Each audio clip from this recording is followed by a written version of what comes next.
What if the mystery of market crashes and trader or investor meltdowns stems from a simple but total misunderstanding of our own minds? Could everything we think we know about ourselves, intelligence and rationality versus emotion and irrationality, be missing the mark? Simply put, yes. Connecting the dots across the vast fields in neuroscience shows that we actually perceive, judge, and decide in ways that operate almost in diametric opposition to the reigning theories in psychology and economics. Somewhere between Socrates and the mid-20th century rise of the cognitive behavioral school of psychology, we promoted intellect to chairman of the board. In reality, the wide-ranging category of feelings, which includes both conscious and unconscious emotion, owns all the shares. Now, I am by far not the first to say that we misunderstand how we really think. Nassim Taleb told us in his runaway bestseller, The Black Swan, that it looks like we have the wrong user's manual, and I could not agree more. The manual we need begins not with the assumed superiority of thought and reason, but with the foundation of feeling and emotion, which contributes the meanings of anything and everything. For many decades now, our attention has been focused almost exclusively on our thinking and our behavior. The more mysterious realm of feelings resided in the most relegated seat of all, that of being old, useless, and destructive. Ironically, linking together our failures to solve the mystery of meltdowns with the rapidly growing insights into how perceptions are formed proves that this dismissed realm belongs front and center, first and foremost. This overemphasis on our thinking, or cognition to use the academic term, underlies the second complaint of Taleb's, which I also agree with: the great intellectual fraud, or GIF, of the bell curve. This bedrock of the field of probability, and by extension the endeavor of market predictions, stems from the misplaced emphasis on the seemingly unique human ability to discover and apply the numerical disciplines of algebra, calculus, and theoretical mathematics. In fact, one can argue that a zealous belief in an ostensibly omnipotent power of numbers has misled us into our current reckoning with billion-dollar bonfires. I do, however, part ways with Taleb when he says, "A small number of black swans explain almost everything in our world." If we take the whole of what we now know about how we perceive anything imprecise or conflicting, like market data, it won't be black swans that will do the explaining. It will be a totally new operating guide for a fully interactive psyche, fully reciprocal thinking, feeling, and emoting that transforms his first identifier of black swans. An outlier, as it lies outside the realm of regular expectations, because nothing in the past can convincingly point to its possibility, into nicely bleached birds. Not only will many things that might escape expectation be expected, but they will easily fall into his lower standard of the possible. Taleb would almost certainly say that I am proving his third assertion. In spite of outlier status, human nature makes us concoct explanations for its occurrence after the fact, making it explainable and predictable. But I am not talking about explaining after the fact, although better explanations of events do lead to an increase in knowledge overall. I am talking about the missing link in predicting. I am talking about picking up where our agreed-upon GIF leaves off. In plain English, I am simply saying that if we come to understand how we truly perceive, think, and decide, how all human brains take in, process, and act on data, that neither the explanations of randomness nor black swans will be so frequently needed. In fact, if we focus on the first one, perception, we will gain much. If we begin to incorporate the new realities of the sources of our own behavior in the market or in any high-risk decision, we will much more easily understand why we so often do that which we wish we wouldn't have. Clearly, after centuries of debate in perception psychology, I am not writing just to be a writer. I intend to submit ideas that offer a theory that beats a theory, the unquestioned superiority of the intellect over the human realities of feeling and emotion. As such, I think it only fair that I explain how we got here.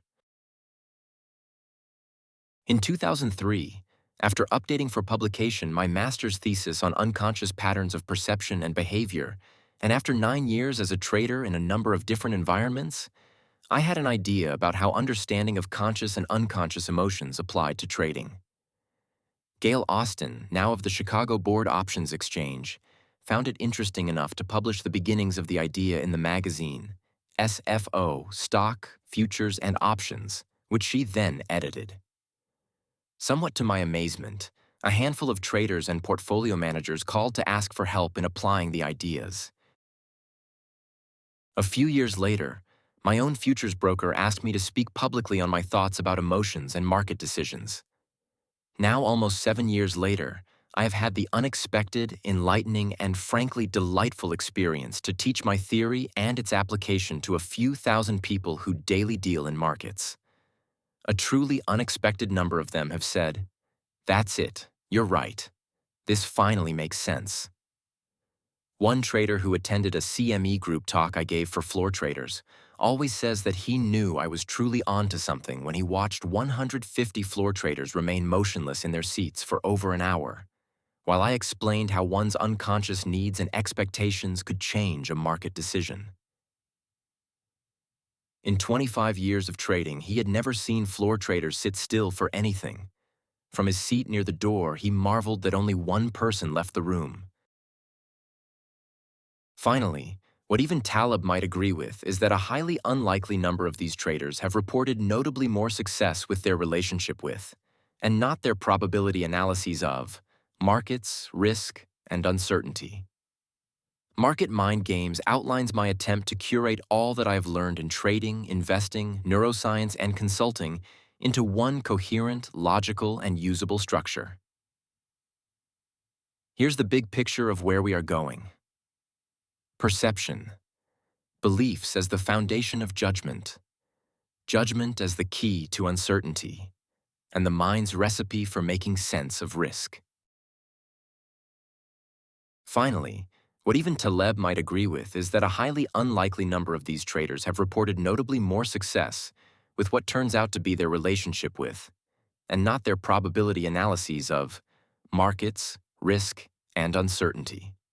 Market Mind Games outlines my attempt to curate all that I have learned in trading, investing, neuroscience, and consulting into one coherent, logical, and usable structure. Here's the big picture of where we are going. Perception. Beliefs as the foundation of judgment. Judgment as the key to uncertainty. The mind's recipe for making sense of risk. It doesn't matter if you look at this from the perspective of the group or the individual, whether you want to know how to make better portfolio and trading decisions for yourself, or whether you are at the Securities and Exchange Commission or Federal Reserve and you want to understand the minds and behaviors of professional traders. Billion-dollar bonfires and market minion meltdowns stem from single matches of the mind being lit with the kindling of uncertainty. Whether you care about the quickening pace of statistically improbable events, or you simply want to play this market game at a higher level, not being beat by this perceptual game demands that you take on a gut renovation of how you think about markets, unknowability, and bets on other people's future behavior. Rethink the internal mind game or your own mental capital, external mind games or the waves of perception that wash from one market-involved mind to the next, even if that mind uses a computer as translator. Again, like Taleb, this is not about behavior. It's about thinking. Thinking about thinking is known as metacognition. And while the how of what to do is what everyone always wants to know, you need to thoroughly understand the why first. If you don't, you won't believe in it. And if you don't believe it, you can't feel it. And if you can't feel it, you won't, and actually cannot, do it. Oh, it might look like you do, for some time period equivalent to the average success on a diet, say. But soon, you will be in search of a new answer, strategy, or miracle. They taught us, and we like to believe, that with our much larger frontal cortexes, the pinnacle of human intelligence lies in our skills of logic, reason, and math. While certainly clever, These abilities that have allowed mankind to deduce the underlying calculus and fractal geometry of nature, in fact, still depend completely on the senses, feelings, and emotions that came before. Thinking relies on a fuel we have undervalued: our feelings, conscious and unconscious. First of all, to do it, we need to want to understand something. That wanting, it is a feeling. But that barely scratches the surface. Feelings include both sensory experiences: touch, tired, sore, for example, the bodily-based sensations, and emotional feelings, which we also feel in our bodies but in a different way than we feel tired or sick to our stomachs. The reemergence, at least in Western culture, of the infinite loop of the body-brain-mind reveals the answers to the individual or societal frustrations of, "Why do I do what I do?" Or, "How could they do what they do?" In other words, we feel feelings and emotions in our bodies, and therefore we must include the physical in the mental. The new imperative for deciphering and disentangling the mind games of markets and of all uncertainty lies in the individual experience of what I call the FC. This FC refers to the feelings context or context of feelings we bring to each and every perception we have, judgment we make, and decision we act on. It also follows then that looking at markets from the perspective of the collective FCs offers the student something much more useful than attempting to find the missing natural mathematical law. Let me give you just a simple related example. In December 2010, the work of a special presidentially appointed task force, the Financial Crisis Inquiry Commission, reportedly broke down. With a new context of confidence after the Republican rout of the November 2010 elections, a subgroup decided to release their own report and voted to ban from any final written report the words Wall Street and shadow banking. Now, of course, we just call this partisanship or a political circus. None of us were waiting with bated breath for the report anyway. But ask yourself, what is behind partisanship and political circuses? Isn't it always that one side holds one set of beliefs and the other side the opposite or at least highly dissimilar points of view? Now think for a moment about what a belief or point of view even is. Wouldn't you say at a minimum that to have a point of view you have to believe in something? And to believe in something you have to have the confidence, this is one of those feeling things, that your belief is correct? This belief and its attendant feeling of confidence in its rightness is a context of feelings. In this case, the most important context, the EC, or emotional context. Try as you might, you will never truly be able to find an opinion, an analysis, or a decision that lacks an EC. Never. If that is not a natural law, I don't know what is. Given the prevailing opinion of feelings and emotions, this thesis might startle you. I mean, we like feelings and emotions in love, sports, and any kind of performance. Yet in decisions about risk, we categorically reject their value and usually blame any regrettable decision on the very existence of emotion. Yet the hard-cold truth is an emotion alone never made or lost a dime. That is a fact. Only the actions that arise from or act out a feeling can make or lose money. Yet, for decades, we've put all our energy into thinking about thinking and behavior while disdaining and ignoring emotion. Blame the Greek philosophers or organized religion or your parents or whomever. But I am asking you to take a leap and benefit from eradicating all these ineffective assumptions that remain so widely reiterated. Hence, I do need to provide a safety net, or at least some sturdy scaffolding. Think about learning something that you originally considered difficult but eventually got. First, you sort of understood it. You might have been able to hear it and follow, but you couldn't turn around and recount it. If you hear it again, however, a little more comes together. Your brain held in place some of the elements, but it needed time to sort and organize and to connect new concepts into old knowledge. It repeats that process until you have new knowledge or skill. But it always needs a holding area. Therefore, with a thesis built exclusively on the imperative but elusive and normally discarded arena of feelings, senses, emotions, and the unconscious, it will definitely help to have an at-the-ready staging area. If emotions in particular have long since been buried in a place you can't find, it will be very difficult, almost impossible, to internalize what is being said, even if you try. Not only will you not be able to recall or translate the information to share it with someone, you won't be able to begin to turn it into psychological leverage. I also want to incorporate a fair amount of science. Luckily, it so happens that research shows we can understand logical questions better when they are put in human terms.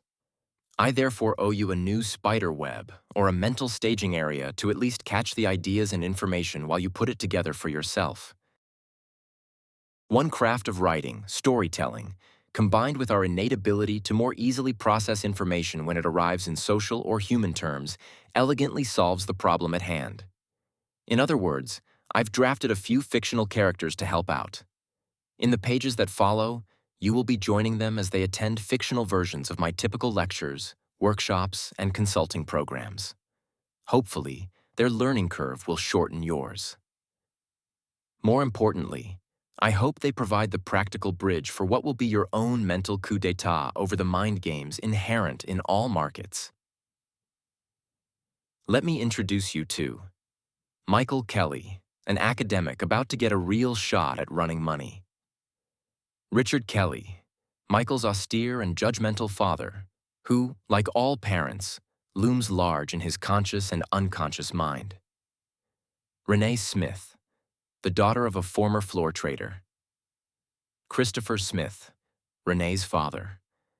As you and these figments of my imagination will see, the most enduring edge can be found within our own psyches. Many clients tell me this approach changes not only their trading but their lives. Markets, and especially dealing with them, are microcosms of life. They simply masquerade as numerical puzzles. Humans make markets, and the human mind plays games, both on other human minds and on itself.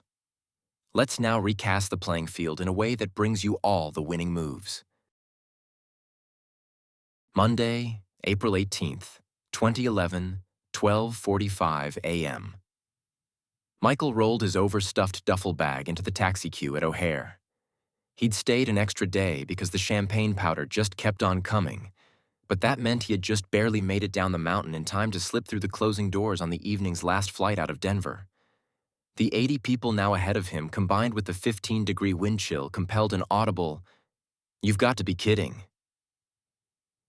Getting to ski with his younger brother Tom, while always a blast, drove a hard logistical bargain, particularly when he thought of the econ undergraduates he would be facing on maybe 5 hours of sleep. Oh well, he thought, next year when I'm back to being the runt on the trading desk, I won't be skipping town for 4 days just because a blizzard rolls into Aspen. A decade ago, Michael had been recruited to be a proprietary trader at Schoenberg Trading. He'd accepted against his father's will because in the late 1990s, the market seemed to print money, at least for anyone who understood the momentum game of stocks, and because the day-to-day work actually felt to him a lot like chess, something he had excelled at even as a kid. For a few years, it was great. He could wear jeans, the firm bought lunch, and he was only supposed to trade from 8:30 to 11 and 1:30 to 3. The firm provided what were then cutting-edge analytics on the relative strength of each industry group and taught everyone to trade by buying the strong and selling the weak. It worked until it didn't. Most of the guys learned how to be long stocks, but when the internet bubble burst, they couldn't, for some inexplicable reason, apply the same idea on the downside. The firm closed their Chicago office, and in the fall of the 2002 bear market, Michael returned to Chicago University for his MBA. He thought taking on a purely quantitative view of markets would be the best alternative. After he got to Chicago, however, he found the classes too management-focused. He cared about markets. Of course, Chicago as an institution had a long history of market theory. So, with a little finagling, he segued out of financial analysis and into decision theory, a PhD track. For a while, it felt exhilarating just to be able to cogitate. He had grown up immersed in books, and spending his days contemplating models of decision-making suited him just fine. In the aftermath of 2008, however, headhunters surprisingly began to call. He wasn't even sure how they found him. He wasn't big on LinkedIn, Twitter, or Facebook and didn't have anything resembling a raging social life. He turned the first two down flat. He had no interest in pumping out a bunch of data that some portfolio manager or marketing type would use for raising capital but otherwise cast aside. Eventually, however, when the offer clearly included the chance to sit on the trading desk and potentially manage a portfolio himself, he could no longer resist. Inside, he realized he really did want very much to return to running money. Michael's father, Richard, predictably had criticized Michael's decision. He had loaned Michael part of the $100,000 tuition and would tolerate slow payback as long as Michael stuck with academia. He didn't approve the first time Michael had gone to Wall Street, and his return lit up something akin to a simmering rage.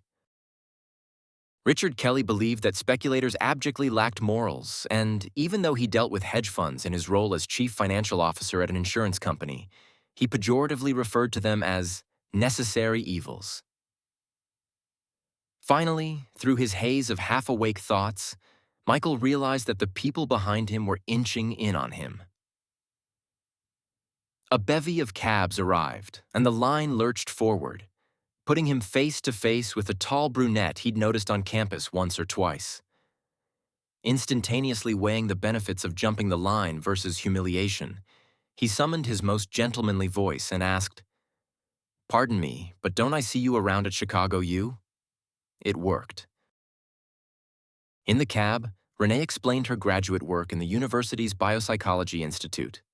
At first, Michael admitted he needed the layman translation of researching the reciprocity between mind and body all the way down to cellular mechanisms and their ties to behavior and social context. Renee gave it another try, not yet knowing herself Michael's reason for being at Chicago U.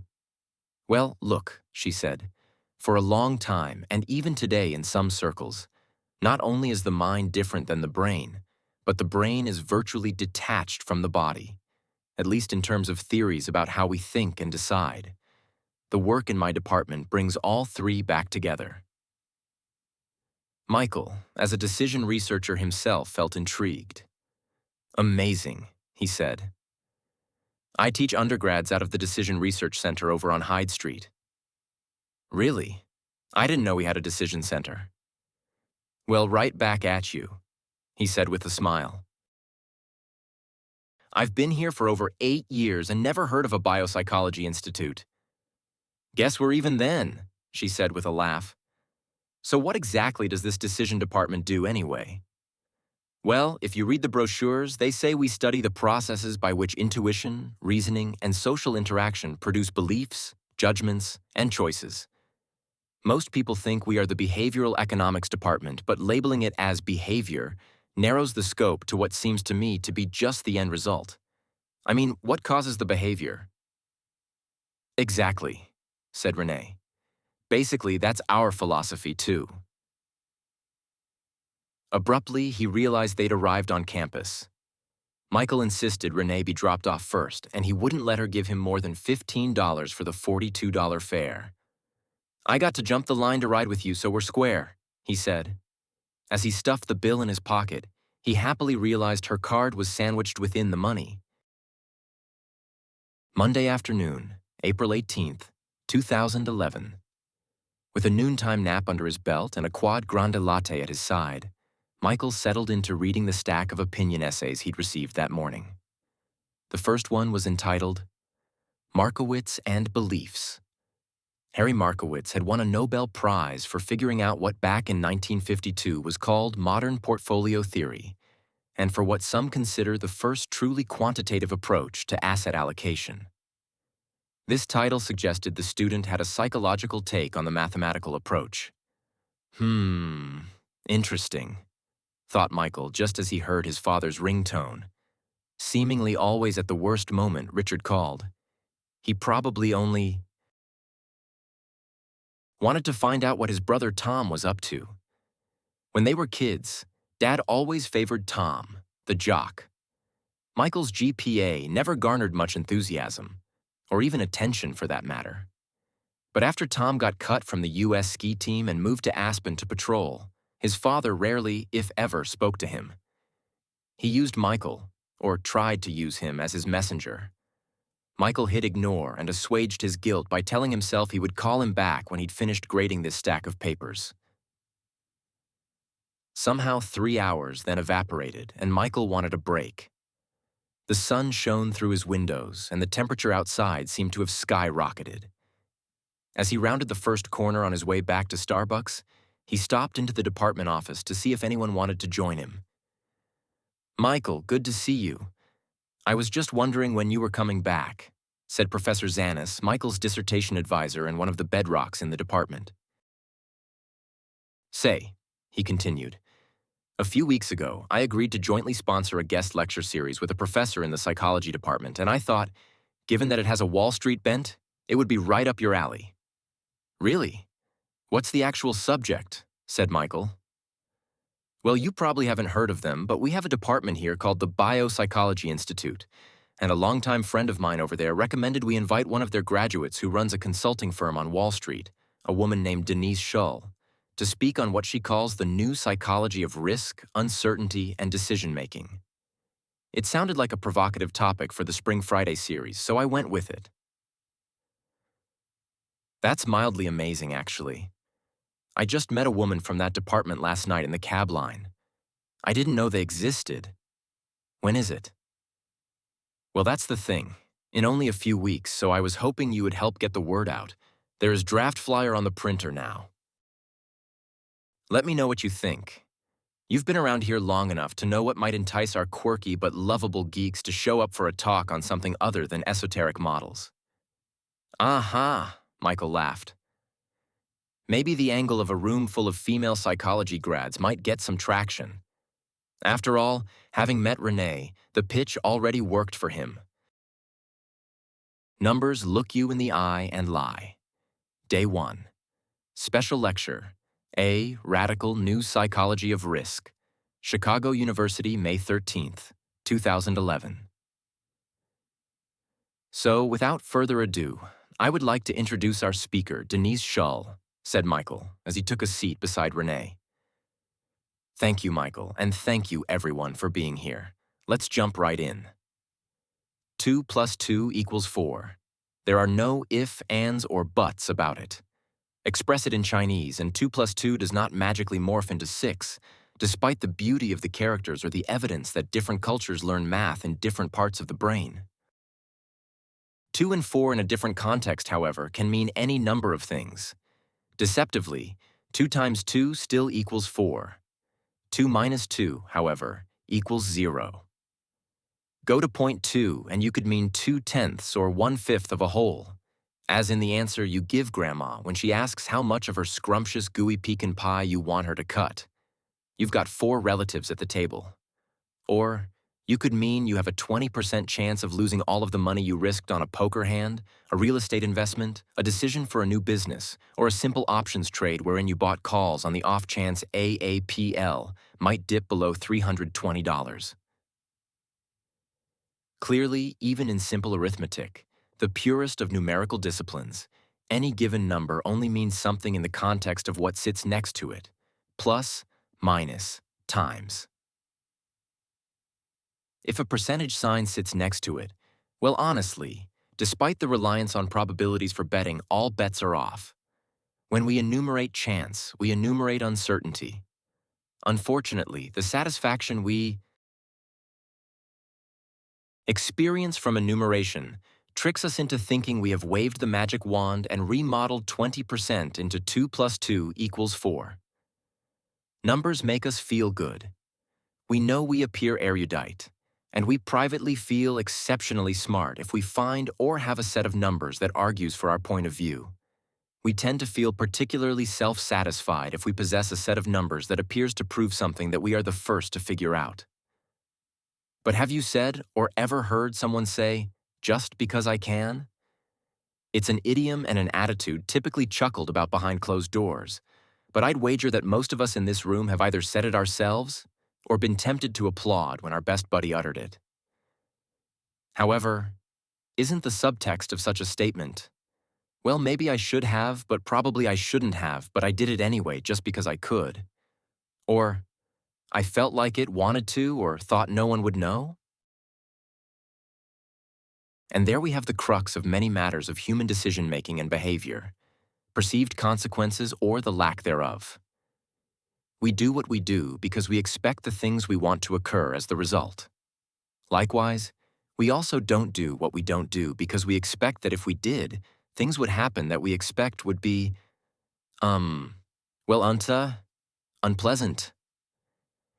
Expectations about the future, particularly how we imagine we will feel, serve as the cornerstone for deciding whether or not we drink that third glass of wine, run that mile, or say something provocative to our boss. Now, in each of these workaday world cases, we can come very close to a precise prediction about what will happen. We will wake up with a headache, we will feel more energized, or we will suffer grating wrath. Yet, what do we do when we can't be so sure of the consequences? How do we choose our actions when the information available in the present fails to be enough to know what to expect? Like, say, when it comes to predicting whether the value of a stock, bond, or commodity will go up. Particularly when it comes to markets, we turn to the mechanisms of statistics and probability. Those certain kinds of numbers that make us feel we have measured the future, but in reality only deceive us into thinking we know what we need to do. Reality points to a very big gap between where the numbers leave off and exceptional performance begins. Traditional trading education repeatedly advises students to analyze what confluence of circumstances you are looking for, know what outcomes they have led to in the past and when they reoccur, take the trade. Likewise, if you don't see the same situation, do nothing. Peter Bernstein wrote in his market classic, Against the Gods, the remarkable story of risk, that mankind's modern times began when we learned to understand, measure, and weigh the consequences of risk. Normally, if there is such a thing, markets, bonds, stocks, commodities, don't all trade in the same direction at the same time. Stocks go up while bonds go down. Markets that appear to not trade with any relationship to one another, something like AAPL and Spanish government debt, might be marked at 0.1. Take the stocks of big USA-based technology companies, and it wouldn't be uncommon to find correlations marked at 0.7 or 0.8. Offsetting risk in one market simply required being active in another, relatively uncorrelated one. The MBAs here, of course, understand this. The psychology gang, I realize that you may or may not. Yet, no less than the CEO of Goldman Sachs himself called the violent market swings of August 2007 a 25th deviation event. According to the discipline of probability, what we saw with our own eyes could not happen, not in our lifetimes or the lifetimes of all of our ancestors and all of our children, grandchildren, and their great-grandchildren. Then a mere 13 months later, markets stunned the entire planet when every single one went simultaneously in one direction. Another thing that, statistically speaking, could not happen. Theoretically, given our 21st century capacity to capture every minute detail of a pattern and to react to it within milliseconds, the earlier excruciatingly painful whipsaws of 1929 or 1987 wouldn't reoccur. Yet, in the 21st century, in each successively larger billion-dollar bonfire, from 1997 to 2001 to 2008, the world elite of Bernstein's measurers had indeed measured not only once, not only twice, but 100 times. Today, in the spring of 2011, the gut-wrenching days of 2008 may be fading from our memories, but one thing is for sure. Despite widespread blame of alleged greedy bankers, it makes no sense to believe that they expected to lose money. It makes no sense that dedicated lifelong employees who invested all of their retirement accounts in the stocks of their own companies, BSC and LEH in particular, expected, probabilistically or otherwise, for their companies, monies, and lives to go up in the smoke of billion-dollar bonfires. Indictments of greed are overrated as useful explanations or contributions to solutions. In fact, many were looking at numbers that had been analyzed every which way from Sunday and that still showed money coming in the door, practically right up until the moment that it stopped. A few outsiders interpreted the numbers a different way and made literally billions of dollars. Reportedly, Matthew Tannen of Bear Stearns had a sense, not a number, that caused him to alert his boss to the possibility that the numbers weren't telling the whole truth, numbers that landed them both in court. Nevertheless, PhDs in fields like physics, game theory, and theoretical math at esteemed firms like Renaissance spend every day dreaming up new ways to slice and dice the latest probabilities hidden in whatever the current mood of the market seems to be.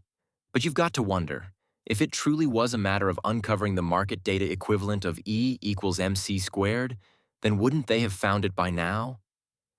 Or doesn't the fact that they keep looking in and of itself prove that at best any probabilistic viewpoint is only temporarily relevant? And if only temporarily relevant, how do they detect when the relevance ends? Logically, if you have a probability that you know will apply for only a limited period of time, and by definition that probability tells you that you have some significant chance of being wrong, even while it still applies, how much do you really know? So, my question to you is, just because we can, does it mean we should? Or even more to the point, just because we can dazzle one another with complex mathematical feats, does it mean we have been more rational because we have been numerical? Our distaste for imprecision. With the few exceptions like Nassim Taleb and his black swans or Benoit Mandelbrot, almost everyone who purports to be an expert on predicting markets preaches the probability gospel. Mandelbrot discovered fractal geometry and showed convincingly in his books The Misbehavior of Markets and Fractals and Scaling in Finance that the uneven reality of markets matches up much better with patterns that you find in cauliflower or broccoli than with bell curves. But given the relative paucity of applications of his work, it would appear his ideas ran into the resistance of what, time and time again, academic experimenting has demonstrated, that we greatly prefer to know what exactly our odds are. We feel more confident and less anxious when we know or think we know our exact chances. Known as the ambiguity aversion, many decision theorists have shown that game players greatly prefer to play a game where they choose between 50 red and 50 black balls versus a game where they have 100 balls but don't know the exact mix of colors. Daniel Ellsberg demonstrated it, but many others, including John Maynard Keynes, are reported to have declared the same result. Renee, somewhat to Michael's surprise, raised her hand. Ms. Shull, aren't you saying that managing money ends up being a lot like playing poker? You have got the cards and their odds, but that isn't really the game? Yes, indeed, Renee. Poker offers a great example of what I'm talking about. Or maybe I should say winning at poker does. For instance, listen to inexperienced poker players talk about the game. They will wax on about it being only about the odds of the cards. No matter what you say, they will just talk about the numbers. But ask the traders I know who also are skilled poker players, and every one of them will tell you that winning is not about the stats. The novices want to believe that, but if you watch high-stakes poker, where by definition the players have a proven ability to win, you often see sunglasses and baseball caps. What does obscuring your vision have to do with a purely numbers game? Stories abound of another oddity in poker, playing without ever looking at one's cards. If it is only about the numbers, how could anyone ever do that?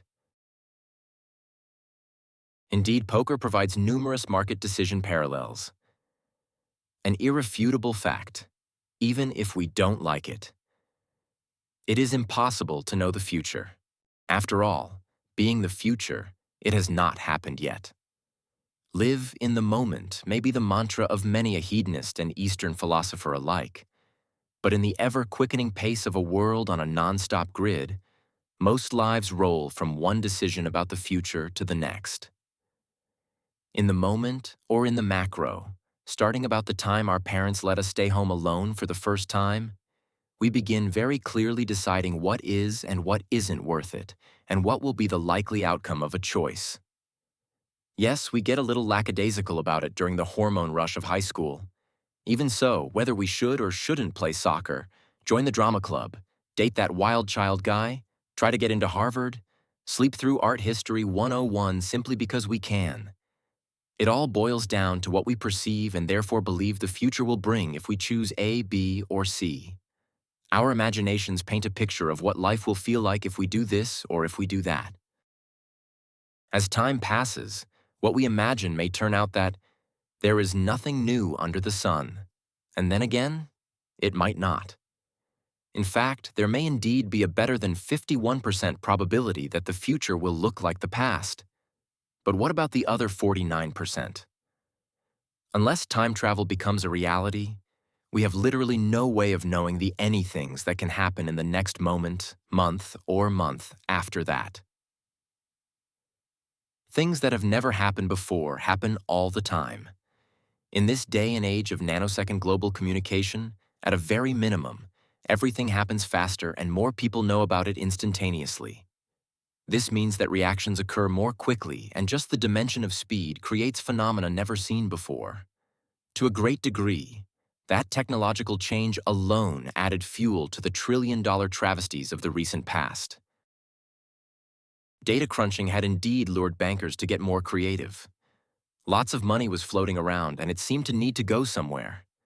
So almost all of a sudden, it became a good idea to lend money with no documentation and to give mortgages to people without bothering about down payments. The numbers they used to predict what would happen indicated that while, yes, there would be defaults, the number or character of those defaults wouldn't create a problem. The amount of number crunching fueling these creative statistical analyses probably surpassed the totality of mortgage number crunching for the previous 50 years. But alas, as we all know all too well, the numbers lied. The same applies to life's unspeakable tragedies and everyday annoyances. On Monday evening, September 10th, 2001 in New York, the suffocating humidity of afternoon thunderstorms or Donald Rumsfeld on TV talking about the military budget gave no clue about the terrorist warfare about to ensue. In the less catastrophic, mundane circumstances of most days, we break our fingers, dent our cars, and even catch colds, all when we aren't expecting it. We thought we were on our way to soccer, going to win the game, and then study for the GMAT. Instead, we are at the body shop alone with a splint on our finger and pain pills in our pocket, while our buddies brood about their loss over a beer. Of course, insurance companies have a rather detailed idea of how many broken fingers, dented fenders, and cases of the flu will occur over a large group of people. Ask an insurance executive, however, who exactly is going to dent their car, and their rep will conclude that he or she should add mental health risk to your profile. In March 2011, an earthquake led to a tsunami that led to a partial nuclear and market meltdown in Japan. Systematic or purely numbers-based systems got whipsawed into a money-losing month. Taleb categorizes such events in the lake of the black swans. But do we really have to live with that? Do we just have to expect that we can never know more and predict more accurately? I submit that we don't, if we are brave enough to look beyond the numbers. The truth is, probabilities tell us something, just not everything.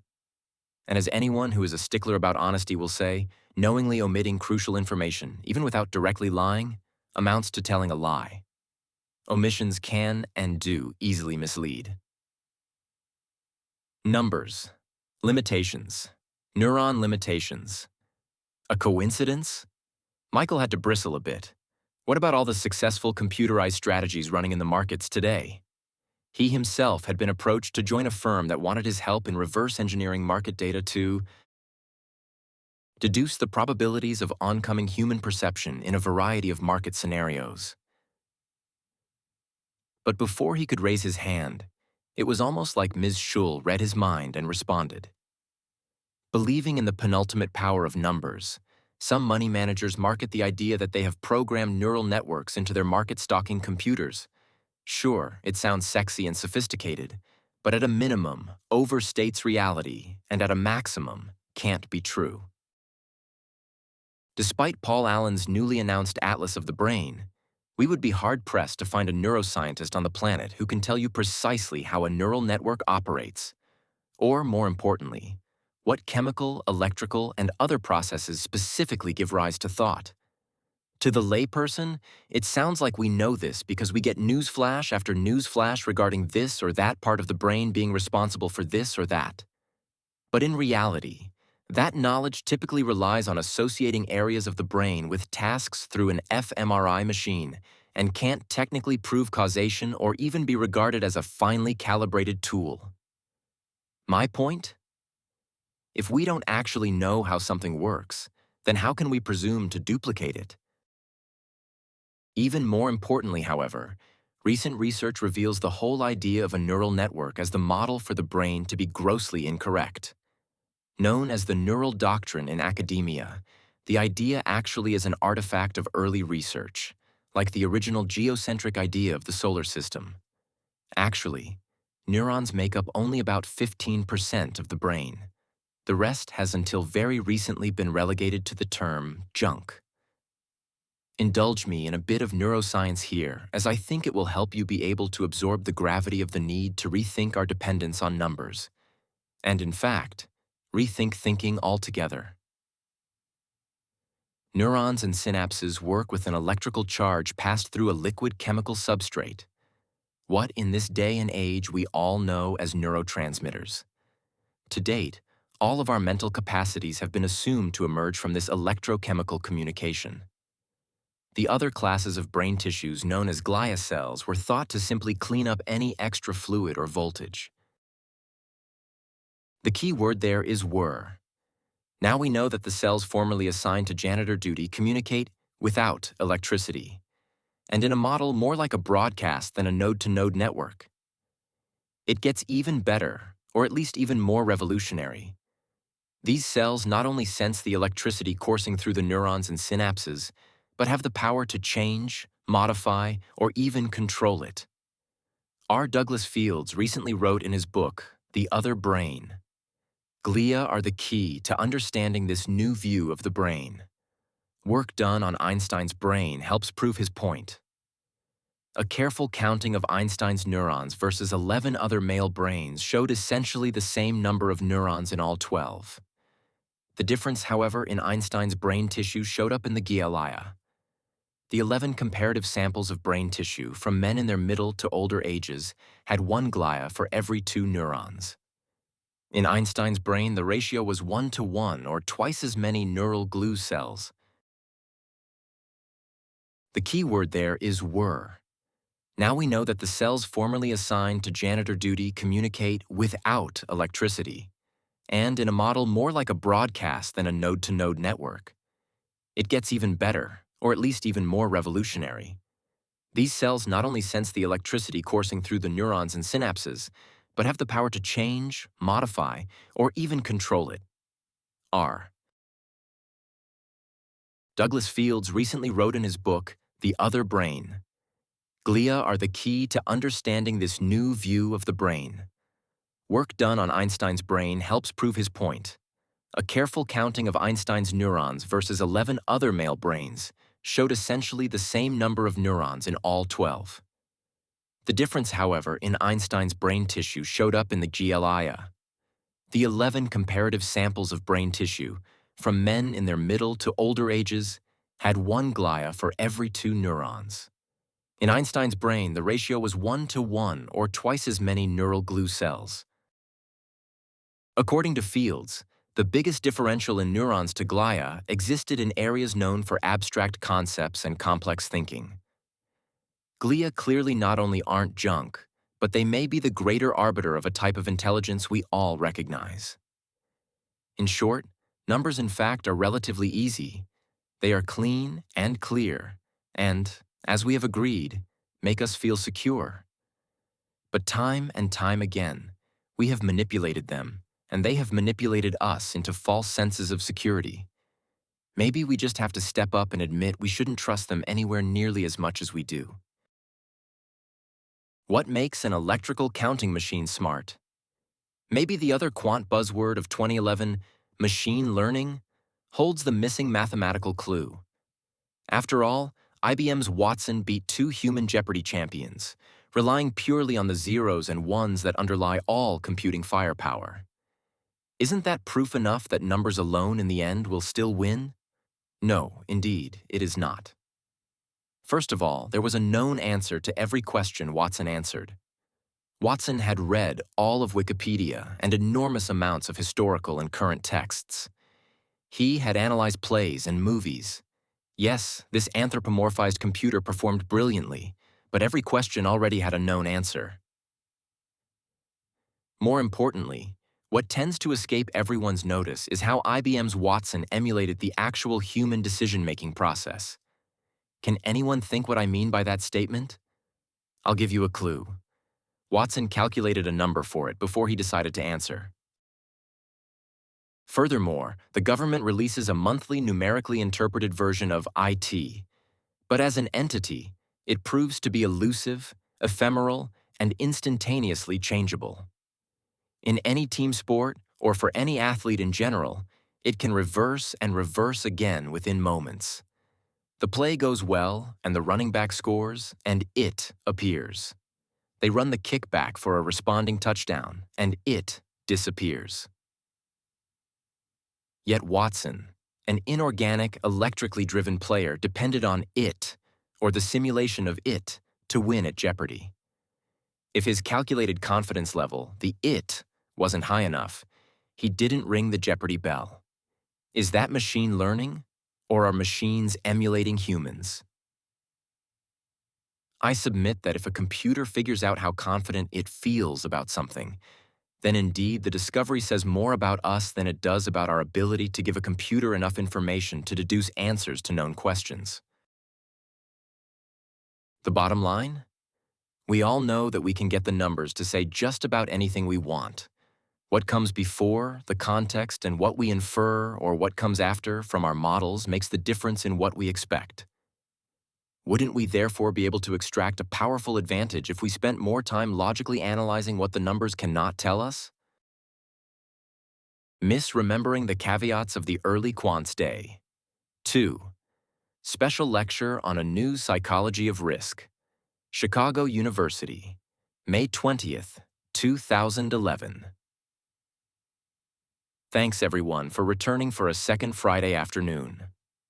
I want to begin our second lecture with a real-life story from the summer of 1994 and my days trading in Chicago. I found myself out water skiing very early on an August morning in Lake Geneva, the beautiful lake north of Chicago, sometimes known as the Newport of the Midwest. My good friend Don, who was known as Zap on trading floors, owned the boat. But as it turned out, it had at one time belonged to the third person who was in the boat with us, a guy named Richard who at that time lived in Santa Monica. Over piping hot coffee and right off the griddle donuts, I inquired why the boat was now Don's when it had once been Richard's. To raise a new stake, they said with a tad of incredulity. I didn't get it. Being at the time, the daughter of a buy and hold family, I had trouble imagining what they were saying and putting it together with a 17-foot inboard engine ski boat. As it turns out, Richard had, well, let's just say he had a very bad day back on 1987's Black Monday. He, as it was explained to me, broke the first rule of trading: live to trade another day. It means, no matter what you do, no matter how appealing adding to a position or letting it trade further against you, everyone is supposed to know that you never ever risk everything. But see, Richard was an options trader, arguably the most justifiably probabilistic of trading styles. And to make a long story short, he essentially forgot what we talked about last week. Or, to put it another way, while the odds were way against the sell-off of 1987, that didn't make getting long on the Friday before a good idea. Or again, in short, probabilities tell you something, but not everything. New scenarios occur all the time.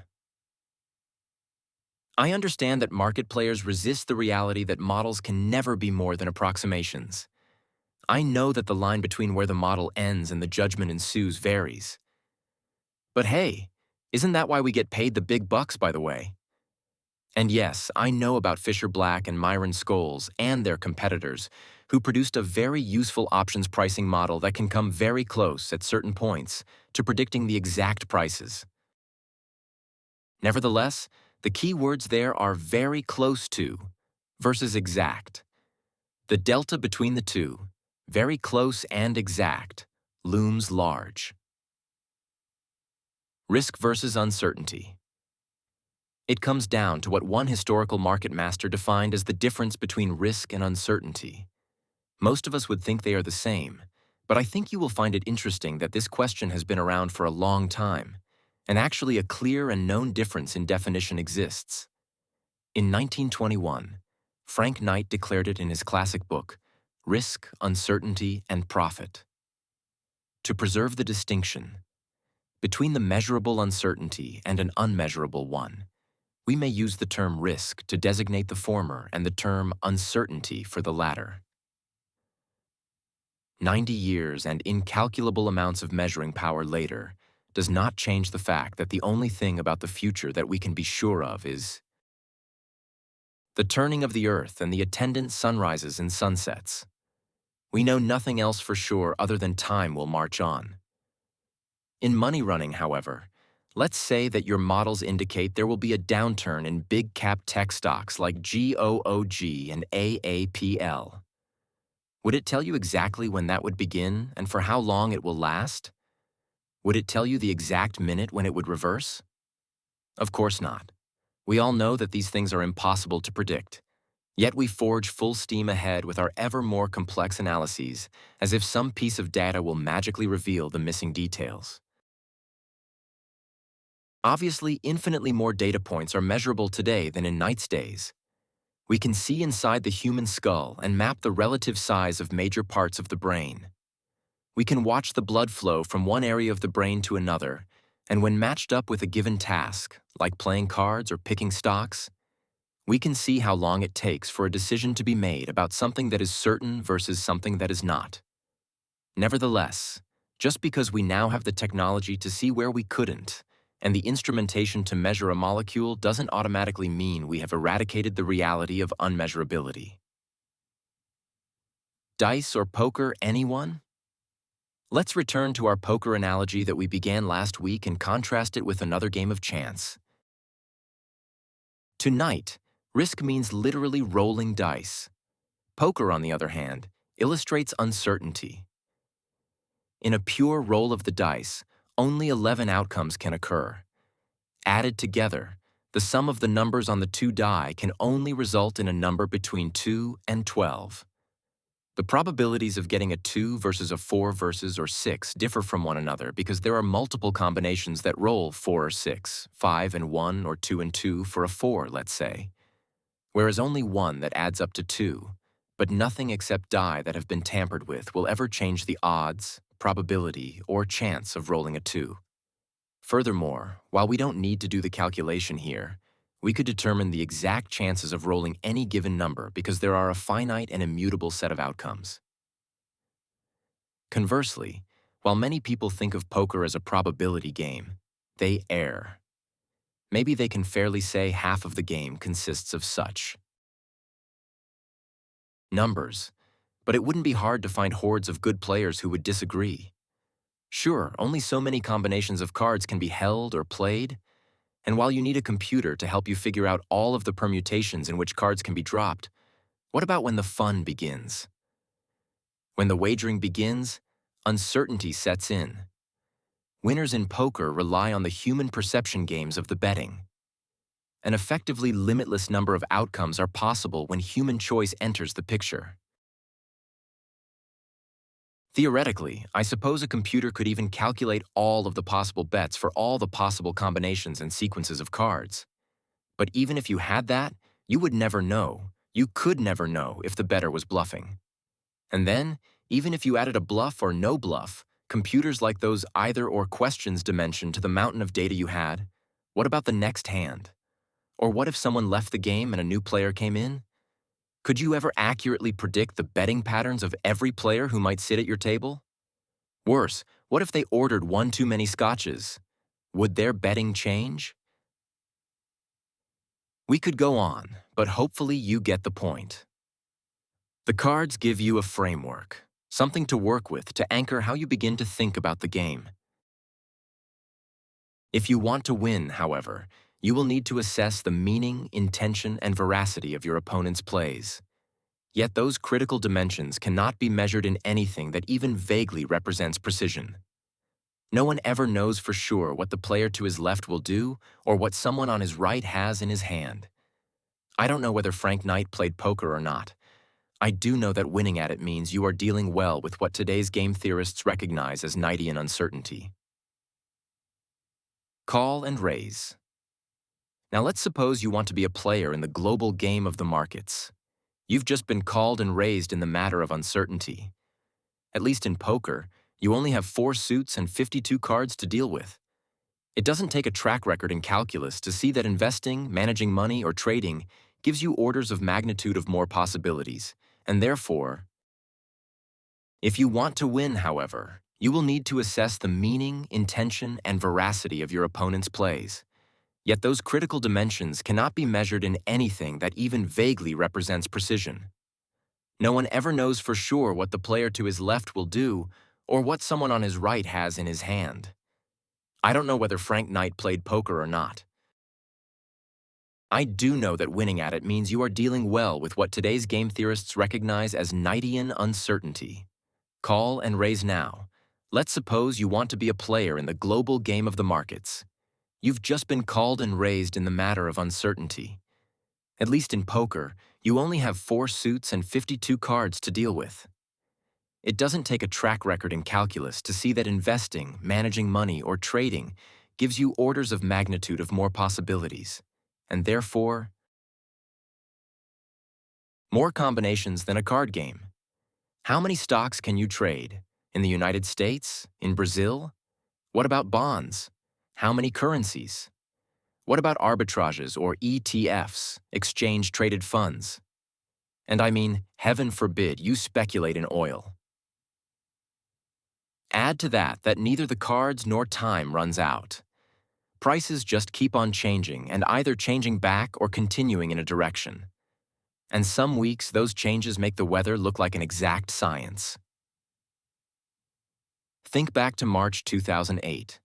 Bear Stearns traded on $70 on Monday, $50 on Thursday, $30 on Friday, and $2 before the end of the weekend. In just 7 days, the sentiment of climate change turned North Carolina into the North Pole. Or, take the party that was 1999 if you want to see the reverse. IPOs of companies with an inkling of an idea for the internet began trading on the NYSE at 9:30 at a price set primarily by demand and oftentimes within moments. Their prices floated upward like a balloon accidentally released into a strong wind over Lake Michigan. Today, we are starting to see some of this again. Take the IPO of the business networking site LinkedIn, which almost did the same thing. We could go on and on and on with examples. In today's Twitter time, word travels fast, and any tradable asset can find itself in the grips of a run or a push in literally an instant. Regardless of the intended time frame, 10 seconds, minutes, days, or years, the irrefutable unknowability of a stock's future price remains as unassailable as gravity. Price can only be perception's reflection. Price depends on perception.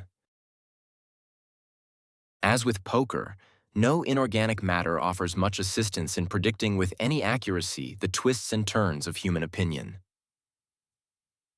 Yes, I know.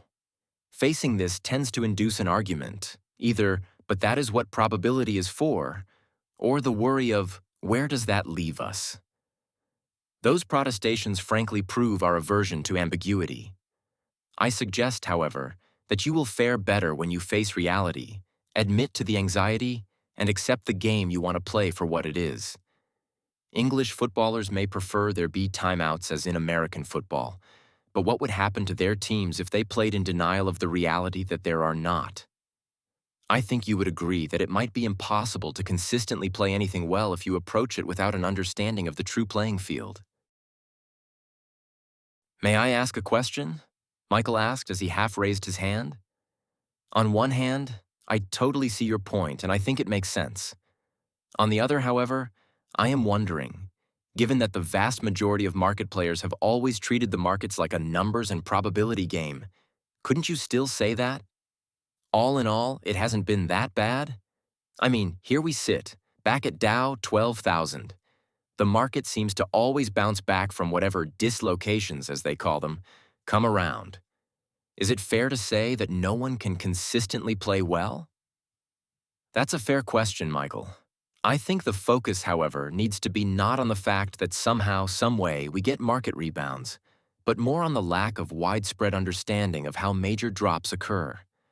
They happen on a regular basis, yet, while a lot of words have been written, most of Wall Street will kind of shrug their shoulders and say that major swoons are either inevitable or are simply unknowable black swans.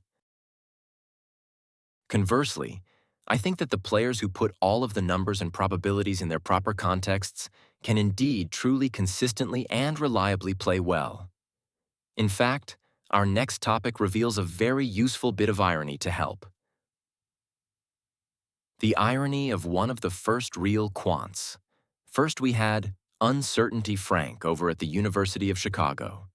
And then along came another insightful gentleman named Harry with his seminal 1952 paper, Portfolio Selection, in the prestigious Journal of Finance. A newly minted Ph.D., Dr. Harry Markowitz revolutionized the conventional wisdom regarding investing. Markowitz argued that if people actually enacted one of the popular recommendations of the time, choosing only stocks with the highest dividends, the logical endpoint lay in having one and only one stock in a portfolio. On the other hand, if portfolios had different mixes of assets, then the risk would be spread out across investments that typically behaved differently. Put 60% in stocks, 30% in bonds, and 10% in cash. Next, break down the percentages invested in stocks and bonds and even the cash into different nationalities. Pick some higher volatility stocks and some lower, some plotting big caps, and some smaller companies. Risk factors could be assigned to each, and in the end, you would have a wide range of risk levels that would at least theoretically, as Bernstein later declared, balance out the scales. 60 years later, it cannot be overstated how far-reaching Markowitz's concept of asset allocation became. The idea of spreading risk across asset classes and specific investments or trades within a given class causes CNBC to flash headline news when firms like BlackRock or Goldman Sachs change their recommended allocations. Financial advisors for all practical purposes exist to do one thing: help investors spread capital across markets and assets that should behave differently, trade in opposite directions, and never put anyone in the position of failing to live to trade another day. It would take a lot of searching to find someone knowledgeable about the markets who doesn't believe in spreading eggs across baskets. It's the conventional wisdom's bedrock of how to always live to trade another day. There's just one problem. One of those devil is in the details situations that need to be either considered, if it ever was considered, which given our love affair with numbers is doubtful, or reconsidered. We ignored Markowitz's step one. When Markowitz shared the Nobel Prize in 1990, he explained that while interested in philosophy initially, he subsequently became intrigued with the economics of uncertainty.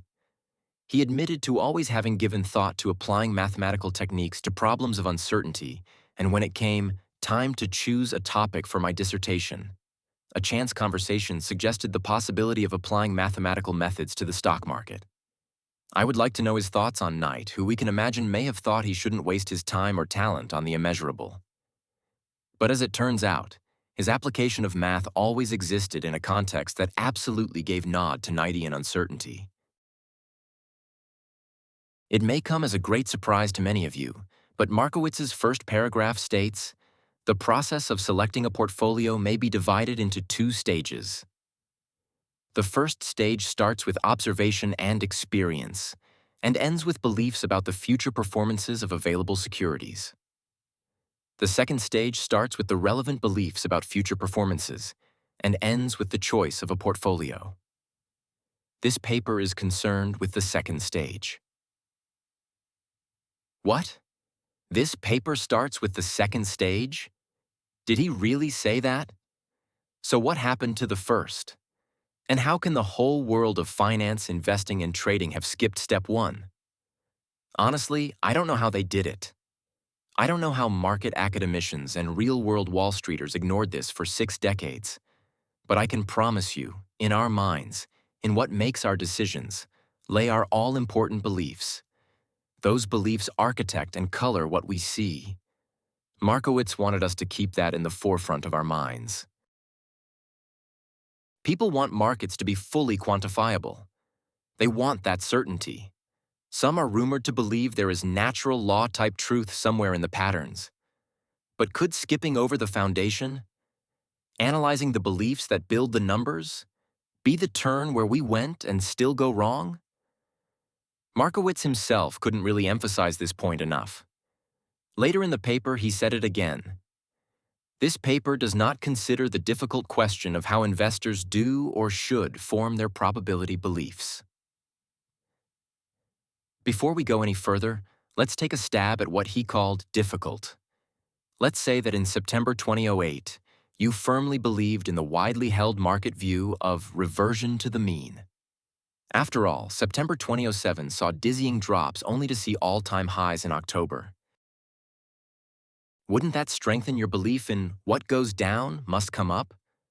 So if you held that belief, what would have been the right thing to do when markets started dropping in absolute terms like never before, or at least in a way you personally had never seen? Buy, Mortimer. Right? How would that have worked out? While it may be a bit hard to untangle what we believe from what we analyze, we can see from afar how a particular mindset would underlie a particular set of decisions. I think we can even go one step further and imagine how your basic market suppositions, reversions, or trend following would also influence whatever model one wanted to build. There is an old saying in academia: torture the data long enough, and it will confess. You need a belief to curate the world. We all like to believe we are objective, but in reality, we have to have beliefs to get through the day. If we didn't, we couldn't or wouldn't make simple choices, such as what is appropriate to wear, or how much wiggle room we have with the speed limit, or how important it is to do our best at a task. The Nobel laureate brought it up a third time, almost as if he realized the serious risks of looking only at the quantitative aspects. In the very last sentence, he warned us again. We have not considered the first stage, the formation of the relevant beliefs on the basis of observation. The man some consider one of the fathers of today's quantitative revolution told us several times that everything we might do with numbers is related to our beliefs. This turns out to be supremely important, not only for all the obvious reasons, but from neuroscientific ones as well. Predisposed. None of us like to admit it, but most of us see what we want to. As I just mentioned, we actually have to. Otherwise, the linear decisions of simple everyday life, never mind the should I take that trade or not, become too overwhelming. If we learn nothing else from the debacle of 2008, let us accept the lesson that beliefs matter.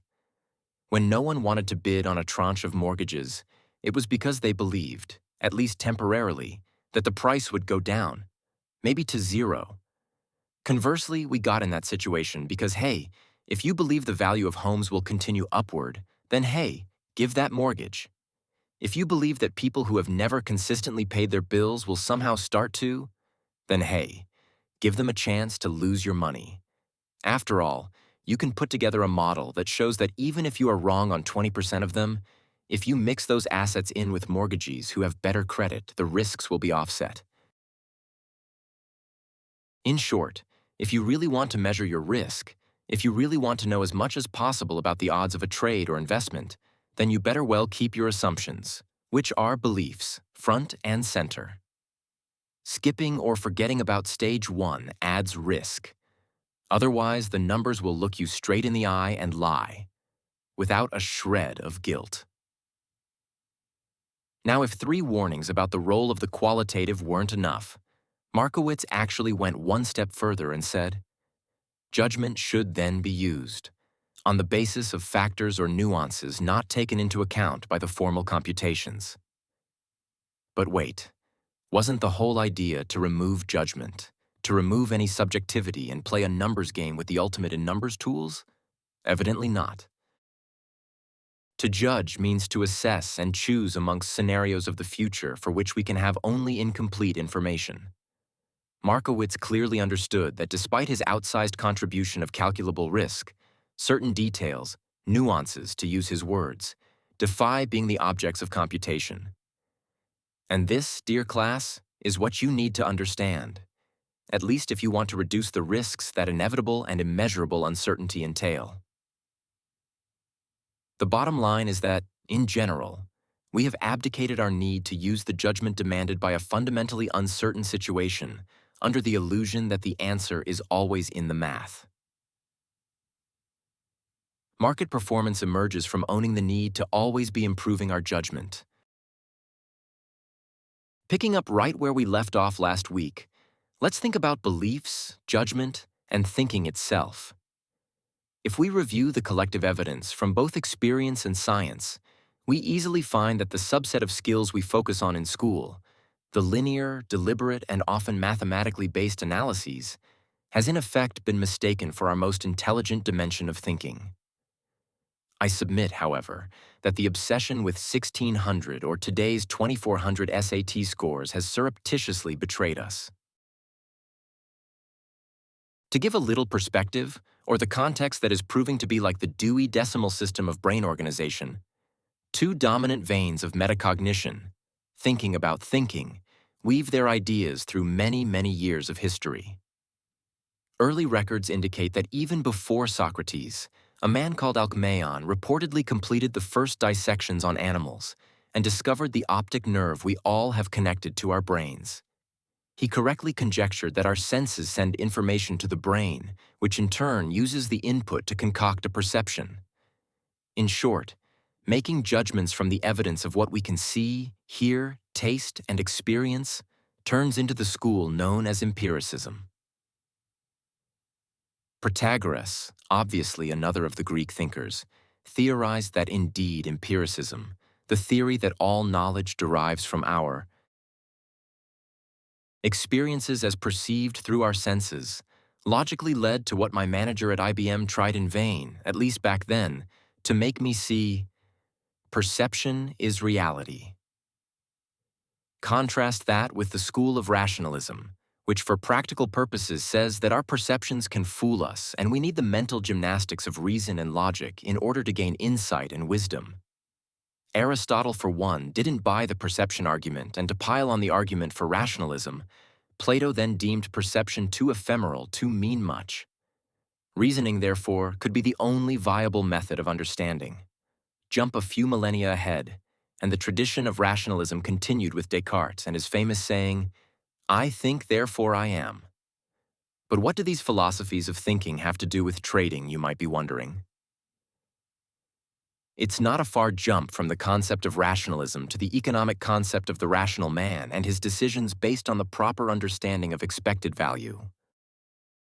Conversely, it is not a great leap from empiricism to the major tenet of today's latest search for how we really think and decide, that is, behavioral economics, the field that says we are indeed not rational, or we wouldn't keep making the mistakes in probability judgment that seem to incinerate too many accounts of all sizes. In other words, so the story goes, we can trust neither our beliefs nor our judgment, no matter what Markowitz said. Lab tests show that we don't pick the probabilistically correct choice. Instead, we undervalue gains and overvalue losses. We place too much weight on recent events, etc.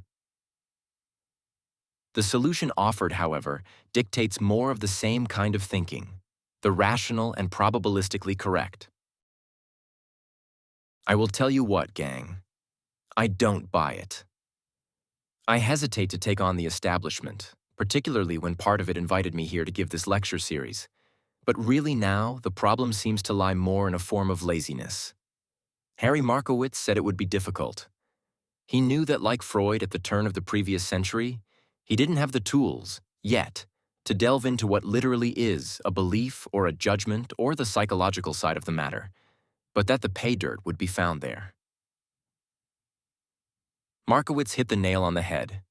Know your beliefs, which limit your scope, and figure out how to make better judgment calls. We've got the neuroscience now to know that beliefs provide an important element of the context, and fully exploiting the context provides the way to make the best judgment call.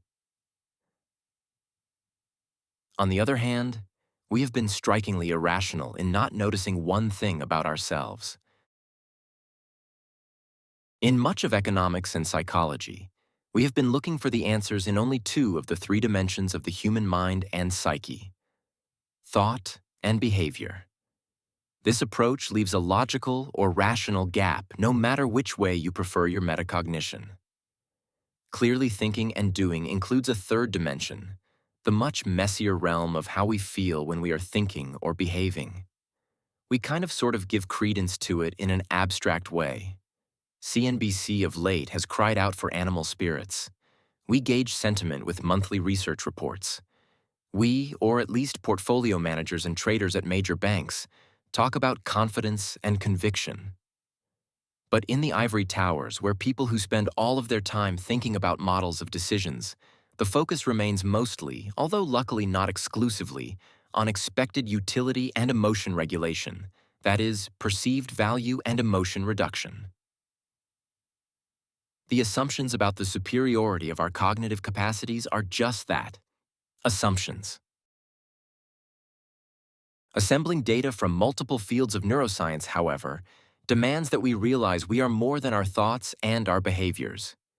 We are, in fact, mostly feeling beings. The tenets of the cognitive revolution, triune models of the brain, neural doctrines, two different brain systems, a logical and an emotional one, are about to be faced with extinction. For example, 2 weeks ago, we discussed the IT factor in IBM's Watson. Anyone care to remember what it was? Confidence, said Renee from her intentionally chosen seat one away from Michael. Exactly. And where in your being does confidence occur? Literally, is it a thought or a feeling? Is it a sense or an experience in your skull? Watson, the Jeopardy-playing computer, simulated full humanity, or what we feel via calculation. Yes, it is another technological feat for Watson to comprehend natural language the way that he does. But the point here is how much like a human he had to become to do it. Essentially, Watson needed to know what he believed and to make a judgment call based on an electronic form of the feeling of confidence. He won, yes, but if you really look at it, he did so because he could know that he felt confident much more quickly than his human competitors. Who has been looking the other way? As it turns out, the historical schools of rationalism and empiricism both missed out on something that the philosopher Hume noticed, Darwin wrote about, Freud expanded upon, and now brain scientists are demonstrating. The missing ingredient combines a bit of both: observation that other factors are at work and the logical deduction that these factors may explain a lot, maybe even everything. David Hume, the 19th century philosopher, generally considered to be in the empirical camp, noticed it when he said that reason is subject to passion, or we think things are a certain way because we want them to be that way. A comment that almost predicts the now demonstrated ambiguity of version. Later, Darwin wrote a book called The Expression of the Emotions in Man and Animals. He described emotions as the source of beneficial actions. Fear and anger could lead a person to behave in a way that saved them from harm. Freud, arguably, combined empiricism and rationalism when he abandoned his project for a scientific psychology, an explication of the neuroanatomy and chemistry of thoughts and feelings, and settled for the backward induction of deducing how people must be feeling from either their behavior or their distressing bodily symptoms. And now neuroscience, in fact, a whole new world of neuroscience, is catching up. You often hear of the triune model of the brain, which says that the frontal cortex makes us human. The middle of the brain mediates emotion, and the base of the brain keeps your heart beating. The neuroscience vanguard, however, abandoned that concept a few years ago. The newest understanding states that perception occurs from snippets of activity across the brain, or that the brain works more in line with how the glia cells work, as we discussed in our previous lecture. The critical context. This new knowledge of the brain logically matches what we are learning about context being crucial to everything from where the brain does math, to how language is interpreted, to assumptions about emotion. It runs parallel to the widely supported idea that meaning, as identified through emotion, underlies decision-making. If you think about it, the concept of the background broadcast of the 85% of your brain that is glia logically lines up with the empirical evidence for beliefs governing perception. If you are a quant, you believe in quant. Or if you are a technical or fundamental analyst, you believe in your methods. And your beliefs implicitly include the emotion of confidence. Otherwise, you would doubt and not believe and look for another method. In a brain that creates efficiency through the use of context is not wanting to take another loss, emphasizing more recent experience, actually irrational, or is it conservative? Maybe a loss creates a context of fear, which would not be irrational, and in turn, we become more cautious. The problem stems not from hardwired tendencies to make poor judgment calls, but instead from learned or mislearned ideas about all of the dimensions of our psyches and how they fit together to create the context in which we think, analyze, and decide. Maybe we just need to learn to operate the machinery of our minds via a whole new user's manual. Antonio Damasio, now widely considered one of the world's foremost neuroscientists, first brought this to the world's attention with an argument to counter the rationalists in his 1994 bestseller, Descartes' Error. He and his colleagues detailed numerous accounts of individuals who had sustained brain damage to areas of the brain known to be particularly important to the experience of emotion. After their injuries, these patients became completely unable to make even the simplest of decisions. One patient simply couldn't choose between two dates for an appointment, railing on for quite a long time about the benefits and liabilities of two different dates until finally, Damasio just told him which date to come back. Others couldn't make a choice about which cereal to buy or what combination of clothing to wear in the morning. The work contributed to, or reignited, two major ideas that had fallen by the wayside through the ages of rational, computer-like thinking about the human brain. 1. It reconnected the whole system by noting that we feel emotion primarily in our bodies, not in our heads. And second, when we can't feel, much of who we are or can be disappears. Damasio correctly asserted the famous saying should be, "I feel, therefore I am." In fact, while unfortunately Wall Street has gone about its business in ignorance of the centrality of emotion, a few more bold scientists, with their eyes wide open, sought to further the discussion about thinking and emotion. And guess what?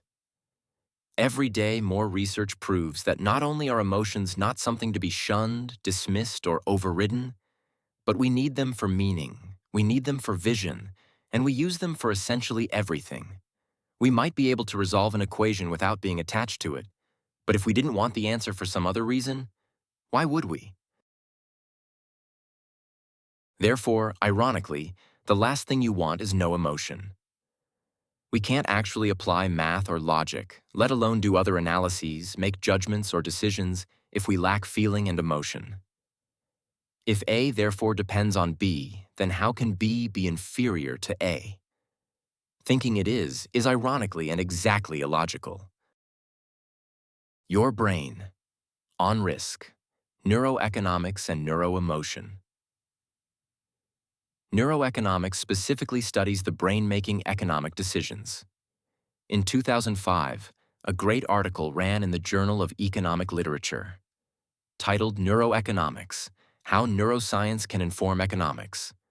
The article's authors made the point over and over. It is not enough to know what should be done. It is also necessary to feel it, and to influence behavior, the cognitive system must operate via the affective system. Affect being the academic word for emotion. These two sentences, by the way, ultimately encompass everything you need to know about the psychology of decision-making under uncertainty. Think about it. If it is not enough to simply know and a feeling must be had to act, then every act has a feeling substrate, and all you really need to do is know what it is to do more of what you want. And then, like Markowitz hearkening back to his stage 1 of beliefs, they rephrased their point again. We are only now beginning to appreciate the importance of affect for normal decision-making. Having drawn their own 4-quadrant model of the mind, where the first quadrant is that linear, deliberate SAT acing type thinking, they also surmise how so many of us might have missed this. Since quadrant 1 often does not have conscious access to activity in the other quadrants, it is perhaps not surprising that it tends to over-attribute behavior to itself, i.e., to deliberate decision processes. But be forewarned. It gets worse, or better, depending on your vantage point. Those dedicated to the cause of probabilistic rationalism took another hit 2 years later with an article entitled, "Being Emotional During Decision-Making, Good or Bad? An Empirical Investigation." Underscoring the radical drift of what our aforementioned team deemed radical neuroeconomics, these scientists stated, contrary to the popular belief that feelings are generally bad for decision-making, we found that individuals who experienced more intense feelings had higher decision-making performance. Individuals who were better able to identify and distinguish among their current feelings achieved higher decision-making performance. This study suggests that whether their feelings are actually beneficial or harmful to decisions may largely depend upon how people experience, treat, and use their feelings during decision-making. This is the Emotions as Data School that my company uses as our foundation of improving the performance and decision-making skills of traders, C-suiters, and athletes. But in the meantime, can anyone tell me why, with this kind of science now becoming very old news, HSBC still pays for newspaper ads saying, "Never let emotions cloud your judgment," and deeming it textbook financial advice? Michael chuckled. He had to admit he was becoming a convert to this new psychology of uncertainty and couldn't help but answer, "Well, as their behavior and your logic has explained, banks aren't exactly spending any time thinking about anything other than formulas now, are they?" I guess that is the point, isn't it, Michael? It may be textbook, or otherwise I wouldn't be here giving this lecture, would I? But that doesn't make it good advice. If HSBC or any other broker could literally remove emotions from their clients' judgments, they would be very sorry, as no decisions would be made at all, no commission revenue would be gained. The New Psychology of Risk and Uncertainty. Lecture summary and your key. Over the course of these past few Friday afternoons, we've covered the following points.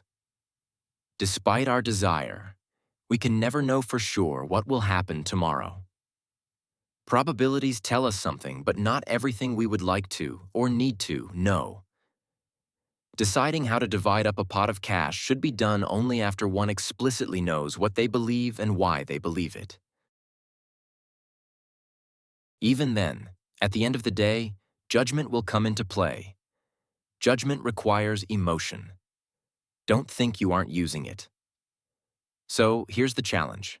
Watson the computer may have been able to enumerate confidence, but in the reality of human markets and humans making both market and model decisions, that isn't the way it goes. We might be able to learn to systematically analyze our internal confidence levels, and we can certainly change our processes so that we become systematic about the qualitative. But so far, very few people on Wall Street, no matter what their rank, have done it. On the day of the flash crash in May 2010, certain traders used not their models but their brains, their memories, and their pattern recognition skills to immediately decide to shut down their automatic trading systems. They judged something to be awry. They didn't know what. But in effect, their lack of confidence, or what could also be called that dreaded word fear, served as their best risk manager. That is exactly how Darwin said it was supposed to work. An emotion like fear could be useful. As it turns out, that famous saying, The only thing we have to fear is fear itself is another mistake. In fact, the only true thing we have to fear, at least when it comes to decision about uncertainty, is a complete lack of fear.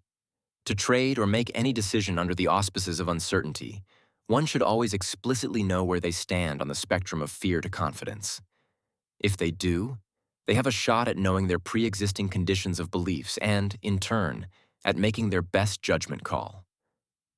I challenge you, as you leave this lecture, to devise for yourselves the self-awareness and tracking systems that will indeed allow you to do so. If you do, you can be confident that you'll be honoring the wisdom of the ages as well as the working in concert with your entire suite of mental faculties. Ultimately, this strategy paves the way to knowing the difference between a plethora of different types of feelings, intuition, and impulse, being two that everyone would like to be facile with. In turn, and most importantly, you will always live to trade another day. As Michael finished packing up his U-Haul, he almost couldn't believe he was leaving Chicago for New York. Again! After his first foray at Schoenberg Trading, he never had really expected to go back. He certainly hadn't foreseen landing on a desk at a top bank. He sure hoped he wasn't driving toward a siren song. The markets had changed since the internet boom and bust. Computers and algorithms drove so much more volume now. Maybe instead of hoping to manage money, he should just be developing models. He certainly had the math cred, even if he lacked the desire. On the plus side, looking at it through a psychological lens seemed promising. When he first heard Denise Shull's guest lecture, he had to grapple with it. He understood her logic, the limits of numbers, the role of beliefs and judgment, and the idea of conscious emotion as part of the context in a decision. Nevertheless, he still could feel how, despite his intrigue, tangible numbers sounded inordinately easier. His new friend Renee, on the other hand, didn't see the problem. Ironically, she had turned out to know a whole lot more about trading than he would have ever guessed. When he originally had called her about the special lecture, she had blown him away with not only being one of the organizers, but with also being a bit of an options trader herself. Even more amazing was the revelation that her father traded on the floors of the Chicago Board Options Exchange and the Chicago Mercantile Exchange. He always said the numbers only take you so far, and then there is a leap, she said. It's a leap that is about reading the other people and about the feelings of fear or confidence you have in that read. According to her, her father, Christopher, had made money in all kinds of markets, but he never could fully explain why or how. In truth, she said, that's mostly what got me so interested in psychology. She explained that he was also one of the few to make it when he switched from the floor to the screen. Most don't, but he ported whatever it is without too much trouble. I want to know why some traders have a knack and some have to struggle and some just never get it. I want to know what makes a great trader, from the point of view of their whole psyches, body, brain, and mind. What was it that was special about my father? The subject of beliefs in particular got her going. She insisted they formed a foundation and, almost no matter what they were, skewed the believer's perception. Her favorite example of beliefs and perception was what she called her great water skiing misadventure. Late on a Friday afternoon in Cocoa Beach, she and two friends had gone water skiing. Unfortunately, the boat had a tiny engine and Renee had trouble getting out of the water on one ski. They decided, given that no one was around, to use the easier tactic of her dropping one ski once she was out of the water. It worked until her friend thought she wanted to slow down and inadvertently caused her to fall. Figuring that they should grab the ski from the darkening water where they left it as soon as possible, they let Renee bob in the water as they circled the boat around. They had skied at sunset scores of times, and normally this ritual would only take a minute or so. But the Banana River's current was surprisingly swift, and within moments her friends were not only completely out of sight, but also out of shouting range.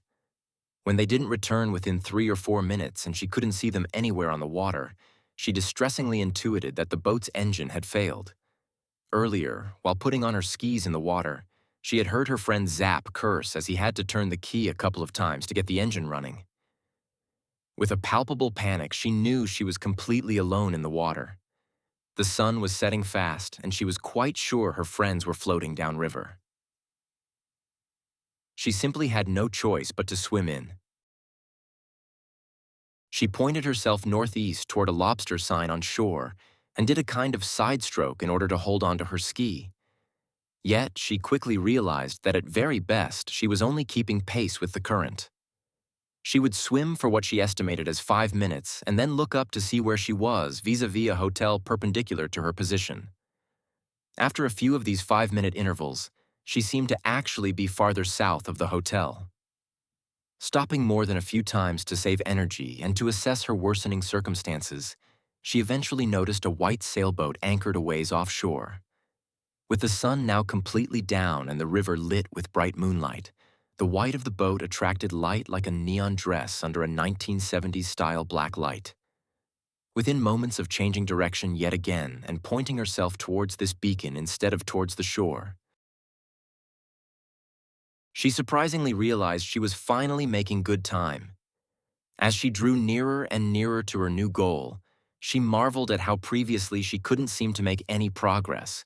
But when a clear objective appeared, she started making quick progress. Despite, at this point, having been in the water close to 2 hours. As it turned out, however, her friends had ultimately anchored the broken boat and also swam in, but within the context of a radically different set of perceptions and beliefs. They never experienced what turned out to be her false perception of making no progress. They knew they were moving farther and farther from their reference point because they could more easily see how far from it they had swum. With Renee's initial navigational sign being a much more distant neon sign and a building on shore, her perception and her beliefs had been way off base. She had been making forward progress the whole time. Most likely, she had been swimming more or less in the direction of the sailboat the whole time, and it was simple distance and being at water level that prevented her from seeing it until the moon came up. Had she just kept swimming in her original direction when she first started, she would have made it all the way back not only to shore but to her friend's dock without having spent an extra hour and a half in the water. Instead, she had stopped, reassessed, and headed toward different landmarks 6 or 7 times before spotting the lighthouse of the white sailboat.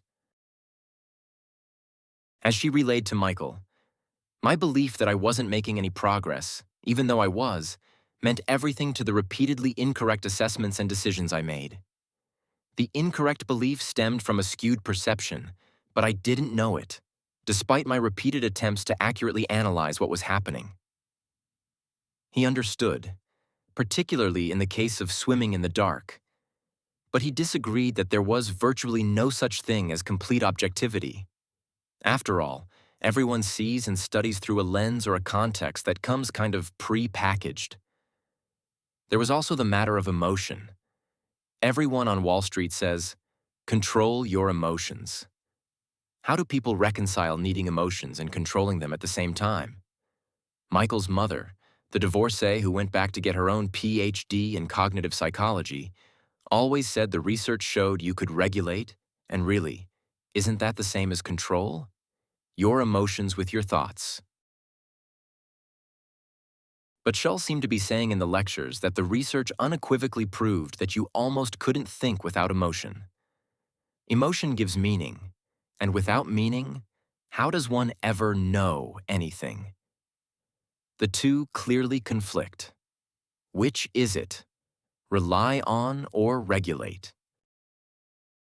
At one point, near the Ohio border, Michael's mind flashed back to a discussion he had been lucky enough to have with Renee's father, Christopher. Renee's parents had hosted what turned out to be a sublime graduation party for her at Topolobampo, the restaurant where President Obama turns up now and then. And Michael had fortuitously found himself on the guest list. When Christopher discovered that Michael was headed for a trader training program at a major bank, he had explained his own retirement from the exchange as being directly attributable to it being much harder to read the other players from what he called upstairs. "Not impossible on the screen," he said, "but a lot harder than when I could see the whites of another trader's eyes across the pit." A new skill for an old dog that wasn't sure he needed to learn it was the way he put it. Michael wondered, have the markets changed so much that he wouldn't recognize them either? Had HFT, high-frequency trading, turned them into a whole new ballgame? Will the only way to do it be via models, which only approximate, and algorithms? Will in the end this job amount to being a robotic arm operator? He has been assured it wouldn't be in the interview. But then he wondered, how does the human interact with the computer? Are the old changes in speed and rhythms, the tape reading that he was taught at Schoenberg, still even there? And then he remembered a study that he had brought up in the interview. He had just stumbled on it on phys.org.com. The gist was that the best market simulation model developed to date relied on sentiment of various market participants. Reported by a group of Italian academics, this artificial market demonstrated sentiment flowing from one type of market participant to another. In doing so, this market model ended up looking the most like actual market data, where big moves beget more big moves and, in probability terms, the less likely events or behaviors were indeed more common. When plotted on probability graphs, the curve has the fat tails, or more time spent in theoretically unlikely events, exactly as real markets have proven to unfold. Discussing this study, in fact, seemed to be what clinched the new job for him. The managing director on one of the desks had seemed quite leery of hiring a new trader who had a PhD. Normally, people like that went into research and built models. They didn't sit on trading desks and deal with the much messier world of gyrating markets. One thing Michael did know for sure. In a practical way, all prices emerged from perception and perceptions change. One day a few years ago, a condo on Chicago's Gold Coast sold for $1.5 million. And a few short months and a market crash later, the one next door sat on the market priced at $1.1 million. Now you could grab it for a mere $850,000. What had changed? The building was just as beautiful and well located as ever. It was how people thought about the value that changed the price, both when it was going up and when it was coming back down. The study seemed to say that tracing the trail of market players' thoughts and feelings from one trader or investor to another held the key to creating a research tool that looked like real markets. Surely one could use computers to help with this, and even more surely, given that humans built all the models anyway, couldn't it be a matter of learning a new, albeit still fundamentally human game? As the seemingly interminable road across Pennsylvania just kept on painting a long, straight black line in front of him, Michael's mind wandered. He and Renee definitely were not an item, but looking from the outside in, one might not know that. Somehow, before he had left Chicago, they kept finding themselves biking to her volleyball matches on Oak Street Beach, or sitting in Starbucks discussing the differences between classic decision theory, subjective probability, and emotion neuroscience. All he could think of was how it seemed every time his feelings got strong enough for him to notice. If he paid attention to them, he inevitably did something he regretted. She lobbied for the idea that emotions made meaning, literally in the brain, and the fact that one could feel something but not act on it. She had a point in that, certainly, that had been his MO with her. To his knowledge, he had disguised even the slightest clue regarding the extent of his interest in her. He knew how he felt, but he didn't act on it. He hoped she might be doing the same. Maybe. Stearnsman Bank ranked within the top 5 of global banks and was known for their aggressive and comprehensive approaches to trading their own capital. They used both discretionary and automated trading across every market. New hire training had begun on Tuesday, July 5th. Every day for weeks now, Michael had sat in a chair for the better part of 9 hours. He knew his days of academia's flexible schedules were over, and he felt more than ready to get onto the desk and be in the action. Lectures on company policies, dealing with the media. Did journalists ever call the junior guy? The bank's proprietary market quotes and order routing technology, and war stories from managing directors in each market. U.S. equities, emerging markets, U.S. govies, currencies, were necessary. Despite his antsiness, he had gained the basics of what he needed to know to not be a complete imbecile on his first day out on the trading floor. The research and quantitative analyses segment even let him show off just a tad with a few nuanced questions. New York's legendary summer humidity permeated the building, and his mind fast-forwarded a few days to the class's graduation dinner in the grill room of one of the Wall Street power brokers' favorite places, the Four Seasons restaurant. As he walked into today's class a moment late, due to the huge number of people buying frappuccinos, he heard, "Who will put in the first bid? $100 for... Do I hear 50? His fellow classmates were bidding it up fast. "Do I hear 80? 85? 90? Michael didn't hesitate. 95! He shouted. He figured the iced quad latte that had made him a moment late was now free.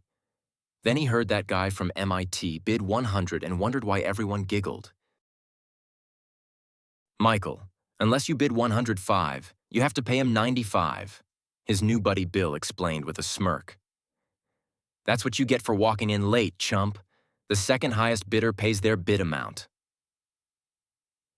Aside from his embarrassment in front of the class, he couldn't believe he hadn't noticed that Denise Shull from the campus lecture was today's guest lecturer. On the screen, Michael saw these words. No matter how you analyze a market or a trade, no matter what your time frame, the only thing you are ever trying to deduce is if other market players will value the asset in question differently in the future. Bill's right, Michael. You didn't know it, but you weren't simply bidding for the $100 bill.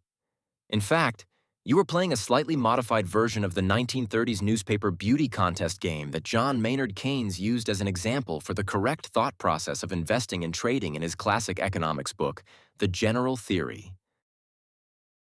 You see, before there were the flash crashes of 2010 and the mass crashes of 2008, 2001, and 1987, before there was a Battle of the Quants conference series, and even before the Nobel laureate Harry Markowitz first fully applied mathematics to the calculation of risk, Keynes pointed out the most fundamental truth of markets and trading that remains in place today.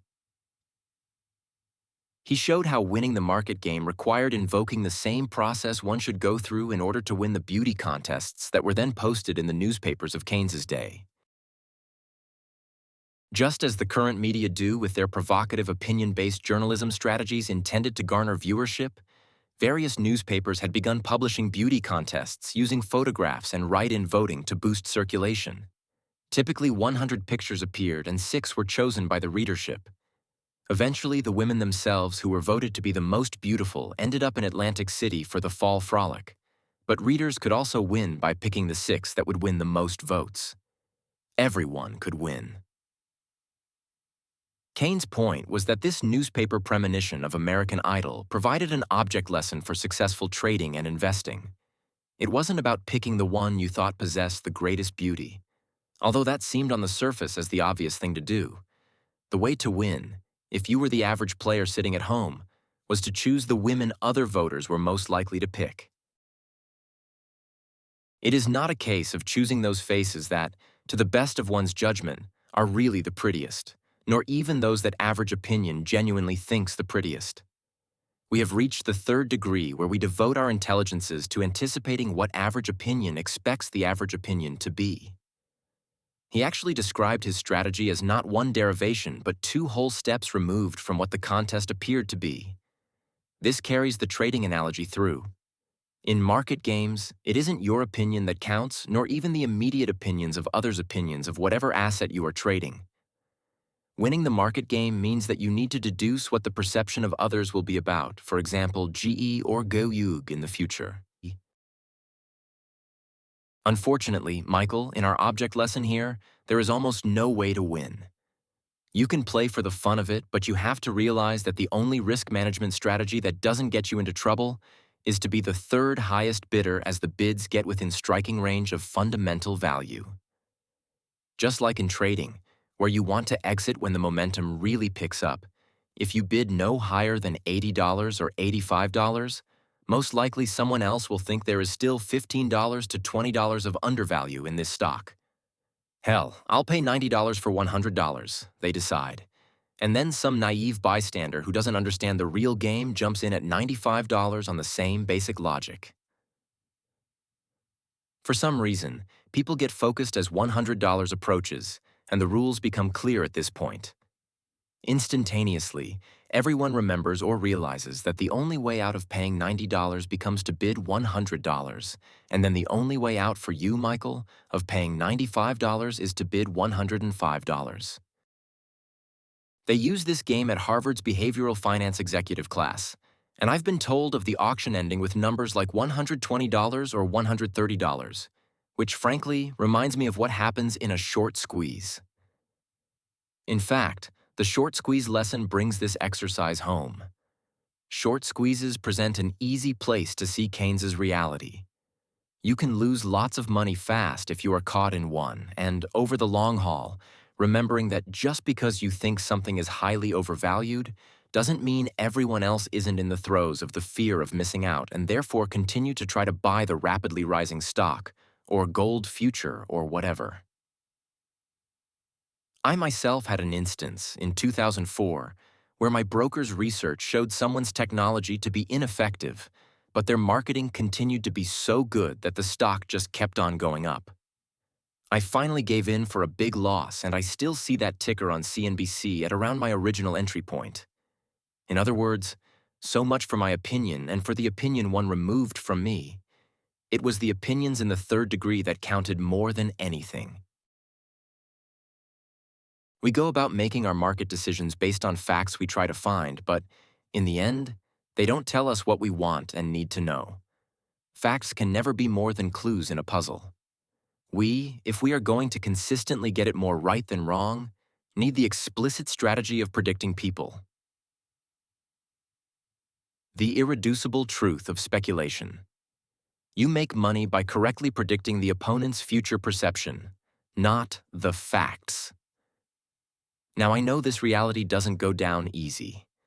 Every one of you just spent a boatload of money, time, and energy getting graduate-level degrees from top institutions.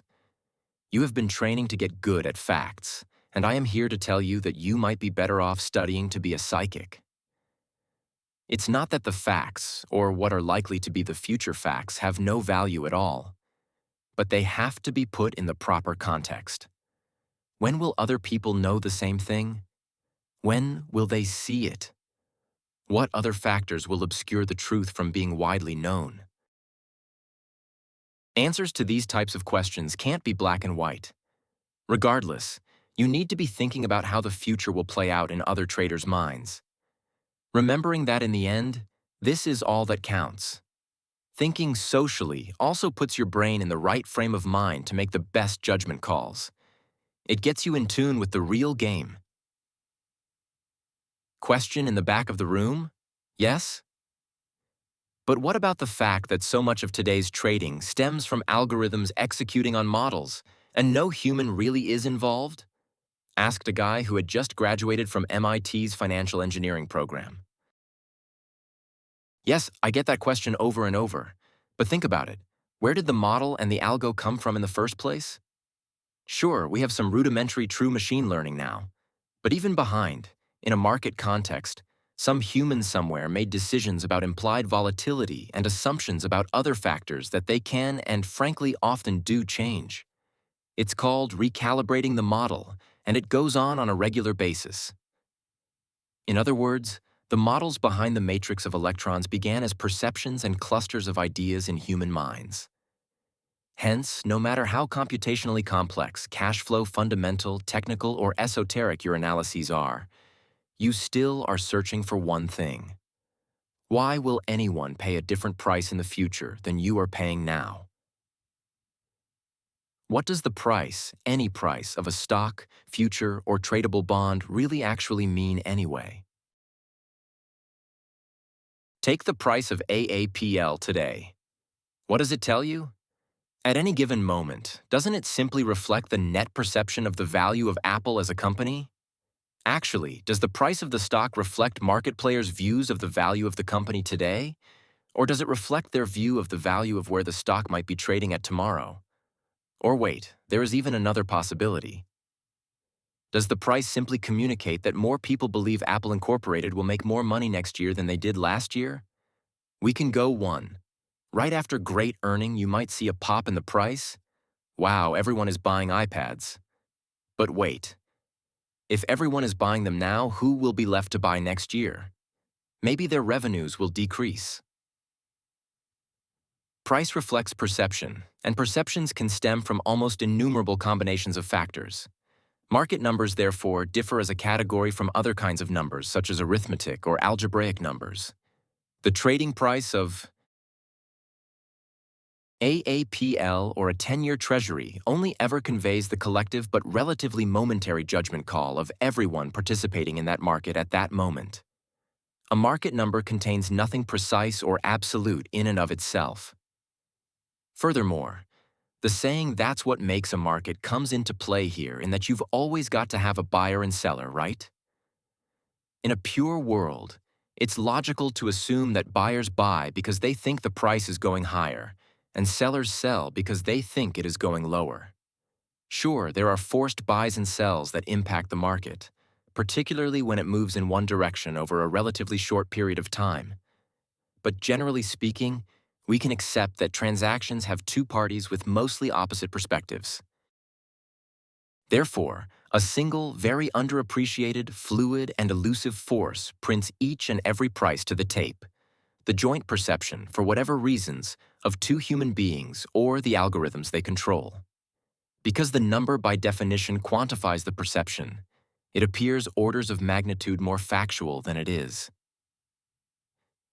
Every single price at every single moment, now and forever, will be only a perception.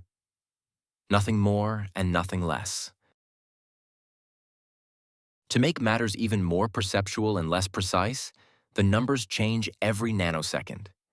Give them a whole day, and they may change quite dramatically. A whole month, year, or decade, and who knows if 100 means 100 or if it means 500 or 1. Prices really are a bit like all of those people in all of those cities all over the world who say, "Don't like our weather?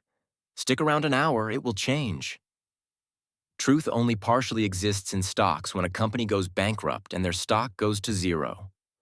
Aside from that, whether AAPL goes higher or IBM goes lower in and of itself, tricks us into thinking we are playing a numbers game. Even the common term expected value in statistics gets glossed over.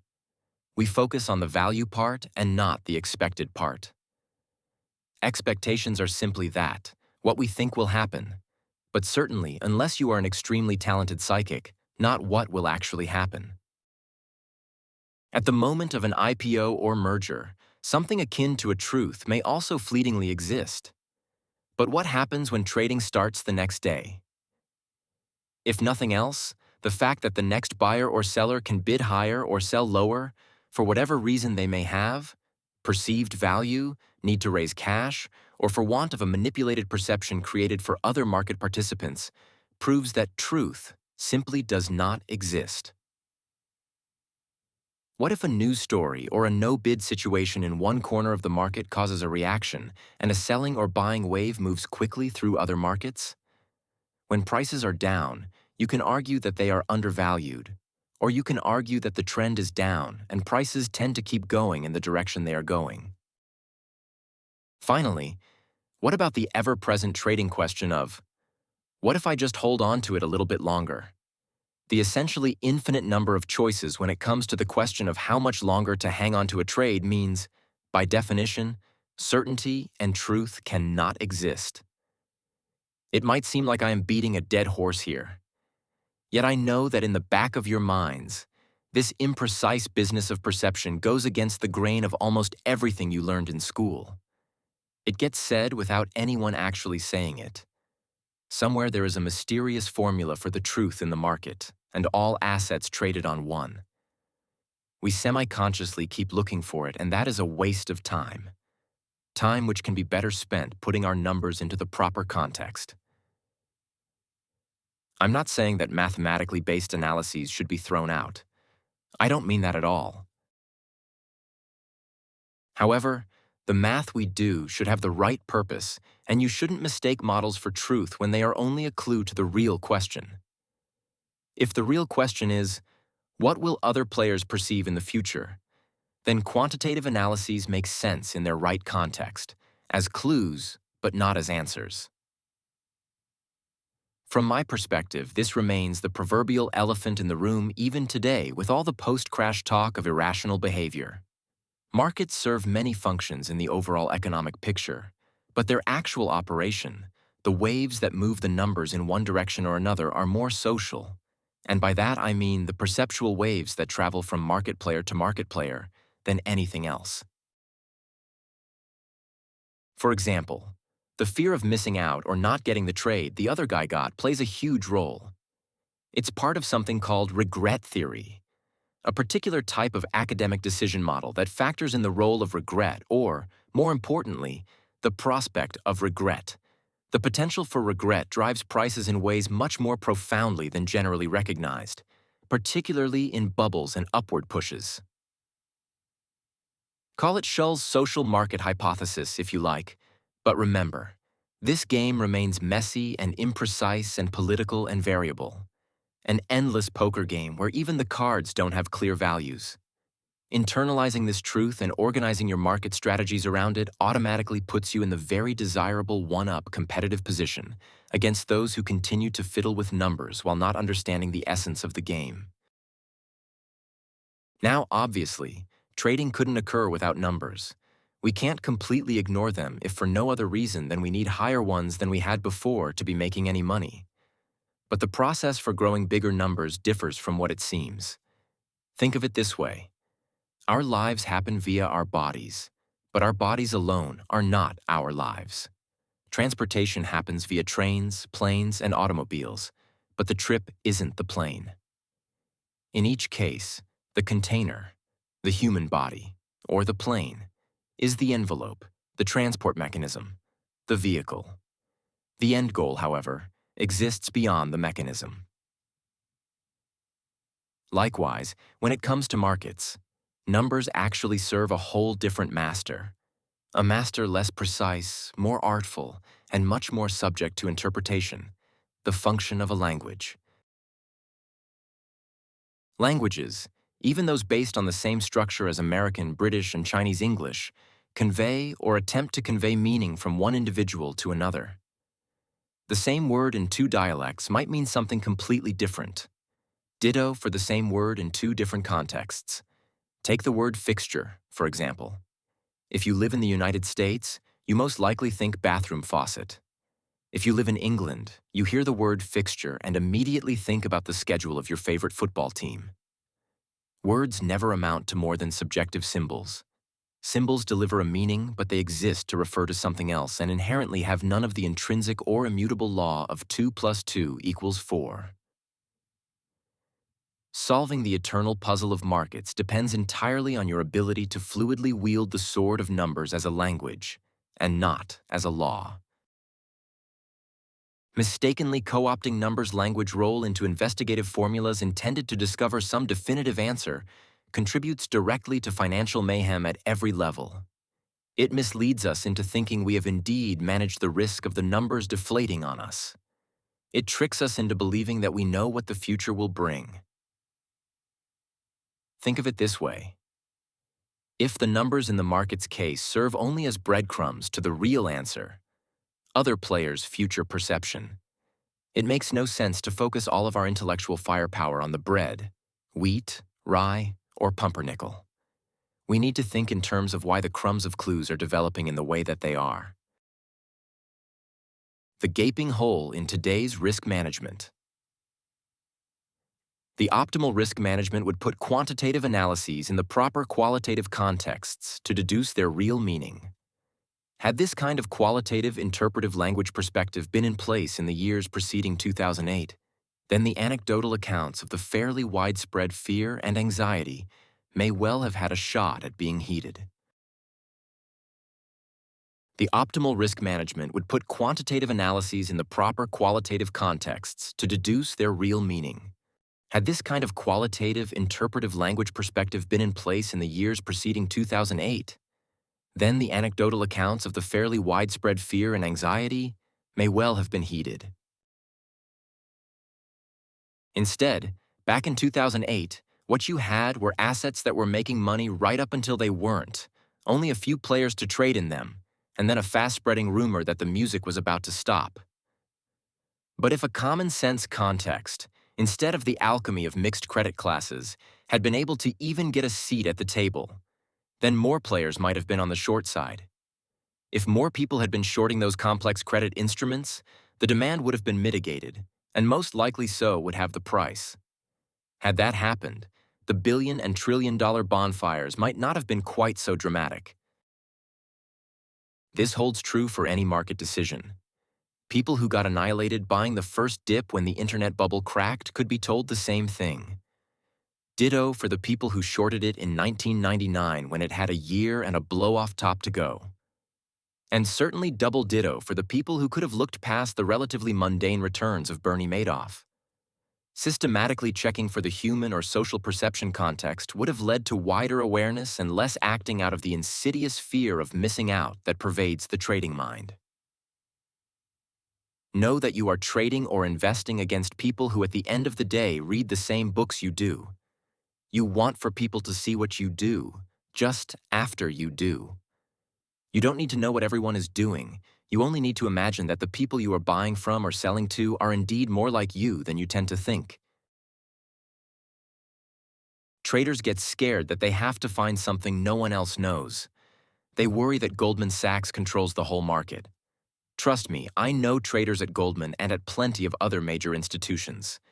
They are actually human, and they don't have some exclusive information unknown to the general population.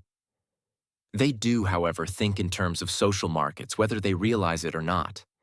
In fact, in my experience, the better the trader, the more they think in terms of the human perception waves that certainly drive short-term markets. Regardless of any day's market rhythm, their thoughts naturally gravitate first toward how the price action is being perceived by their direct trading competitors. Each of us has the skill to understand others in at least two specific ways. Directly, when we can see another human being's physical movements, and indirectly through symbols, when we can only see reflections or artifacts of their activity. Research shows that the brain uses a different system when it looks for people in symbols versus when it can see the actual person. But everyone's got both systems. Some of us use them better than others, and that alone may explain natural-born traders. But we also can all get better at using what comes naturally. Think about it. We all have to predict what other people are going to do almost every moment of our lives. Scientists call this mental ability theory of mind, or TOM for short. It simply means consciously, or usually unconsciously, working with a theory of what is going on in someone else's head. In short, it is pattern recognition of likely human behavior. We can see it most easily in any kind of navigating down a street or highway to get somewhere. For example, here in New York City, we do it walking down Lexington Avenue in particular. As some of you are new to New York, let me explain that Lex bisects the Upper East Side, and in order to get anywhere, you simply have no choice but to dodge and weave through the delivery people, the doyens of Park Avenue, and the typical tourists trying to figure out which restaurant is and which isn't an authentic local joint. Outside of New York, everyone does it when they drive. Otherwise, every non-showroom car anywhere would be dent-laden. In other words, we, essentially without much conscious thought, take in the scene and infer what others will do next. If we weren't all doing this as we go about our business, we'd all be running into each other much more often than we do. But here's the good news, something I've been talking about since 2008 at least. We can see it most easily in any kind of navigating down a street or highway to get somewhere. For example, here in New York City, we do it walking down Lexington Avenue in particular. As some of you are new to New York, let me explain that Lex bisects the Upper East Side, and in order to get anywhere, you simply have no choice but to dodge and weave through the delivery people, the doyens of Park Avenue, and the typical tourists trying to figure out which restaurant is and which isn't an authentic local joint. Outside of New York, everyone does it when they drive. Otherwise, every non-showroom car anywhere would be dent-laden. In other words, we, essentially without much conscious thought, take in the scene and infer what others will do next. If we weren't all doing this as we go about our business, we'd all be running into each other much more often than we do. But here's the good news, something I have been talking about since 2008 at least. This natural ability that we all have showed up in a groundbreaking study as the key to accurately reading markets. Called Exploring the Nature of Trader Intuition, the work showed, in the lead author Antoine Bruguier's words, we find that skill in predicting price changes in markets with insiders correlates with scores on 2 TOM tests. Now, if there is only one thing I don't need to educate you all on, it is statistical correlation. I can assure you, however, that this author didn't use the word incorrectly or lightly. Finished as part of a PhD program at the respected Research School of California Institute of Technology, the paper also went through multiple reviews by the prestigious Journal of Finance, where it appeared last October. But some of you may be a bit worried about the term insiders. No, it doesn't mean Raj Rajaratnam, although clearly when anyone pursues inside information, they are indeed directly pursuing a social market strategy.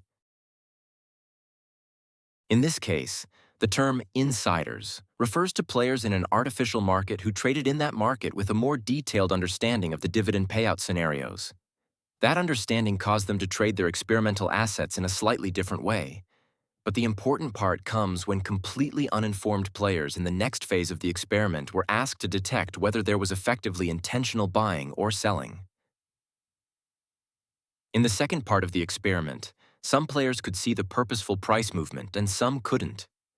They were all playing while an fMRI machine recorded images of their brains.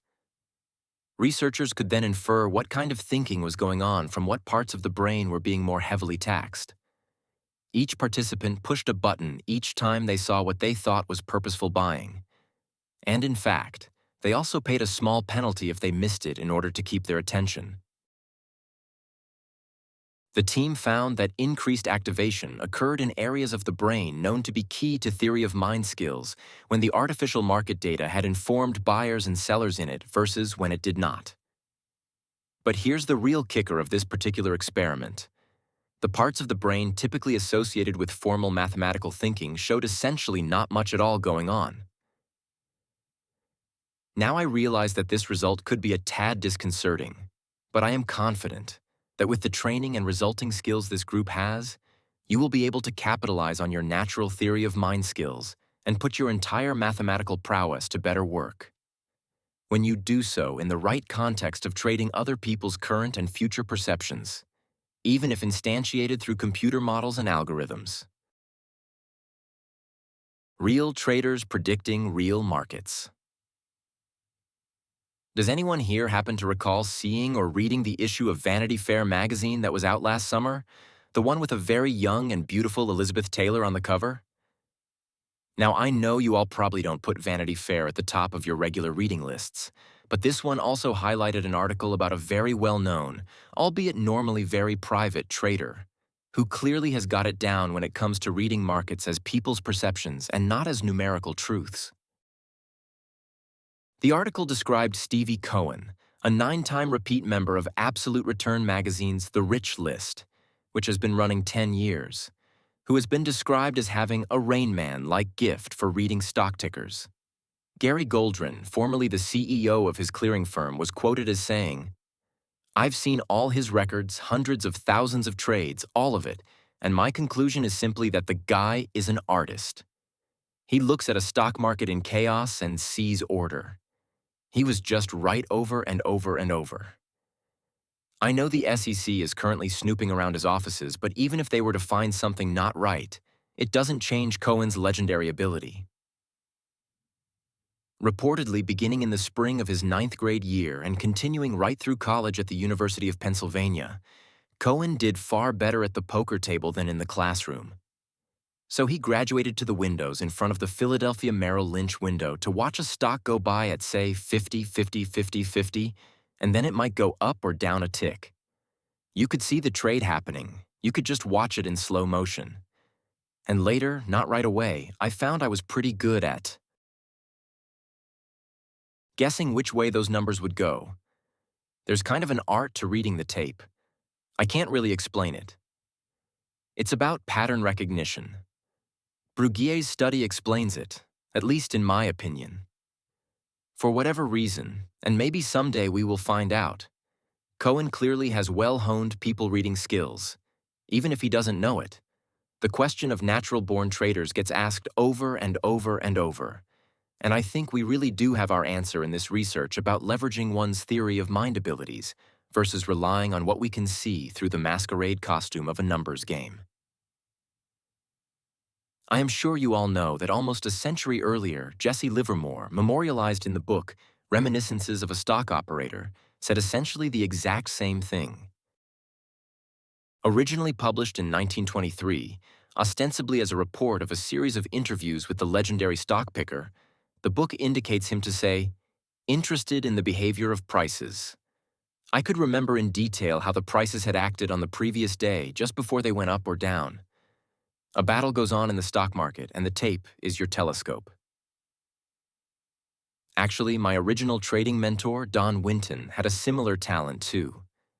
When I first began trading, we would sit watching a spreadsheet of quotes flashing. We could see the bid price, the offer price, the last trade, and the supposed amount of stock available for sale and being bid for. The numbers would flash, just like Cohen says, and Don would say, "It's going up," usually when I thought it was going down. And I would say, "How do you know?" And he would say, "Just watch." "Can't you see there are buyers?" Another guy we traded with, Eddie, always talked the same way. "They are buying, or here they come to sell." I realized one day that everyone I knew who could make a lot of money on a regular basis talked about the markets in terms of people. Think of the best market players you know, whether they run a billion-dollar hedge fund or trade their own capital. If you listen over their shoulders, you hear them speak to the screens as if the monitors can hear. Implicitly, their perceptions are not about the bars, lines, and formulas, but about the people behind the flashing electrons. Anthropologists term it anthropomorphizing, or giving human qualities to non-human objects. But of course, that would be wrong. I actually thought that at the time. Being right out of graduate school, I kind of thought they were taking this numbers puzzle. Yes, I admit it. And trying to turn it into something it wasn't. Then it hit me. In the case of reading markets, it wasn't infusing something non-human with humanity. It was simply seeing it for the truth it is. In fact, when he wasn't around and I wasn't intimidated by Don's book, like reading of the market, I found that in fact I could do it too. The owner of our trading firm, a gentleman named Robert Cantor, told me I had the best instincts he had ever seen after I'd shown him the charts on a series of drug stocks on a Friday, and on Monday they were all up $1 or more. He also said he thought a woman couldn't trade, but that, dear class, is a story for another day. As I became more and more subject to my own schooling as a trader, I became more what I now consider the literal victim of the markets or only probability teaching. It took a long time, and it wasn't really until my first glimpse at this study back in 2007 that I realized why not only me but many other traders I knew could at least sometimes read the language of the market almost as easily as they can read the printed word. The lesson? Intentionally resolve to evaluate the social human context through which you analyze your data, projections, or probabilities. Do this first for yourself as a risk management tool, that is, what are the emotional and social pressures playing on you? And second, as a strategy tool for understanding market action. The risk management advantage in social markets. Andrew Lowe, director of the Financial Engineering Lab at the Massachusetts Institute of Technology, has proposed the adaptive markets hypothesis. It is based on the idea that an ever-evolving ecosystem offers a superior model for markets. If you ask me, this idea makes complete sense given that biological humans would naturally produce biologically behaving markets. How could they do anything else? It would be the underpinning to my social markets hypothesis. As social creatures predict what other social creates will be doing, some will win and some will lose. Bill looked over at Michael with a quizzical look. He mouthed, "But how?" Michael figured it was time to ask and raised his hand. "Denise, I sort of get what you are saying, but wouldn't it be a lot harder and even impossible to analyze the social underpinning of the market? I mean, how would you know who and what they are really thinking? And wouldn't there be so many variables?" Michael, I am glad you asked. First, remember that all human brains basically work the same, at least at a fundamental level. We will get into this, but whatever emotional social context any one of us exists in is actually the foundation for our beliefs and perceptions. David Brooks, in fact, has just released a book on this very subject, The Social Animal, and I recommend it to all of you. Knowing this makes it easier. Let's start with a hypothetical ABC fund that strategically includes human analytics and predictions in devising trading ideas and risk strategies. In the summer of 2008, no algorithm for massaging historical data could ever have foretold that if a major investment bank like Lehman Brothers went bankrupt, AIG would also be severely wounded. No historical precedent with the then set of factors existed. Meteorologists, however, don't quit because they cannot say for sure where a hurricane will make landfall. Our ABC fund looked at the drama of Bear Stearns' demise, and the pervasive chatter regarding who else might fall, most likely noted that the cries of moral hazard and the understandable potential limits of then Treasury Secretary Henry Paulson's and Federal Reserve Chairman Ben Bernanke's appetite for bank rescues. Which does, by the way, speak to the power of social context also. That is, if we accept the social premise, then we can apply its inferences to other people. For ABC Fund, a bank fails would have topped the human scenarios list. So if you believed that the possibility of a bank failing could become very real, you could think, what kind of trades could that produce? Our ABC fund would have at least flat financials, particularly AIG, as a risk management strategy, or maybe even more likely, short as a tactical bet. Conversely, numbers alone in an undervalued or mean reversion strategy very well may have justified being long Lehman or AIG, given the extreme prices at which they were trading. Furthermore, if Andrew Ross Sorkin and his reporting in Too Big to Fail is to be believed, and I see no reason why it shouldn't, essentially no one, not even AIG, fully realized what would happen. Of course, many a Black Swan believer will respond with the criticism that I can only see this because I know now about it. But I disagree. If we are smart enough to come up with the complex models we do, we are certainly smart enough to capitalize on skills we all have, people prediction, and start doing it better. In fact, I will go one step further and predict that for those who adopt this strategy, most of the swans in their view will remain white.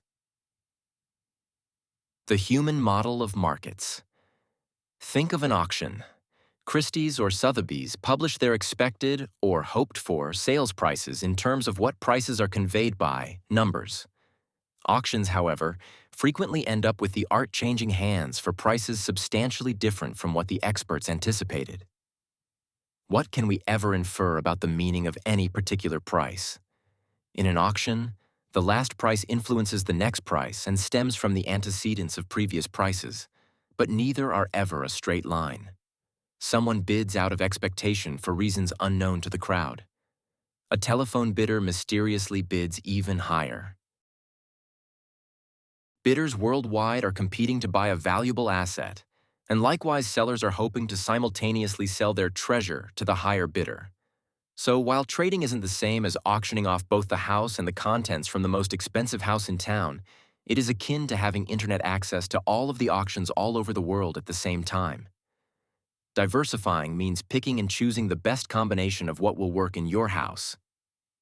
So, to get going down the right mental path, we need to think of the realities that all come into play in an auction.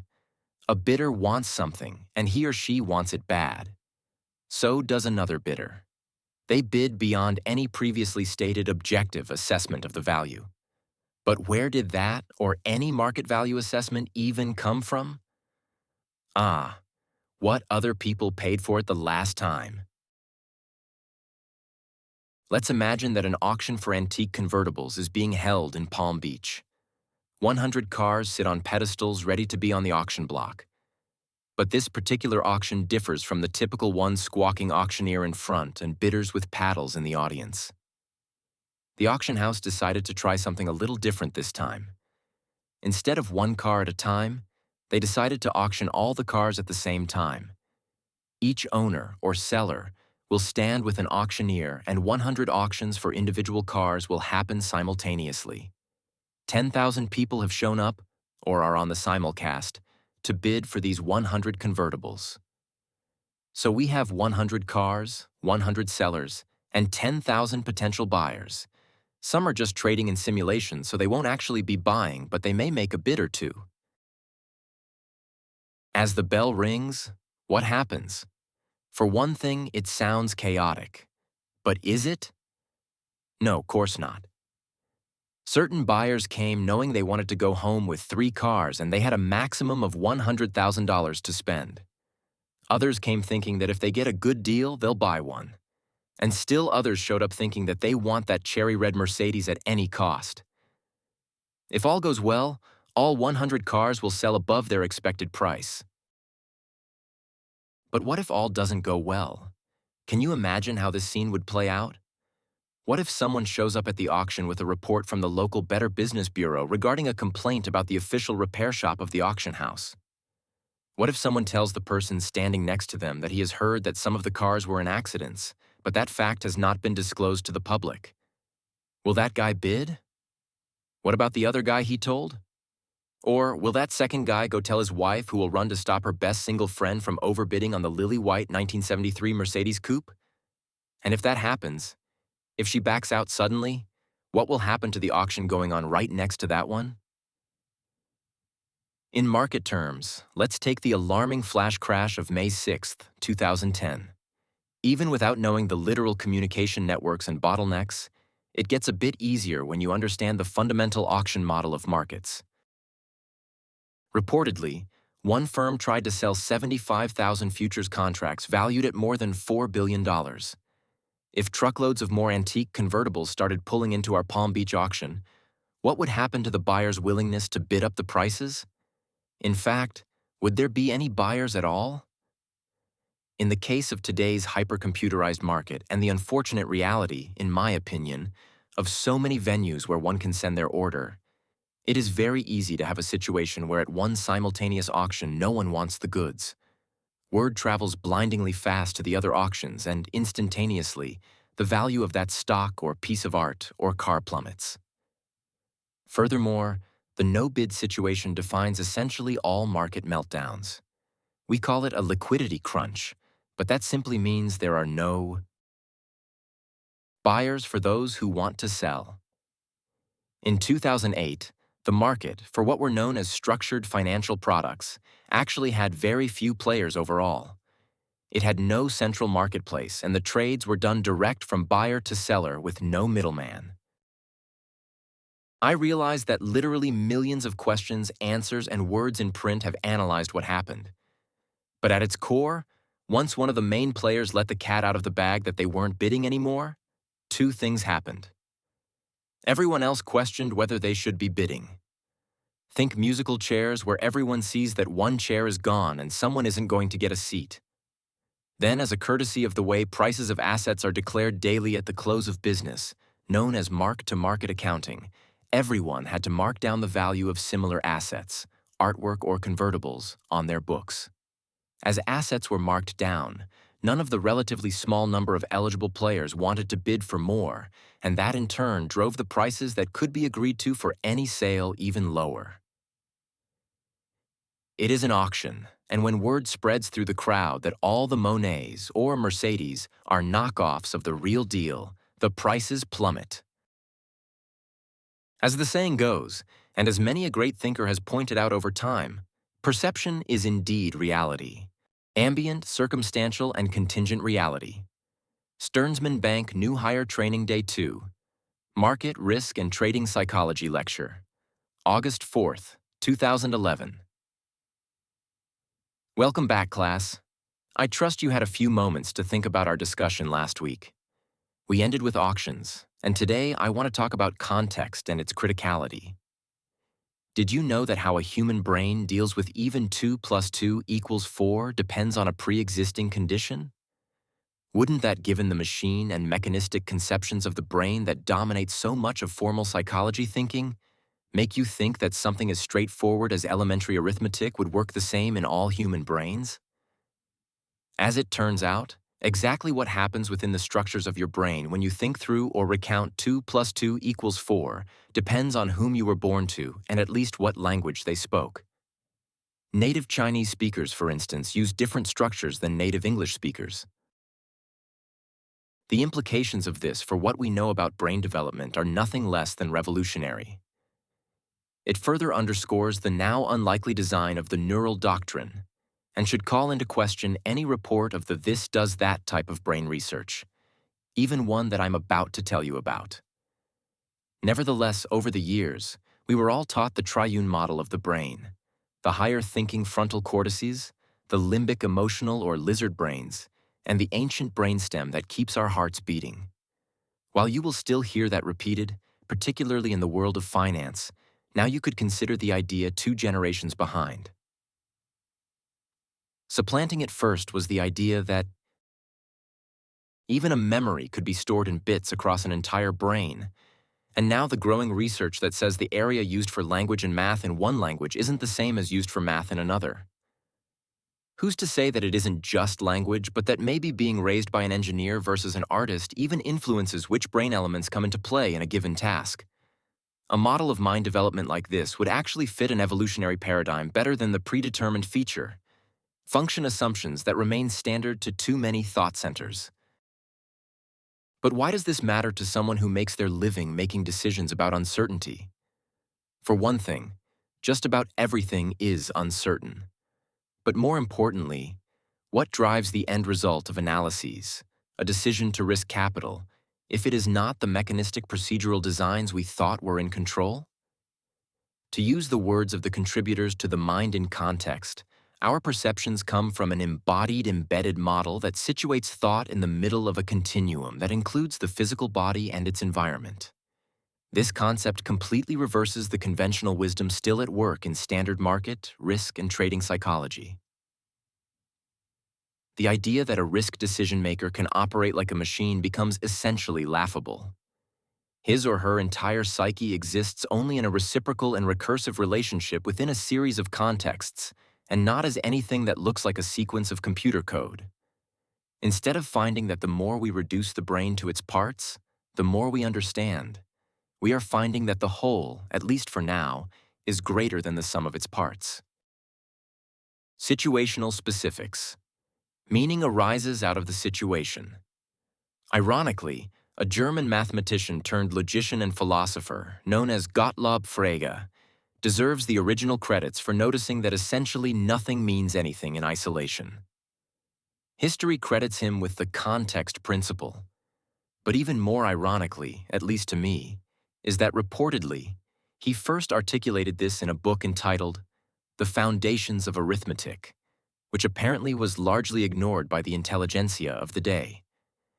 He focused specifically on the subject of words, which, while that might seem limiting, in fact, barely limits the concept at all, given that we ultimately think in words. In practicality, facts have no meaning without context. The intertwined circumstances in which events occur make literally all the difference in knowing what any one something, even a market fact, actually implies. Think about it. Does any given market level, in any market, stocks, bonds, gold, oil, mean anything on its own? If you knew nothing else about the markets other than the Dow was trading at 10,000, would it mean anything to you? How would you know if that were a good thing or bad thing? Would you even know if it revealed bull or bear-like behavior? Suppose you make your living painting. You have spent your whole life drawing, coloring, visiting art supply stores, and dreaming of, or actually, strolling the streets of Paris. What are the odds that you would be able to come up with much of any meaning at all for any Dow level? Let's even suppose that of course you have seen CNN, so you know that when you see the word Dow, it refers to something having to do with the US financial markets. But would you attach much significance to yet another trip through 10,000? Well, you might, if you understand that when the market goes up, the value of art goes up, and when the market goes down, well, there is always Starbucks. We tend to overlook the fact that Dow 10,000, or even Dow 15,000, means nothing without knowledge and at least some modicum of understanding of what came before. In order to interpret, you need to know if the backstory emerges from a place at Dow 8,000 or 20,000. Take what is going on in the market today. We have had a downward slide into today, into August. But how do we judge whether it turn into a rout like 2007? Or will it be like 2010 when we had a 20% correction only to come roaring back? On the other hand, if you also know the history of market levels, you have the framework you need for 10,000 to mean something. Today, as we sit here in this classroom, we know that would be a very bearish number to hit. So, at a minimum, you know whether that is higher or lower, and depending on your orientation, a long-only kind of trader or a perma-bear short-selling fund, you don't have to do much thinking to know whether you like or don't like the number and whether, at the moment, it means you are making or losing money. If context means everything, it means even more in uncertainty. In 2005, Ming Xu, who now heads the Neuroeconomics Lab at University of California, Berkeley, published, with his colleagues, a piece of pivotal research that looked into what the brain does when it comes face-to-face with a traditionally defined risky situation, where the probabilities are known, versus the ambiguous scenarios, where historical probabilities provide only a clue. Classic decision theory assumes the brain handles both in the same way, but Xu wasn't so sure, and indeed, they found differences in the route the blood takes through the brain, depending on the type of problem at hand. Xu proffered the idea of an uncertainty circuit, or the idea that a sort of red flag went up saying more information needed. Now, this might sound innocuous or obvious enough, but if you take maybe the second most repeated rule of trading, plan the trade and trade the plan, Dr. Xu's research sheds a lot of light on why, no matter what anyone says, traders of all types find this so incredibly hard to do day in and day out, trade in and trade out. This supposed truism assumes a computer model of thinking. In practicality, it leaves very little room for context and certainly none for a warning flag that more information must be obtained. Traders try to do exactly what they planned while their brain fights them to find more information or to scramble in the face of a clear, but maybe only subconsciously perceived threat. I used to use the analogy of a jungle versus algebra, but now so many people have taken that statement and made it their own that I want to put it another way.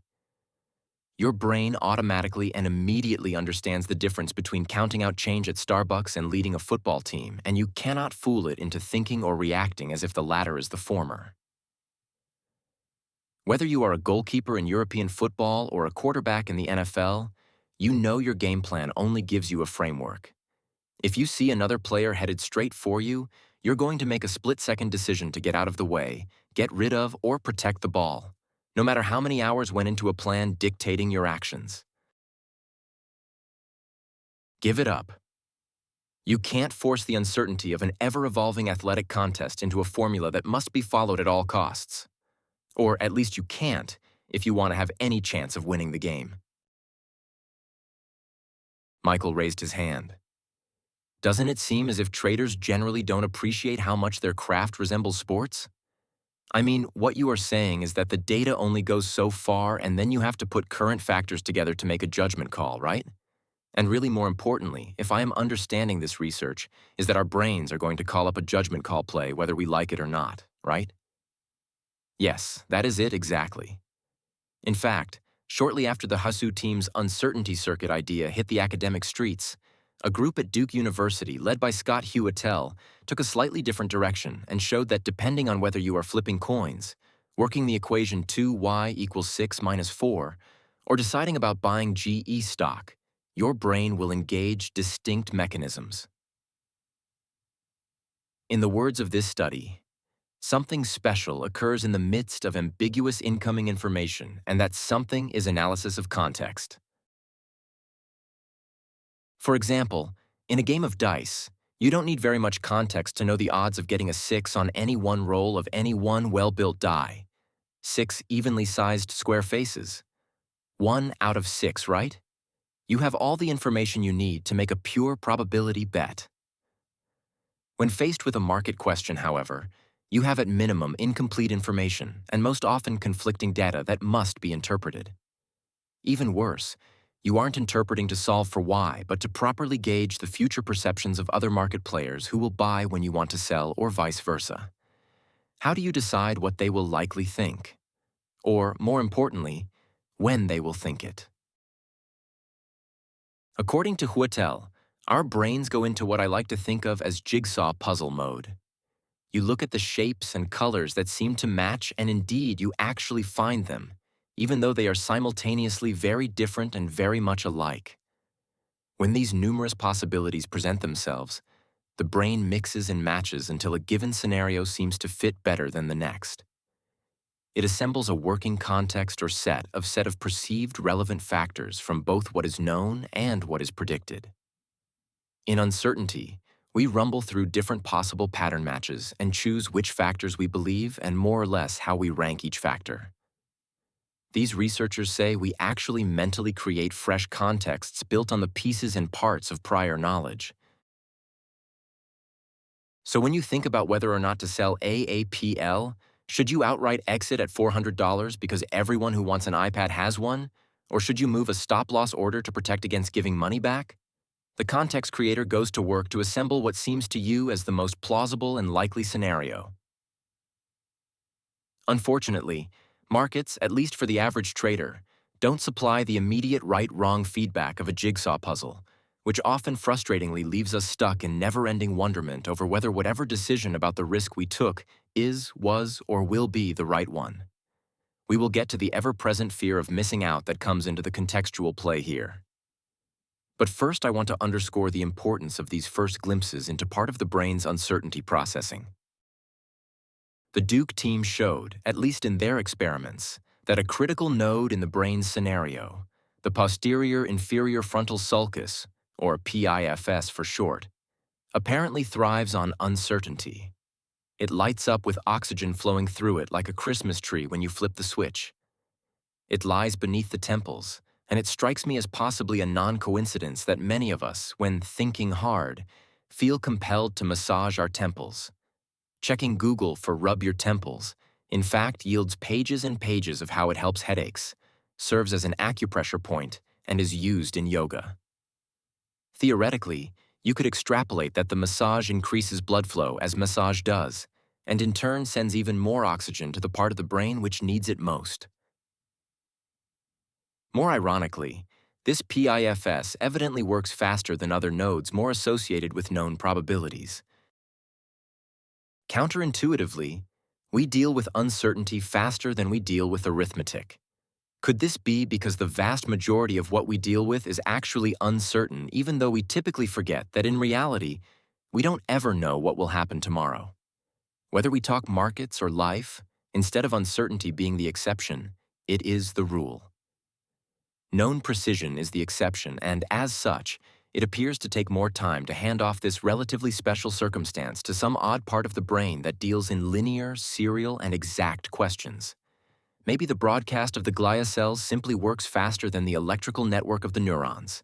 It seems conceptually at least plausible. Beyond the neuroscience, however, the point remains. You gain psychological leverage when you make a set of contexts explicit with an intentional focus on the meaning gap between where numbers leave off and good judgment begins. In practical terms, resolve to know your contexts, all of them. Perceptions Labyrinth Stearnsman Bank New Hire Training Day 3.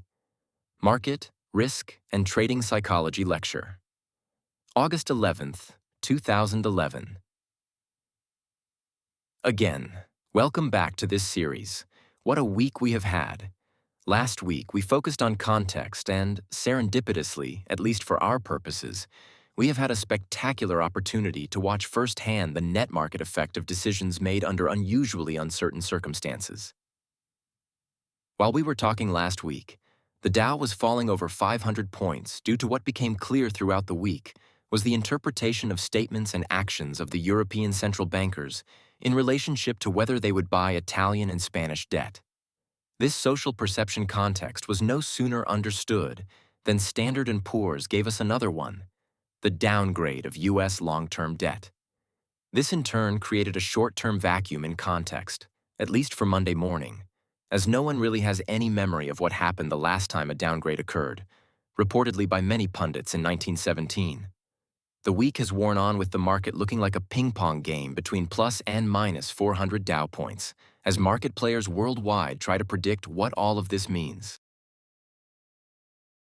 Today, however, I want to get back to the psychological structure of how we create a context in our minds through which we can organize a barrage of new circumstances as we have seen this past week. Where do our contexts come from? This is the central question. How much comes from the circumstances we see, hear, and touch, which begin outside our bodies? And how much comes from inside our heads, which are our memories, beliefs, and expectations? Some leading-edge theorists think almost all of our working mental contexts come from the outside, but this seems in reaction to much of recent psychological history being focused on the internal or egocentric. It seems perfectly clear to me that both remain so critical to the end result. Our perception of the right judgment calls to make. Just like the old nature versus nurture or genes versus environment argument, the debate now lacks relevance. After decades of arguing these questions, the generally accepted answer became both. You would be hard-pressed to find a contemporary developmental biology scientist who doesn't think that nature and nurture combine to create who we become. Hence, both external and internal context should be explored if one truly wants to commit to making better market mind game plays. Again, let's say you have your stock in Apple. You want to sell it at an opportune moment and potentially buy it back on a dip. But where do you begin? Will AAPL again hit $400 for 2 trades within 1 minute of one day? Or will it trade through $400 on its way to $500 and then back again? The element of timing exacerbates the already relentless level of uncertainty presented to our minds by markets. The final whistle never blows. Actually, that lack of a final whistle means that making market and money management decisions is, for all practical purposes, the most challenging decision front in the world.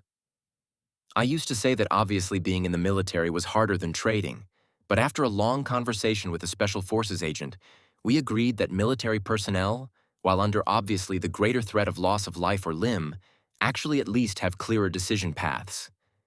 The time frames, in the sense that you know when you are in enemy territory and when you are on base, or you know when you are on leave and when you are returning, are generally known, and the bottom line objective remains always the same: kill or be killed. The portfolio manager, on the other hand, can have completely unclear timeframes as well as objectives that keep changing, given that a market or asset price can reverse course and become friend, foe, or betrayer in an instant. The finality involved in war ironically provides a clarity that a trader or investor can never hope to achieve. Beliefs. Here we go again. This gives us part of the reason Markowitz nailed it when he ended his game-changing paper, Portfolio Selection, with the matter of beliefs. Say you have an MBA or a financial engineering degree. You bring the intellectual context of quantitative analysis to 2 different sets of numbers, company cash flows or historical intermarket relationships. You were taught that analyzing one of these 2 groupings of numbers was the way to predict prices. You automatically go in one of 2 numerical directions. 1. Project expected cash flows for a fundamentalist. 2. Model the relative prices of tech stocks to, say, banks or big-cap tech stocks to a certain type of economy. So, in reality, you have an externally generated context. Your social norm and what you were taught was correct, and the belief it instilled in you as to the right way to analyze a situation. This exemplifies the infinite loop of perception we spoke of last week when we contrasted the essentialist, separate entities, view of thinking. Where does the inner or outer context begin and end? Beliefs, which implicitly include a feeling of confidence, influence, restrict, context. Therefore, beliefs influence what we think we see, or beliefs drive perception. Are beliefs cognitive-based, or are they emotion-based? Or are they both? Clearly, beliefs have a thinking component. They happen in our head, and if you focus, you can literally feel the thought. We also can often find ourselves defending them with data. But can they be only thoughts, even in the old world of 2 or 3 separate mental systems? Is it possible to believe something that you simultaneously feel is incorrect? Of course not. If you believe something, you also have confidence, a feeling of course about it. Could it even be a belief without this associated feeling? Beliefs and the feeling of certainty are inextricably connected. Without that feeling of correctness, the belief would be a non-belief. By definition, then, and in concert with the reciprocal system model of the body-brain-mind, a belief contains both thoughts and feelings. Let's say we have a new problem to understand, analyze, or make a decision about. It could be anything, but let's suppose, since it is our topic, that you want to develop a forecast for the price of a coffee futures contract. Or better yet, how can we make sense of the market moves this past week when they are unprecedented? Even 2008 didn't see the same number of sequential swings we have seen this past week. What would be the first step? Wouldn't it be deciding which information is relevant? And wouldn't deciding which information is relevant be greatly influenced by the beliefs you currently have about the best way to analyze market movements? If you are a CFA or chartered financial analyst, chances are you will turn to crop forecasts and demand curves. On the other hand, if you are a certified market technician, wouldn't you first turn to pure charts of historical price action? And in fact, wouldn't you think that the other guy was going about it the wrong way? Who could actually say which method surpasses the other one? Could anyone outside of academia really declare such a thing with a straight face? Those types of declarations signify that the person believed something, found the evidence to support it, and then made the statement. Beliefs limit our range of view, but they do it necessarily. Too many possibilities exist, and beliefs curate how we go about looking at things. If we didn't have them, there would be too many seemingly new, but not new decisions to make every single time we tried to think of something. But here's the rub about beliefs that Camelia Kunin of Northwestern and Brian Knutson of Stanford showed in their paper: the influence of affect on beliefs, preferences, and financial decisions. Pictures of rotten food, erotic scenes, or plain old books sitting on chairs can change the feelings, or at least the context of feelings, we bring in either a positive or negative direction, and subsequently modify our beliefs and our confidence in a simulated stock bond choice game. Rotten food makes you feel disgusted. Erotic scenes arouse you, or at least the graduate student volunteers in their study. And then the feelings induced through those pictures color how you perceive a subsequent decision. And this is the key point. The context of feelings that gets created by an experience, even looking at pictures, modifies your perception of the next question you face. I also heard Heather Berlin of Mount Sinai speak of a study wherein the participants were met with a graduate student overloaded with books. Said student bumped into the incoming participant, dropped the books, and asked each one to hold the cup of coffee the graduate student had in their other hand while they picked up their books. The coffee could be hot or cold, and the participants' judgments about the pictures they subsequently looked at turned out to be influenced by whether the coffee had been hot or cold. Honestly, at this point, research has given us so many examples of how perceptions can be manipulated that we could be here all weekend. So just know that you will think you believe something to be less or more risky when, in fact, a professor may be able to manipulate that belief by showing you pictures or having you hold coffee cups and inducing a particular type of feeling. In a particularly salient example for traders, the feeling of excitement from one situation, psychologically ambient environment, bled over into the level of confidence one brings to a choice and, in turn, changed the amount of risk it appeared prudent to take. Seemingly intangible elements of context greatly influence what we think we see. Perceiving, the imperative variable essence of consciousness. The percept, formally defined as being a comprehension or a single unified awareness, means everything to our performance. Actually, if you think about it, perception means everything to everything. If we aren't perceiving things, we are unconscious, as in asleep or brain injured or under anesthesia or, well, let's just say a bit worse off. If we look at the mind game of markets as a game of playing perceptions versus the probabilistic numbers game we thought we were up against, we will actually be better able to leverage the overly simplistic numbers and data we previously completely depended on. Clarifying perceptions over and over so that they match up with the ever-changing realities and eventualities of other players' percepts puts you in the real game. Easier said than done, though, I understand. Understanding perception actually represents one of the oldest questions in psychology. Traditionally, those who think about perception think about taking in sensory input. Think burnt tongue, lip, or finger, and that sensory input alerting us to a development. For example, in the visual realm, the way a squirrel completely blends into the bark of a tree when it is escaping my dog. Ginger exemplifies a trick of nature in the predator-prey perception game. Today, however, we have a boatload of new data to infuse into our understanding of perception. Foremost is new knowledge about the most basic of perceiving senses: vision. Typically, we presume that we first see a thing and then we react to it. We have all been taught that our senses work essentially mechanically. Light hits the retina, reflects to the back of the eye, and so forth and so on. Well, it isn't quite that simple. The article, See It with Feeling, recounts the story of Michael Moy, who lost most of his vision at age 3 and then at 40 had a successful corneal transplant, but at first could only see colors and shapes. As time passed, and presumably as he developed connections between the physics of his vision and the emotional processing tissues, he became fluent in vision. In fact, at least 5 studies on basic vision and affect or feeling show that in order for our eyes to actually see, they seemingly require emotional inputs. Evidently, the visual cortex needs the context of emotional meaning to turn shapes, colors, etc. into anything identifiable.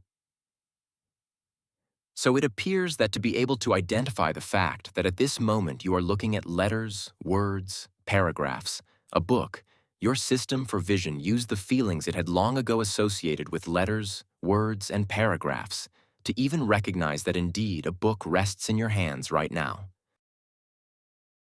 A momentarily alarming example befell me recently. Ascending from the subway to Lexington Avenue, I saw a very, very large man beginning to tumble heels over head down the stairs. In microseconds, before what I could consider having any time to think, he had literally somersaulted his 300-plus pounds down about a dozen steps. In what seemed an instinctive move, I raised my relatively measly forearm in order to block his flailing size 14 foot from striking me smack in the face.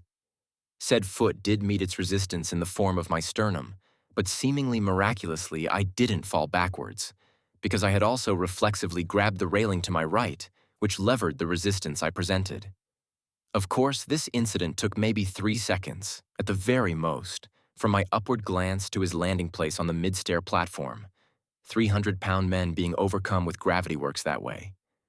But somehow my eyes instantly delivered the implications to my conscious brain. Oh my God, that guy, who should be a Jets linebacker if he is not, is falling. He is about to inadvertently strike me. Ouch, that hurt. Is he okay? Yes, and 2 guys are helping him. Am I hurt? Can I breathe? How did that happen? This experience demonstrates the idea of seeing with feeling. In what has to be measured in microseconds, my mind assigned the value that he wasn't about to harm me on purpose, but that I was in trouble if I didn't prepare. Had I not both held my left forearm up and grabbed the railing with my right, the latter of which I had no conscious memory or experience of, I would have found myself falling backwards down quite a few stairs. If my correct perception hadn't been turned into action so imperceptibly, unconsciously, below my level of awareness, I would have undoubtedly suffered some major injuries. I might not be writing this today, as most likely my head would have hit the concrete first. What saved me was my immediate reaction to the physical and emotional meaning and my brain's ability to process it without my even knowing it. Trading colors. Immediately, when I learned of the work on vision and meaning, it occurred to me that traders and portfolio managers of all types should reconsider what colors they use on their screens. The associations of green and red could easily be creating meaning and induce an impulsive move even before anyone had a chance to be consciously aware of it. Why not try, say, yellow and purple, or black and white, or gray? Or even change it up quarterly so as to dissipate automatic meaning? And then I found a piece of research that proved it. Sure enough, seeing red isn't just a metaphor. It literally increases the speed and force at which we will move. Do you realize the gravity of this finding about vision and emotion? You have been taught to ignore your emotions, yet you couldn't see if your visual cortex ignored them. Does that add up? Doesn't it once again underscore that fact that we have been working on the horrifyingly wrong assumptions about emotion? More generally speaking, doesn't it dictate the need to intentionally include emotion analytics in a new strategy of contextual versus isolation or precision analysis? The ironic holy grail of risk. Stearnsman Bank New Hire Training Day. 4 Market Risk and Trading Psychology Lecture. August 18th, 2011. Today is the last day of our 4-week series, and at least from the perspective of having object lessons to contemplate, our timing couldn't have been better. In the midst of some strikingly clear examples in the market's recent action, we've had a chance to discuss beliefs, context, and perception. 2 weeks ago, it was a rumor that the European Central Bank would not buy Italian and Spanish bonds that caused a 500-point sell-off. Last week, we went one way and then the other at dizzying speeds. Today, as we begin, the yields on the 10-year U.S. Treasury note are hitting lows, 1.9872%, not seen since the 1960s.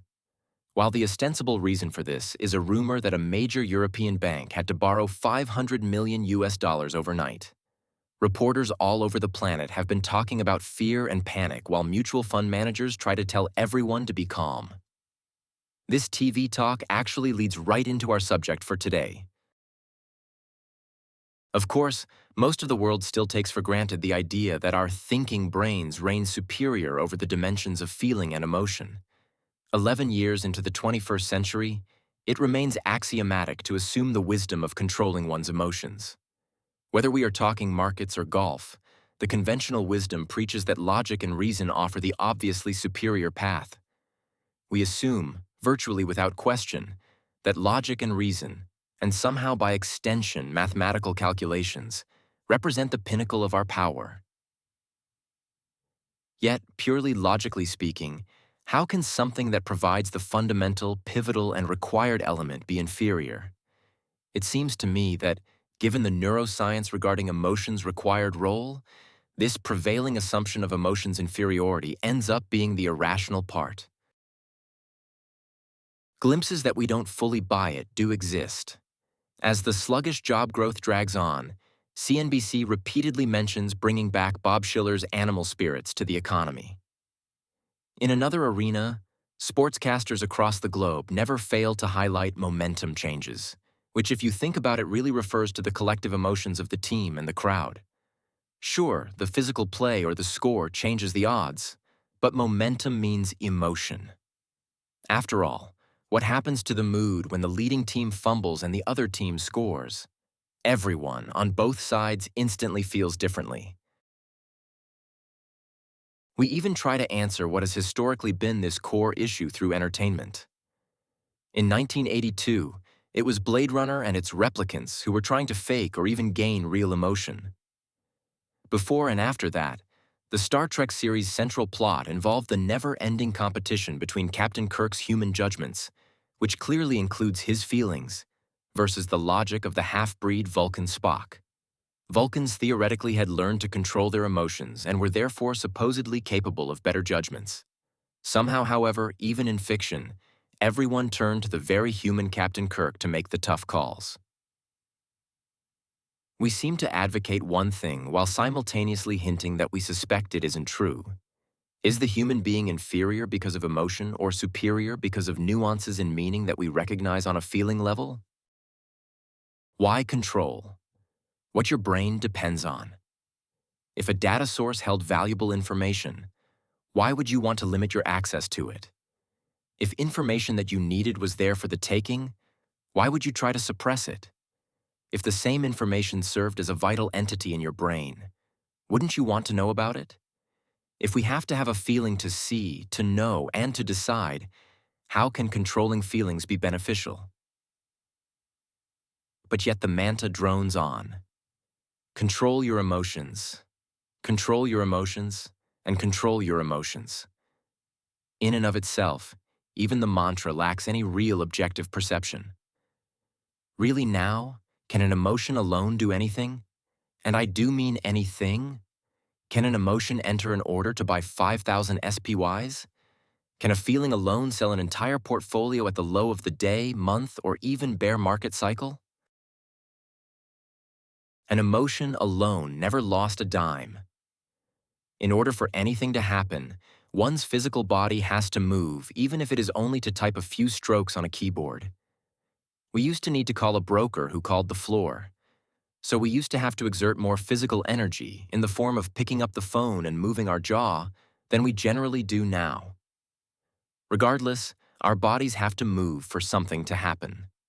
Bodies moving equate to action, and actions or taking action is the only thing that logically and literally needs to be controlled.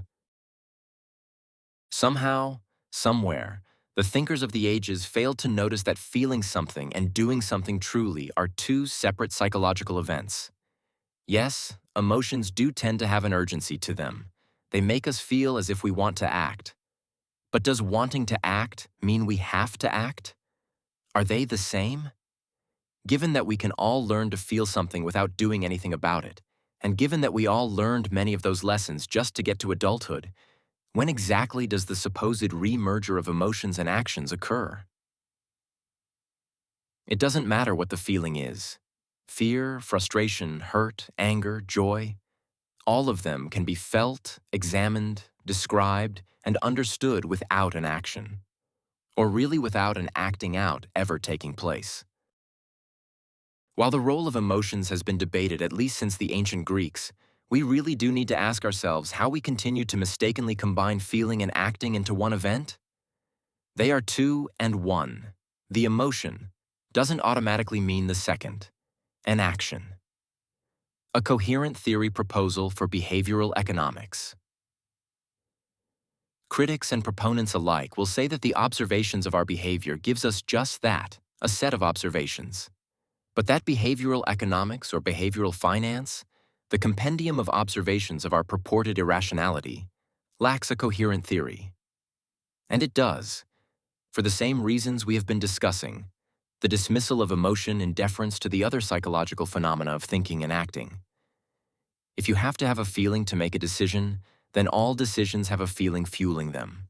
It is as simple as that. This acceptance of the idea of the essential context of emotion, the EC, if you will, offers a satisfying explanation for the perceived irrational behaviors listed in the compendium of the field of behavioral finance. Framing, priming, and antecedent events induce certain feelings, and it is those feelings, now unconscious to most of us, that steer decisions and behavior. By systematically subjugating feelings and emotions to the other psychological categories of cognition and behavior, we miss their critical messages. Damasio and his co-researchers were among the first recent thinkers to notice this when he wrote, "I now turn to emotion and feeling, central aspects of biological regulation, to suggest that they provide the bridge between rational and non-rational processes. Right now, we don't stop to understand what we are feeling, so we simply end up unconsciously sending the energy of our feelings into actions. This process reduces the static or distraction of the feeling we experience on a physical level. But if we learn to analyze instead, we find that that energy cannot only be tolerated, but that it holds maps, clues, and directions. Understand the data source of the feeling, the real impetus, and you will not only understand the behavior, but have a new and powerful lever into how to choose behavior that best serves your purposes. No amount of thinking harder, twice, or more rationally is going to change the imperative role of emotions as data. One way or another, your cognitive unconscious will signal to your cognitive conscious through the conduit of feelings. Sometimes the best ideas are the simplest. Add feelings and emotions back into the conundrum about thinking and behavior, and you have a coherent theory. All one needs to do is look at the context of the feelings, and the behavior will always be explicable. This doesn't mean you will like the behavior, but at least you will understand it. It isn't that we are wired to be irrational. It is that we misunderstand and therefore misuse our so-called wiring. In a world of research that is moving toward theories centered on multi-factor emergence and context as the dominant new themes in psychological theorizing, putting emotional contexts in their proper place will pay off. The EC, emotional context as the missing element in risk management. This unconscious acting out of emotional contexts creates risk in the classical sense. Attempting to circumvent that risk via numbers, again, does not come even close to the source of the event, the feelings, that we believe we should be controlling, but which our perception actually needs in order to operate. We may think we have deferred or eradicated them, when a moment to years later, we find ourselves acting exactly according to the feeling we tried to rid ourselves of. Just as Darwin suggested, this viewpoint transforms fear and anxiety into valuable early warning tools instead of discomforting nuisances or panics. Think about children. We know what it means for them to act out. We mean that they are crying or screaming because something feels bad. We understand that their behavior only reflects their feelings put into action. Why do they do it? Well, yes, they haven't learned not to. But what haven't they learned? They haven't learned other mechanisms to express or deal with their feelings. They don't have the power to enact any other strategy, as they don't know how to get on the bus by themselves. Or calmly say, "Mom, this isn't working right for me right now." So they simply audibly, usually with decibels for amplification, act out. A very public, very painful adult example for all of us lies in the story of Hank Paulson and Ben Bernanke allowing Lehman Brothers Bank to fail. In short, their fears of public outcry over government bailouts provided a context of feelings that prevented them from seeing how such a failure would reverberate. If both a social context of markets as well as an internal context of emotions as data had been the standard operating procedure, then the decision makers would have had a much higher chance of understanding their own motivations as well as seeing the potential consequences. The Wall Street Journal reported, however, that FCIC Chairman Phil Angelides said emerging evidence shows government officials made a conscious policy decision not to rescue the investment bank. Apparently, the then Treasury Chief of Staff Jim Wilkinson, who would have worked directly for Paulson, wrote on September 8, 2008, that he couldn't stomach us bailing out Lehman. Will be horrible in the press. You don't have to be a shrink to realize that the phrase couldn't stomach means it will feel so bad that at least metaphorical upchucking, if not the real thing, would be in the cards. Just then, Michael's phone vibrated, notifying him of a text. It was Renee asking how the trading psychology lecture was going. They hadn't talked nearly as much as they had before he moved to New York, but calling her to let her know that Denise Shull was a speaker had seemed innocuous enough. He typed in, "Seems quite well. She's saying that there were what she calls feeling or emotional contexts that drove the 2008 financial crisis." "Really? How well is that going over?" she immediately replied. No one's head is nodding for one, typed Michael. LOL, great, she texted, just as Michael realized he really couldn't get away with, as much as he wanted to, typing under his desk. Could this be where portfolio managers and traders of all stripes have gone wrong? I submit to you in no uncertain terms that this misunderstanding of the role and usage of feelings and emotions is indeed the source of market and money management blowups. Everyone has not only discounted but overtly disdained a role for feelings. We consciously have attempted to throw out any knowledge or analysis of the most important factor driving our perceptions and decisions. Linking together otherwise distinct arenas of cutting-edge research declares that the more uncertain a situation, the more our brains turn to context to make sense of what we are perceiving. Again, think of trying to find a place for a jigsaw puzzle piece. The more contextual puzzle piece picking gets involved, the more influential one's beliefs and feelings of confidence or fear become. Feelings pre-stage perception, and perception morphs into reality through the decisions resulting from it. While of course humans can analyze numbers in ways that Yorkshire Terriers or cucumbers evidently cannot, do we in fact even do the math in the absence of a feeling of confidence, or even the feeling of desire to have some piece of insight or understanding? The feeling of belief in one's chosen mathematical approach, the natural desire to be correct, the parallel discomfort of discovering one made a mistake, or circumstances have migrated so dramatically that work must be redone. All of these provide a highly relevant FC to what superficially looks like a logical, rational process. What we call cold data never exists in a vacuum. The net message of the research into our behavior with investments proves beyond a shadow of a doubt that no matter how smart we may be, we repeatedly make the same perceptual mistakes. While believing in the supremacy of what we thought was intellect, we have been intentionally, although maybe inadvertently, circumventing our best clues. Thinking harder has not worked. It turns out that this strategy may be like trying to nurture a successful garden by applying sunblock to all of the plants and then being mystified at the development of mutant vegetables. We can't even identify the relevance of a number if the emotional processes in our brain fail to kick in. Leveraging this deconstruction of perception delivers not only a more cogent and useful explanation of how the 2008 crash happened, but it sheds light on crisis after crisis that preceded it. In the future, it will provide a context into which a more comprehensive risk management paradigm can fit. It illuminates the new path we must take to protect ourselves and even profit from the next dislocation. If one understands more of the process of perception, one can win a psychological war. If they don't, well, they get left essentially fighting on a flat earth. Turning what seems ephemeral into data, internal data for managing risk and external data for seeing opportunities, presents a challenge that can indeed be met. Analyzing the elusive dimension of the non-quantitative, while not necessarily easy at first, can nevertheless be attacked in a systematic fashion. Knowing your FC is the key. Real traders got me here. I say this radical thing regarding the context of feelings and emotions with confidence, because after years of lecturing, teaching, and coaching, I have simply had way too high a percentage of professional traders tell me something to the effect of, "I am so glad I heard this. I thought it was just me.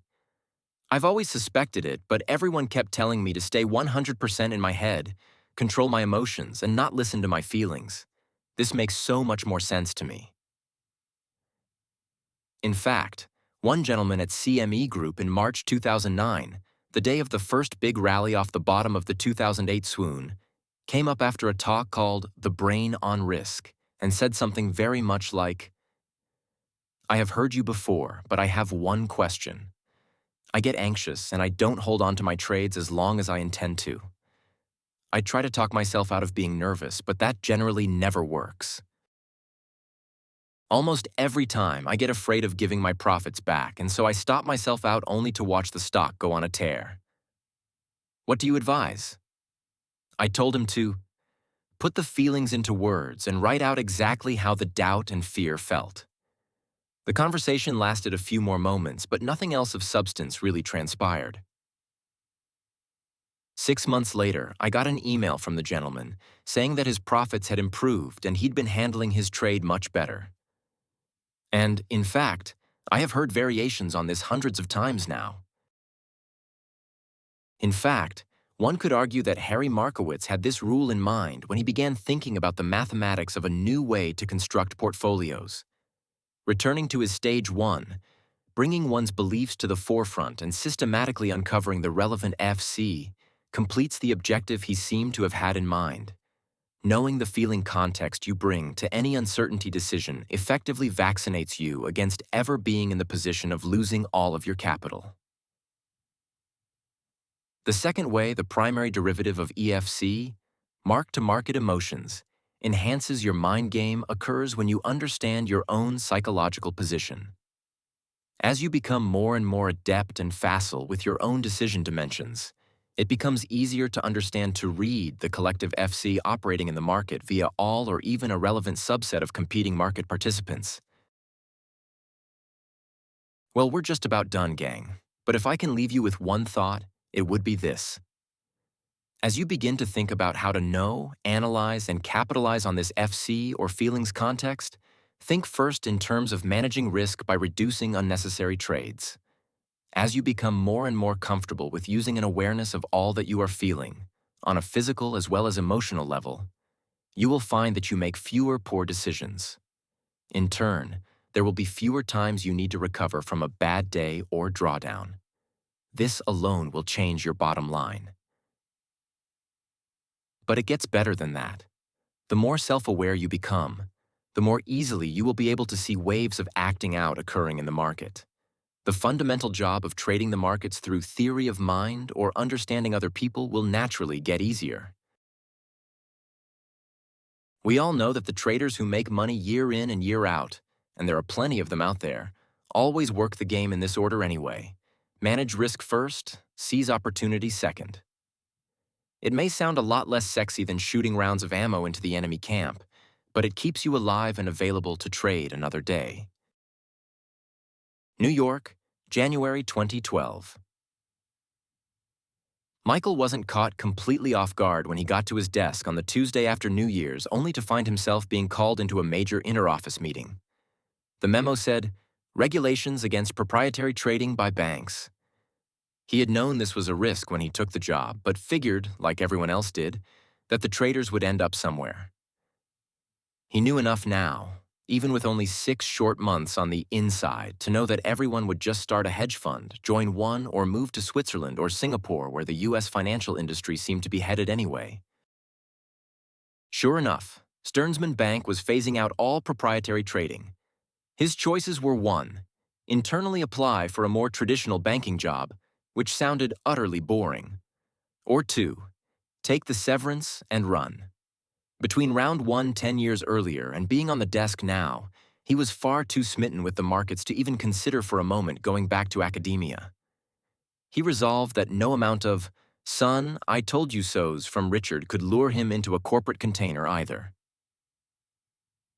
As he experienced the heat of the action, he found himself more and more inclined to view and to win in the markets by leveraging the psychological side of decisions most of Wall Street overlooked. He could be patient. You didn't need to be in every move. You just needed to wait for your spots. But what exactly would he do if he left? Wall Street teemed with people with more experience. Yes, it was true that lots of the exiled prop traders were indeed only setting up their own hedge funds, and surely people would want relatively cheap guys like him to do the grunt work, but that would take some time to pan out.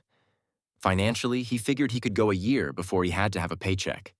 Between his 90 days severance and his inexplicable fortuitous luck in having found 2 Chicago grads to share a 2-bedroom, rent-controlled sublet, things could be much worse. But still, laid off again? You have got to be kidding. Dare he take a quick trip to see his brother Tom in Aspen? He didn't care what his father thought, but he didn't want to come off as cavalier to a potential employer, or, he had to admit, to Renee. He couldn't help but think, however, that airfares and lift tickets were cheap in January, and he might even pick up a shift or 2 on lift duty. He had done it before, and the ski co probably still had him on file. Acting more impulsively than was his norm, he began texting his brother. "Hey, bud, have any room?" Boston, January 2012. Renee had kept her eye out for an excuse to be in New York throughout the fall, but with the mountain of research she was studying, it didn't sound remotely plausible that she'd be able to leave her lab. Plus, if she had learned one thing from her crazy mother, it was never to seem too eager or available when it came to men. Dare he take a quick trip to see his brother Tom in Aspen? He didn't care what his father thought, but he didn't want to come off as cavalier to a potential employer or, he had to admit, to Renee. He couldn't help but think, however, that airfares and lift tickets were cheap in January, and he might even pick up 1 or 2 shifts on lift duty. He had done it before, and the ski company probably still had him on file. Dare he take a quick trip to see his brother Tom in Aspen? He didn't care what his father thought, but he didn't want to come off as cavalier to a potential employer or, he had to admit, to Renee. He couldn't help but think, however, that airfares and lift tickets were cheap in January, and he might even pick up a shift or 2 on lift duty. He had done it before, and the ski co probably still had him on file. Acting more impulsively than was his norm, he began texting his brother, "Hey, bud, have any room?" Boston, January 2012. Renee had kept her eye out for an excuse to be in New York throughout the fall. But with the mountain of research she was studying, it didn't sound remotely plausible that she'd be able to leave her lab. Plus, if she had learned one thing from her crazy mother, it was never to seem too eager or available when it came to men. Unfortunately, on the day Renee's excuse finally arrived, an invite to a special public workshop by Denise Shull's group, Michael had left for Aspen. Aspen, Colorado, January 9th, 2012. As Michael lined up for the gondola on his first free day since he had arrived the previous Thursday, he realized how amazing 1 week could be. A week ago, he had gone to work at Stearnsman early. He had expected to get a jump on the overnight action on the first trading day of the new year. Now today, only a week later, his agenda for the day was to ski as much of Bell Mountain as possible. It had taken only a moment for Tom to text back, "Come on out, bro." He even had a perfunctory interview for the lift crew waiting upon his arrival. It was a tough job that required enduring every kind of customer in the worst weather, so it wasn't totally surprising that there was still an opening. As he rode in the cabin alone, tourists aren't much for blizzard skiing, he wondered if he could lure Renee out of Boston. Her classes didn't begin until the end of January, and to the extent he understood it, she was presently working on literature reviews of the emotion and decision neuroscience. She could read in Colorado as easily as she could in Boston, he figured. Unfortunately, Renee declined. He didn't know she really wanted to come. She told Michael she just couldn't leave, but that her father and some of his floor trading buds were coming to town. Apparently, they took an annual guys-only trip over Martin Luther King weekend to Snowmass and would be staying in one of the legendary mountainside chalets. She was sure they would love to ski with him and maybe get a chance to see his almost Olympian brother in action. He did appreciate that Renee's father, Christopher, could be a good connection to cultivate. In the back of his mind, Michael had been toying with the question of whether there was any way on earth he could start some sort of trading operation of his own. He had some ideas about designing a strategy centered on the psychological aspects, beliefs and perceptions of other market players, and beliefs and feelings of his own and his traders as part of the risk management story. He knew of the funds that were doing this with so-called scraping of Twitter, for example. Why not combine online communiques with a purposeful human interpretation of them? Plus, he knew his credentials in quantitative modeling and decision theory made for a respectable resume, and everyone understood the government's role in moving trading out of banks, so it shouldn't really look like he just up and quit. Maybe, just maybe, Michael thought as he skate-skied his way down Dipsy Doodle, the Aspen equivalent of a bunny hill leading away from the gondola. Wow, these guys are good, thought Michael. Christopher and his friends pushed 20-plus years older than him, but he wasn't sure he could even keep up with yet another run down Hanging Valley.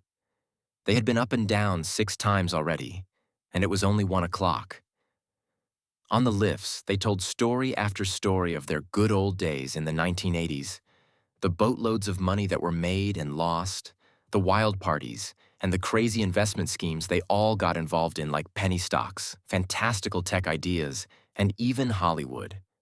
At varying points, they had traded mainly options at the CBOE, some bonds at the Chicago Board of Trade, and Chris even belonged to the Merc. Evidently, the latter earned him the nickname Merc Jerk, but it seemed affectionate. Of course, his own father would be horrified if he knew where Michael was, but Michael couldn't find any reason to tell him. It was obvious that Chris's crew sorely missed their game, even if they didn't fully admit it. Some were investors in startups, and one funded a private prop firm. Could he get hired? But clearly they all longed, at least to some extent, for the old days. When Michael asked them directly about what made them give it up, each in his own way said he realized at some point that the volume had gone to the screen, and it was a different game to read the market through the screen. One of them thought it couldn't be done at all, and that the quants had total control of the market. But others disagreed and said they thought it could be done, but they weren't willing to risk their accumulated nest eggs trying to be the old dog learning new tricks. Michael made a mental note to ask more questions about how they thought it could be done on the screen. And at dinner that evening, he did. "Guys, can I ask you a serious question?" "Sure, Michael, have at it," said a guy named Steve. "Well, today you said it wasn't impossible to make it on the screen, or at least some of you did, but you didn't really go into how. Would you mind giving a guy a clue? I mean, I know I traded on a bank desk, but what if you don't have that kind of institutional capital and trading prowess around you?" Michael, you can't ever forget that you are only trading other people and their perceptions. Therefore, anything you look at must be viewed in terms of answering what are their future perceptions likely to be based on what is happening now. Now, of course, that is a tough question to answer, but there are some pieces of historical data you can use to help. The most useful one I know is volume at a price over time. What that means is that you look at trading volume but from a different perspective. Most people look at it from the perspective of volume during a block of time, but that can only tell you so much. It shows you when blow-offs or extremes of moves most likely happen. The volume spikes when everyone on the wrong side of the trade gives in. But knowing the volume that accumulates at a particular price over time, something originally figured out by a guy named Peter Steidelmeier, can tell you the prices people really care or cared about. It tells you where action is likely to take place, or what kind of action should happen when we get back to that price. I could go on, but hopefully that gives you an idea. It helps to see it on a chart, said Steve. I think I get it, but yes, I would love to see it on a chart. I don't think I have seen it before, said Michael. I think conceptually, though, I see what you are saying. If you can see that many traders traded at a price, then you can extrapolate what they might do when a market comes back to that price. Exactly. And it is a pure way of seeing people through the chart, not a derivative like all of the indicators that people get so caught up with, said Chris. Son, said Chris to Michael as they rode the gondola up to get in one last run together. What do you plan to do once the season ends? Michael, a bit taken aback, hesitated for a nanosecond for fear of sounding overly confident or out of his league.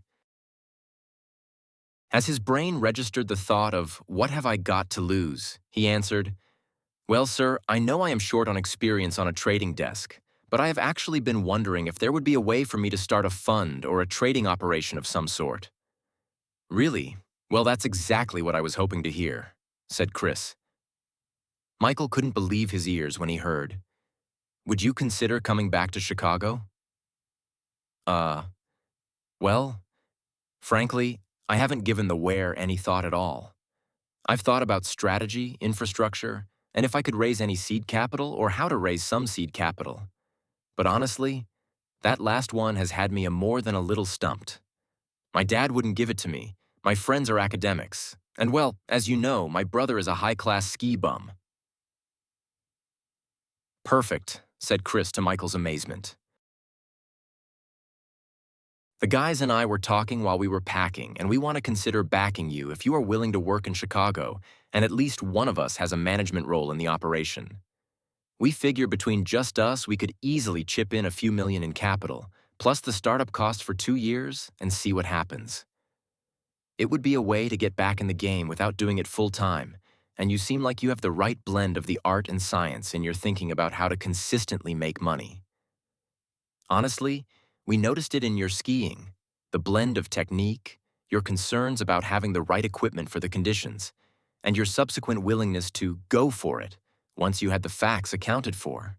We think lots of traders get too caught up in the idea of facts and never realize the artistic part, or the reading other people part and the knowing how to read oneself as the main events. You also seem to intuitively understand what we talked about with Peter Steidelmeyer's work. Understanding the implications of how volume develops over time goes a long way towards being able to read the electrons on the screen when you cannot see who you are trading against in the pits. Could this be happening? Thought Michael. I'd move back to Chicago in a heartbeat for this chance. If you are serious, I've got the perfect name for you, said Renee. How about Coup d'etat Capital? After all, your core idea is to make psychology front and center, right? You want to take the latest in what we know about both people and markets, human perception, fundamental ambiguity, feeling context, and trading other people only, right? What could be a better metaphor for overthrowing the old rational and exclusively probabilistic regime? Michael loved it, and in the interim 3 days since that gondola ride with her father, he felt a sort of fait accompli about at least trying the fund. He figured, if not now, when? With the capital and the expertise he was being offered, wouldn't he be a fool to turn it down? You also seem to intuitively understand what we talked about with Peter Steidelmeyer's work. Understanding the implications of how volume develops over time goes a long way towards being able to read the electrons on the screen when you cannot see who you are trading against in the pits. Could this be happening? Thought Michael. I'd move back to Chicago in a heartbeat for this chance. A coup of a different kind. If you are serious, I've got the perfect name for you, said Renee. How about Coup d'etat Capital? After all, your core idea is to make psychology front and center, right? You want to take the latest in what we know about both people and markets, human perception, fundamental ambiguity, feeling context, and trading other people only, right? What could be a better metaphor for overthrowing the old rational and exclusively probabilistic regime? Michael loved it. And in the interim 3 days since that gondola ride with her father, he felt a sort of fait accompli about at least trying the fund. He figured, if not now, when? With the capital and the expertise he was being offered, wouldn't he be a fool to turn it down? Even though he was relatively inexperienced, and he knew it, he understood the value of having a plan while remaining flexible within the broad confines of that plan.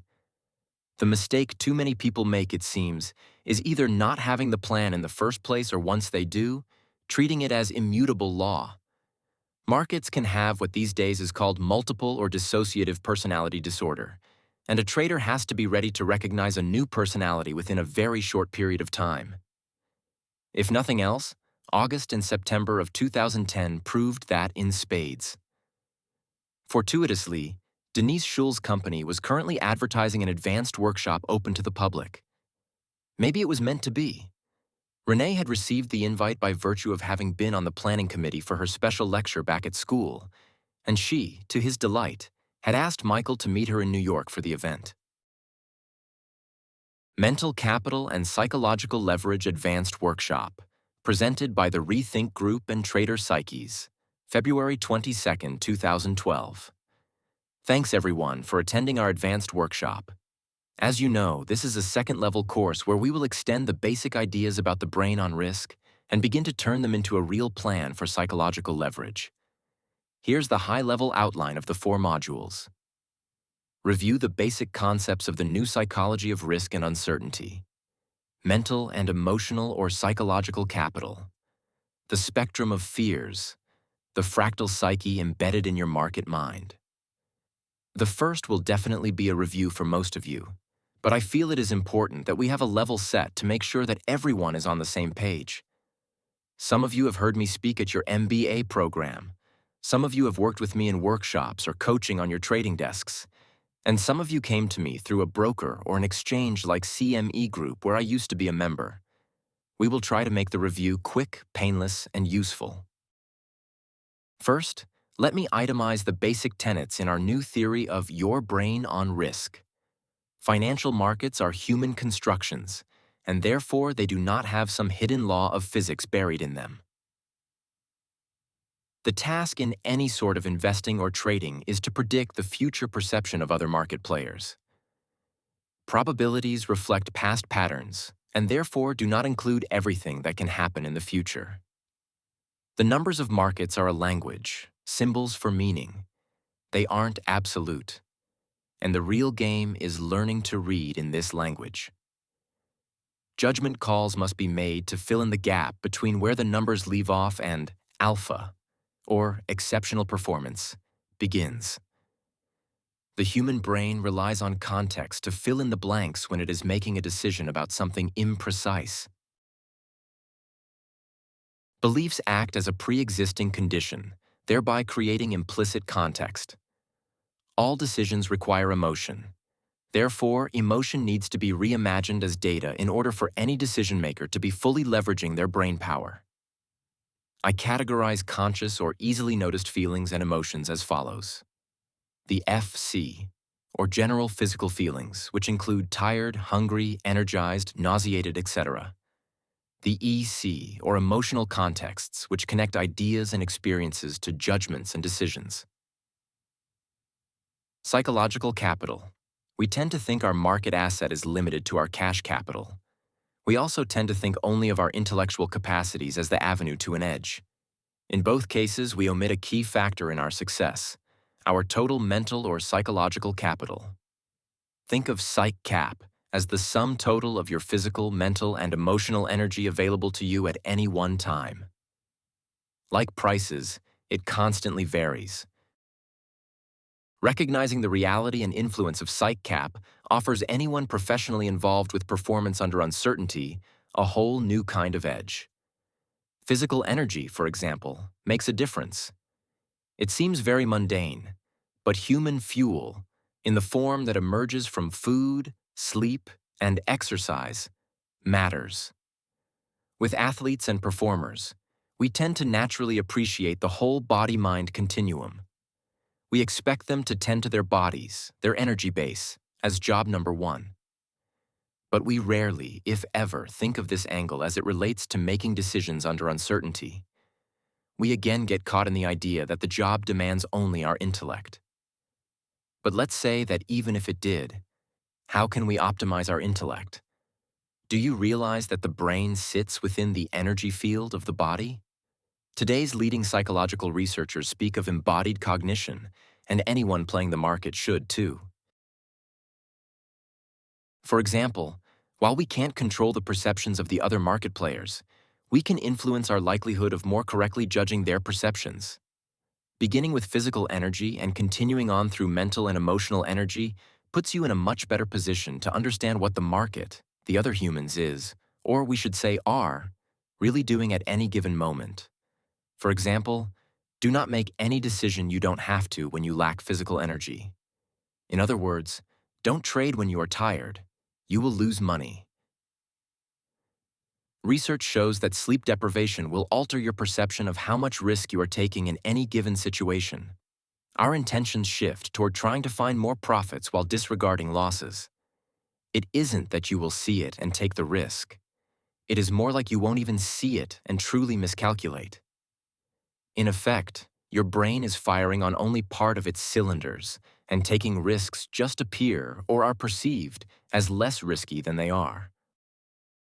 No telling how many times we have all said, "What was I thinking?" And that response may very well have been, "Why didn't I get enough sleep?" It brings to mind former Treasury Secretary Hank Paulson as Andrew Ross Sorkin described him in Too Big to Fail.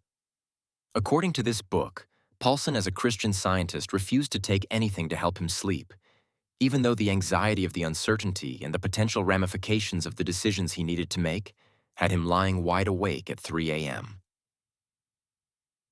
One of the enduring questions regarding the decision to let Lehman file bankruptcy is how no one saw the connection to the credit default swaps held by AIG.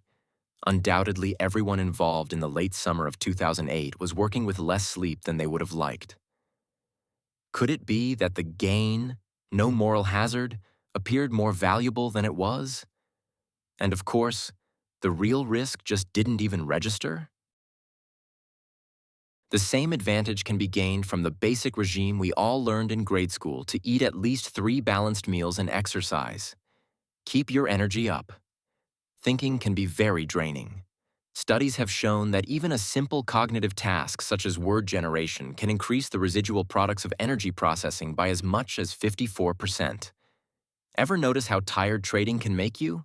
You think, all I'm doing is sitting at the screen all day. Why do I feel like I've run a half marathon? Your brain uses energy, so of course you feel tired. It pains me to say these things. It really does. I would truly rather be more profound. These points are so obvious, and yet so many of us don't take them seriously. We know we should eat better, get more exercise, and get to bed earlier, but we rationalize and let ourselves run on empty. We cannot win at one of the most competitive games in the world with a tank on half full. In fact, back in the 1990s, when I actually hired a psychological trading coach and she told me the same thing. Over and over, I rolled my eyes behind her back. See, the thing was, I might have been a little tired, but not that tired. So, I didn't really notice it. I was healthy, in the best athletic shape of my life, in fact. Yet was I really maximizing my decision-making energy? Oh yes, I worked out all right at what was then the LaSalle Club and Chicago's East Bank Club, often twice a day as the firm I was at didn't want us trading during lunch. But sleep and food? Not a chance. I stayed up too late. I probably drank more wine than I needed on some school nights, and I didn't exactly face the markets every morning with that I can conquer the world energy that comes from tons of sleep, exercise, and a properly supported blood sugar level. I mean, really now, or that's what I thought. It actually seemed that I felt calmer with a little sleep deprivation. And as a single woman in Chicago, a little food deprivation didn't seem to hurt my social life either. On the other hand, did lack of sleep and food help my trading? I seriously doubted it. I don't now, and neither should you. Market athletes. Many trading managers want their traders at their desks all the time. It's like there is an underlying belief in a work ethic, even though trading and investing are performance disciplines. Somehow they think fighting for every tick makes the most sense. Yet this model almost always includes a regular cycle of lose it and make it back. But at least you looked busy. Optimizing the trader's relationship to the market means embracing the multifaceted dimensions that can really only be called holistic. From the trader's point of view, the body and the mind always draw on internal and external context. So it follows that improving the physical dimension improves the mental, which improves one's market read, which improves results. Exercise can even make you smarter, or at least give you more neurons to work with, which has got to count for something. If you have or can get control over your trading schedule, map it to your physical and emotional energy. Arrange your days so that you can be working from peak or near peak energy the majority of the time. It might seem like you aren't working, but, first of all, with today's technology, none of us has to be completely away from the markets. More importantly, it is better for our decision-making success that we do get away from the stimulus, the market, to know what we really feel will happen. Yes, I know, you feel like somehow if you step away, you will miss some great trade. Believe me, if one of you has told me that, 1,000 of you have over the years. But tell me that you can't buy into fewer but better and bigger trades. The only people who suffer in that scenario work at the brokerages and the exchanges. They clearly already have revenue models that work just fine. You, on the other hand, want to maximize your own revenue model, And the single best underutilized way to do that is to accept the reality of the feeling and emotional energy context. Work to create your edge there. Last year, I convinced a trader at a big New York bank to do this. One day, he knew that he just felt out of it, and he decided that he was going to work on client stuff but not trade. The day turned out to be a chop fest, and most of his buddies on the desk and at his clients had gotten hurt. He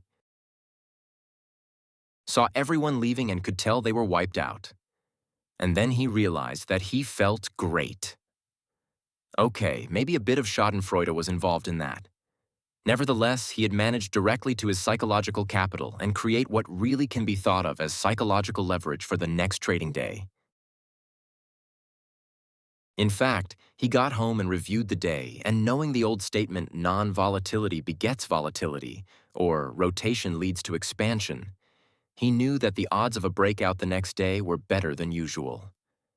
He also knew that everyone else was licking their wounds and would be less able to trade well. I think you can guess the rest. He literally had one of his best days of 2010. Why? Because he managed to his physical and mental energy, and that gave him an edge. Leverage via his psyche.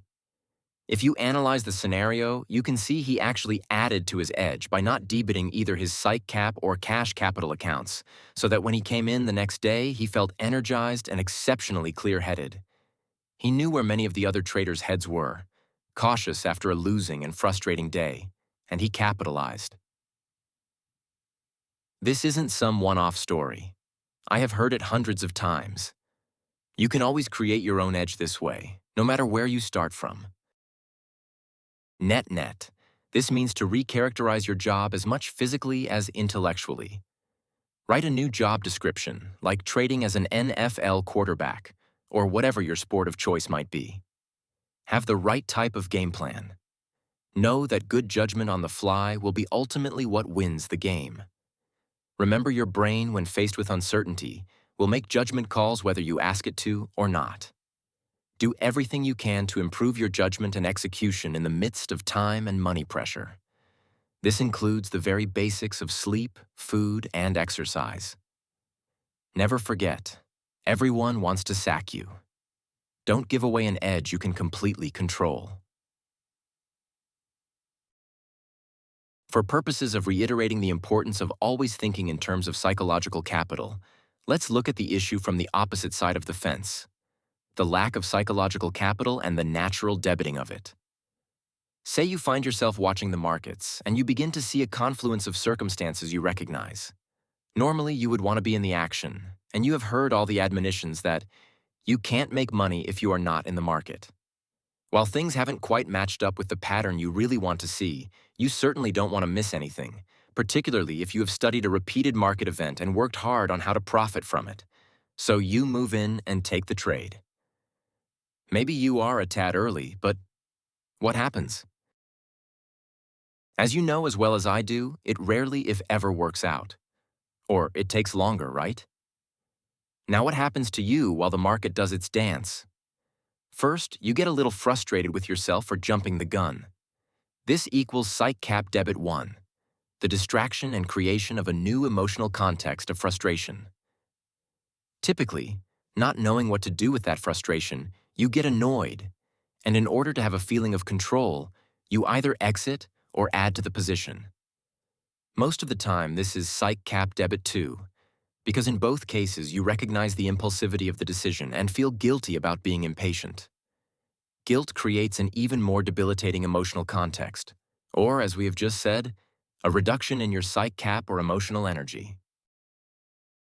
We aren't very far into the trading day or week, and you have some positions, but they aren't quite what you wanted, and on top of that, you are annoyed, if not downright angry, with yourself.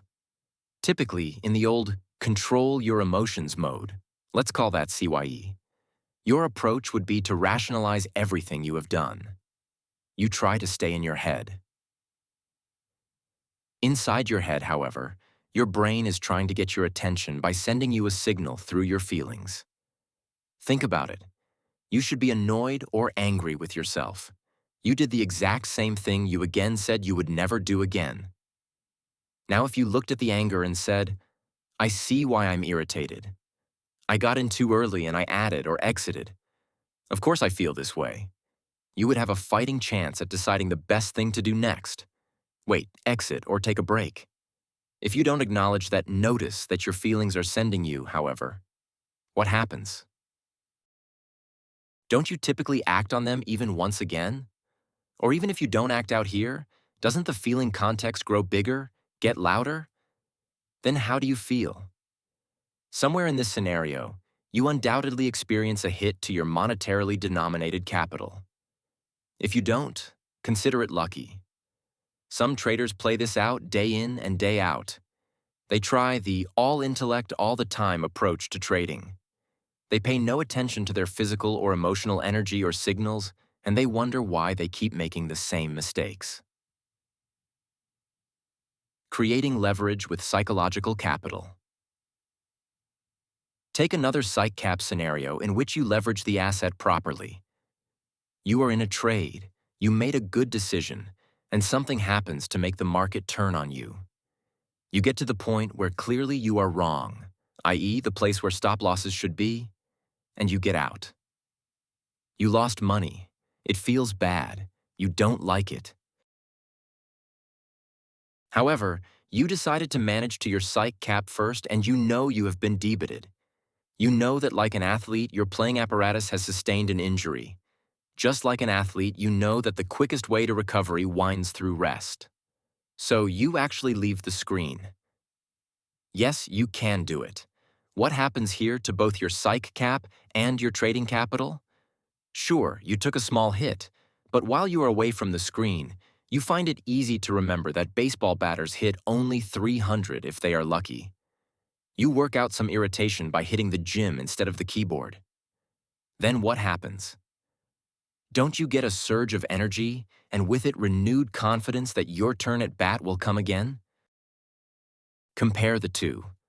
One where you manage to your mental and psychological cap, and one where you don't. Play the scenario out across 3 trades or additions to the position. In the plus psychological cap, you have taken a hit, recovered, and come back ready to roll. In the negative psychological cap, you have taken a much larger hit to your cash reserves, feel like crap, and don't know what to do next. Let's say this happens 50 or 100 times a year. Multiply the effect on your profit and loss and your performance against the overall market or the coveted alpha and see which one is better. Mark-to-Market Emotions equals Risk Management Advanced Workshop, presented by the Rethink Group/Trader Psyches, February 23, 2012. To get started today, I want you to remember a few years ago when we were all buying the book Blink in droves. Every hedge fund conference I went to was filled with people talking about it. Yet it seemed everyone secretly wondered how to thin slice without simply being impulsive. I can talk about feelings and emotions as data. But when you have to decide, how do you tell the difference between an impulsive one and one based on implicit learning or intuition? Ironically, even when it comes to deconstructing a decision, the academics who spend all their time attempting to understand exactly how we do it aren't even quite sure. We talk about expected utility and prospect theory, but to date, the world really lacks any broad agreement on how we actually make decisions. Of course, there are scores of books on the subject and, while I respect most of their efforts, just last year, the highly respected brain scientist Joseph Ledoux said we need a whole new theory of the brain when he appeared on The Charlie Rose Show. We will discuss this later in the workshop, but recently David Brooks's The Social Animal, R. Douglas Field's The Other Brain, the edited edition of a book called Mind in Context, and David Eagleman's Incognito have each made significant contributions, and in fact, offered completely new models of the mind, just as Ledoux has called for. Today, at the risk of appearing highly immodest, I would also like to propose a unifying theory of behavioral economics that many say matches their actual experience. Simply add back feeling and emotions to their rightful place in the hierarchy of the mind. Doing so, if you don't mind me saying so, explains everything. As I have already said, Everyone's been mainly, if not exclusively, focused on only two of the three dimensions of our psyches: thinking and behavior. Even the new field of behavioral finance has mostly gotten caught in this web of an exclusively cognitive behavioral paradigm. The idea of the triune brain, in which emotions are leftover remnants of an early evolutionary stage, is now rejected by the cutting edge of neuroscience. But many academic behavioral economists appear unaware of this development occurring on the other ends of their campuses. Proponents of this relatively new behavioral view of decision-making critique the appearance of mistaken decision shortcuts, heuristics, and phenomena like over-reliance on the recent past. But if we can remodel the experimental models to include the all-important concept of context, particularly emotional context, everything looks different. In fact, all the questions start to be answered, and the right model begins to fall elegantly in place. Lose the serial computer-based idea of the brain and mind. Instead, think more in terms of baking cookies or thunderstorms, both of which have a finite set of ingredients or elements but virtually an infinite number of ways that they can be combined to create an end result.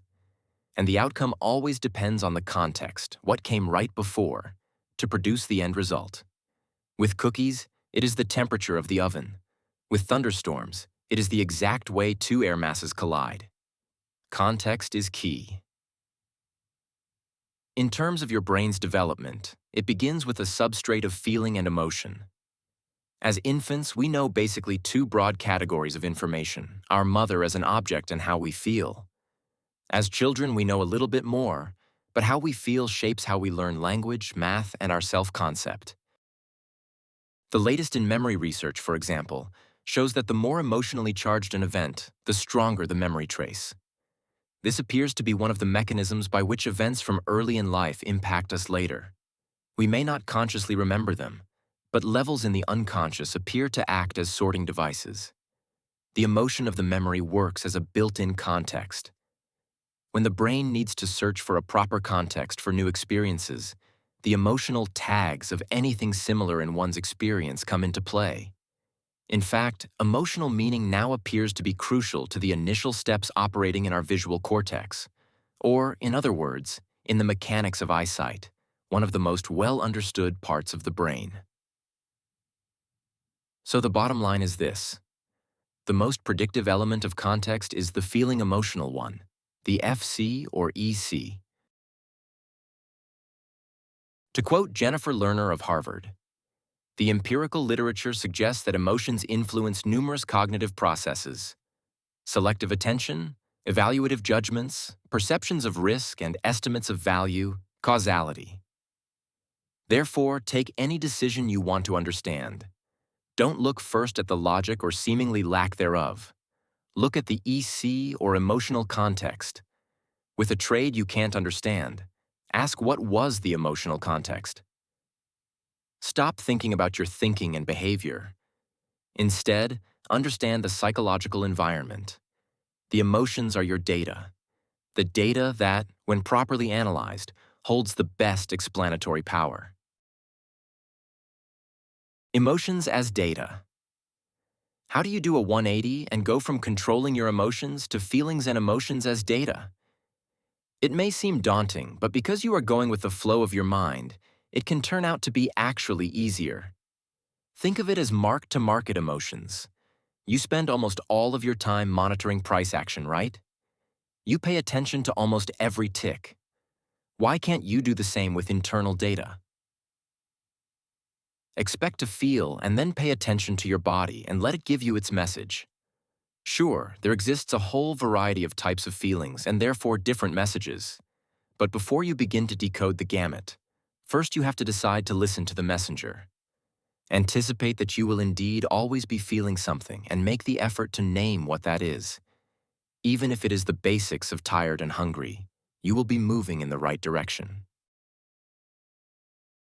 When it comes to emotional contexts, I realize that depending on how much pressure to suppress your feelings you have encountered, this may be harder than it is for the next person. We have been taught to use all sorts of mechanisms to circumvent the experience of emotion, such as intellectualizing, distraction, extra cocktails, and even exercise, to name a few. Some of us blatantly admit it. Denise, it might be interesting and I might even benefit, but I don't really want to know. It scares me. Many feelings aren't at all pleasant, so oftentimes it is easier to find a way around the discomfort. We may even have a walking knowledge of feelings while not having a clue of how we really feel. Think of it this way. Just like a feeling alone can't lose money, it can't actually hurt you. It may be very unpleasant or uncomfortable, but in and of itself can't do anything to you. You can feel emotions and literally just feel them. You won't implode or explode as many of us tend to imagine might happen. Knowing oneself in the end is less work, more gratifying, and more productive than maintaining a labyrinth of defense mechanisms. You have the path of least resistance on your side. The benefits also definitely accrue over time. Not knowing yourself tends to create messes. The longer you live, the bigger the messes get, so the sooner you start, the better your life and your money management can become over time. You won't find yourself acting out things at 80 years old that you wished you would have resolved at 39. So, once you begin to get some data on yourself, then you go into emotion analytics mode. Just like if you had any new data set to work with, first you would try to get the scope of it, look at it from different angles to get a sense of what you were dealing with, and then go about ways to monitor, track, and categorize. In order to begin systematic emotion analytics, I have had a number of traders speak directly into an audio recording device, and in turn find that instead of reporting on their various levels of fear, they are reiterating a CNBC-style market commentary. They are shocked that they never mentioned a feeling. On the other hand, I have had clients who attempted to begin to track their feelings and found themselves bowled over by how many different feelings they were having, but prior to the exercise had no knowledge of. One of my early clients found that he neither liked a recorder nor a computer, so he decided on one of these big notepads like I have here on the side of the room. After a few days, he had wallpapered his entire private office with large print notes on the feelings he had as he monitored the market and his trades. Begin to capture a record of what you are feeling. The simple act of acknowledging it, which by definition occurs when you are writing it down, will actually provide some protection from the destructive and unconscious acting out of feelings that you thought you were supposed to control. Give up the getting rid of emotion. We will get to the part of what I and others are seeing as a new way to look at our emotional contexts through the idea of fractals. But for today, see if you can feel the fear you have about having feelings at all. See if you can describe it. Just put the fear of feelings into words. That will be a great start. It should also give you the satisfaction and the feeling of a reduction in tension that occurs when you name the real feeling you are having.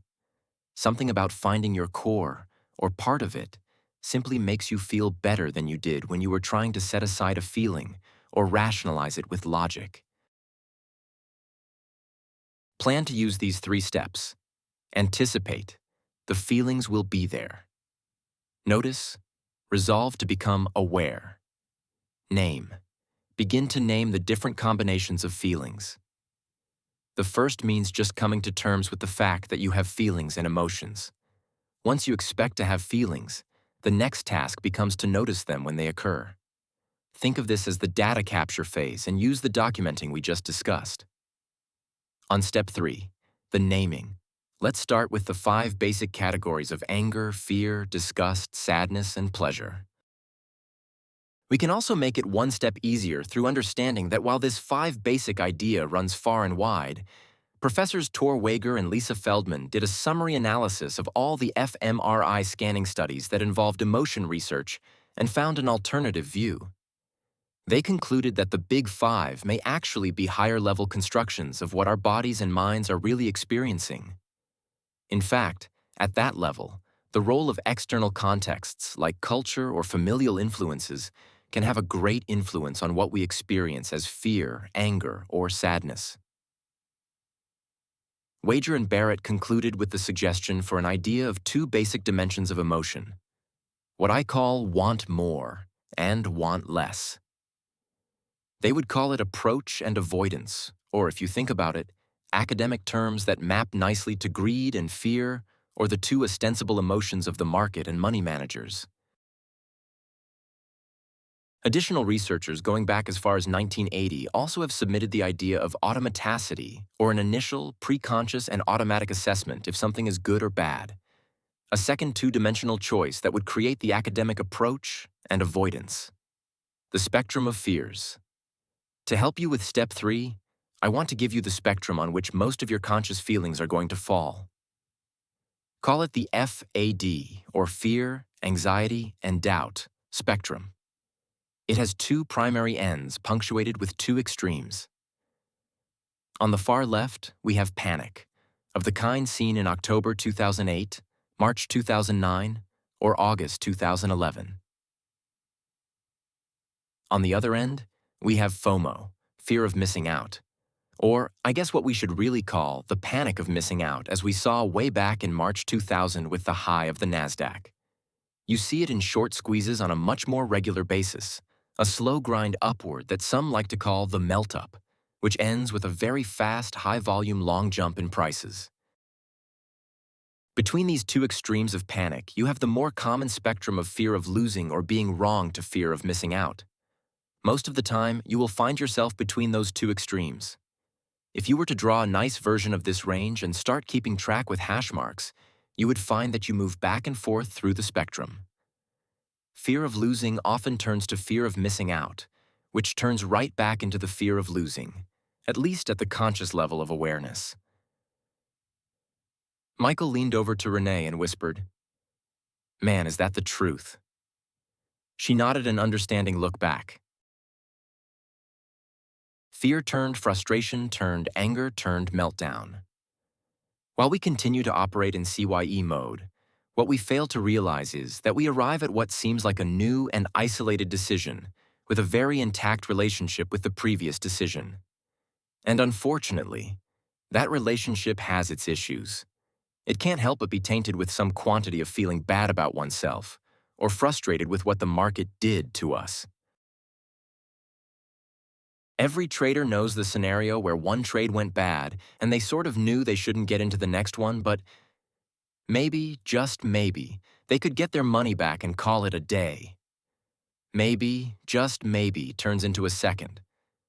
Well, now I simply have to get the money back and then I will quit. Which of course never works and often escalates into a temper tantrum of trades. Then, at the end of the day, while staring at a gargantuan loss, they find themselves completely aghast at the damage they wrought. If I have no idea what came over me once. I have literally heard it more than 1,000 times. The cloud of the feeling context from the previous trade deposits the frustration of wanting the money back, not just once, but twice, 3 times, usually to the tune of half a dozen losing trades before the traders realize they have to quit, or the chief risk officer goes tap, tap, tap. Take a look at this email from a client where BIKB stands for, "But I know better," or the kind of trade you feel exemplifies a rookie mistake. I took a closer look at what happened that day and noticed 2 things.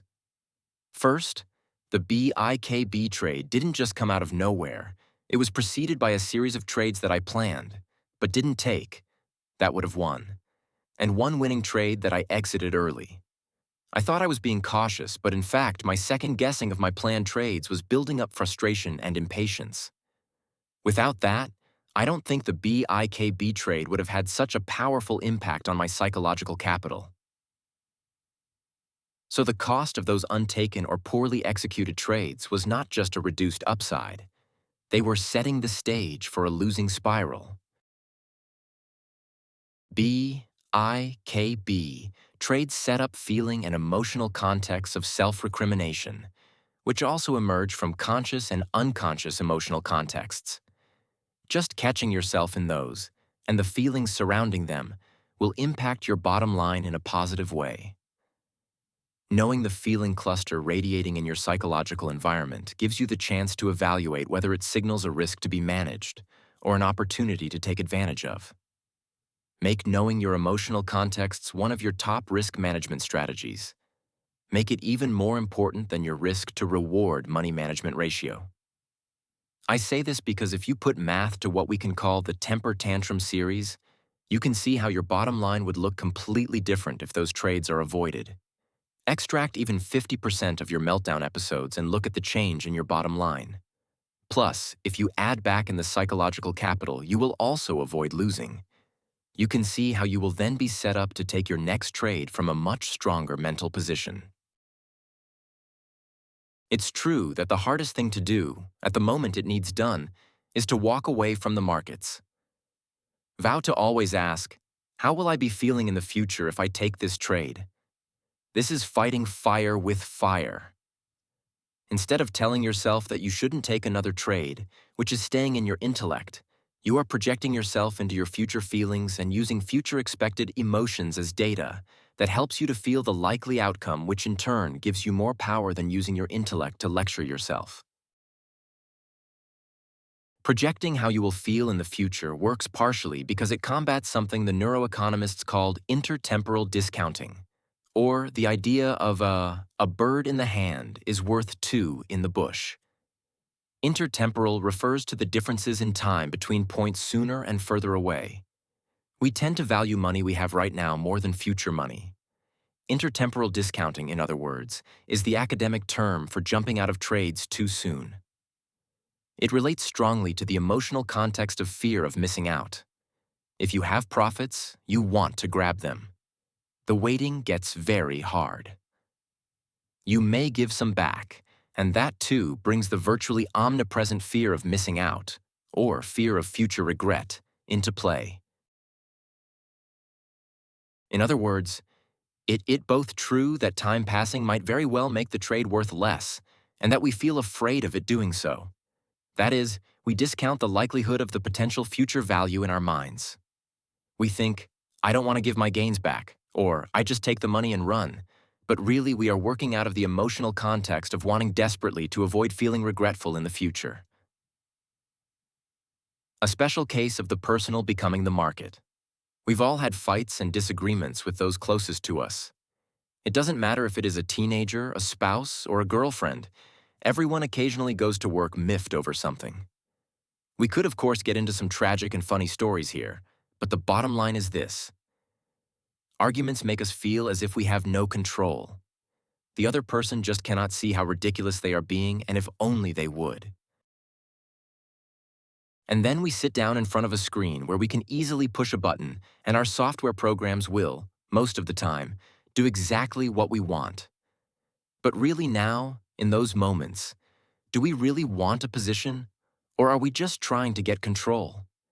How do we feel when we hit the button? We feel at least a tad of relief, don't we? We feel a bit better. We aren't so annoyed, are we? Unfortunately, it never makes the person we are angry with change their position. It rarely makes us anything but angrier as these trades. Well, you tell me, how do they work out? Michael just had to raise his hand at that one. I have to admit this one. One day in 1999, my father, Richard, called me at Schoenberg with a commentary about how day traders were ruining the world. It was one of those days when the Dow was up 200 points and internet stocks were bursting through level after level, and evidently Richard couldn't take it when he compared the stock price of his own company. So, despite the fact that he knew I was indeed at work day trading at that very moment, he somehow couldn't resist the urge to call and voice his opinion. I got off quickly because I had the excuse that I wasn't even allowed to be on the phone past 2 p.m. But 20 minutes later, I found myself in 8 positions that even I didn't really like. Michael, that's a dead-on example.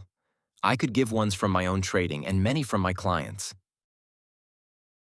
Fortunately, as we learn more about emotions and decisions in the lab, we can untangle what really happens and have a shot at mitigating the damage. Jennifer Lerner, whom we spoke of a few minutes ago and who leads the Emotion and Decision-Making Group at Harvard, researched the results of fear and anger on risk perception and found that anger tends to modify how we see a risk in a way that decreases our perception of it.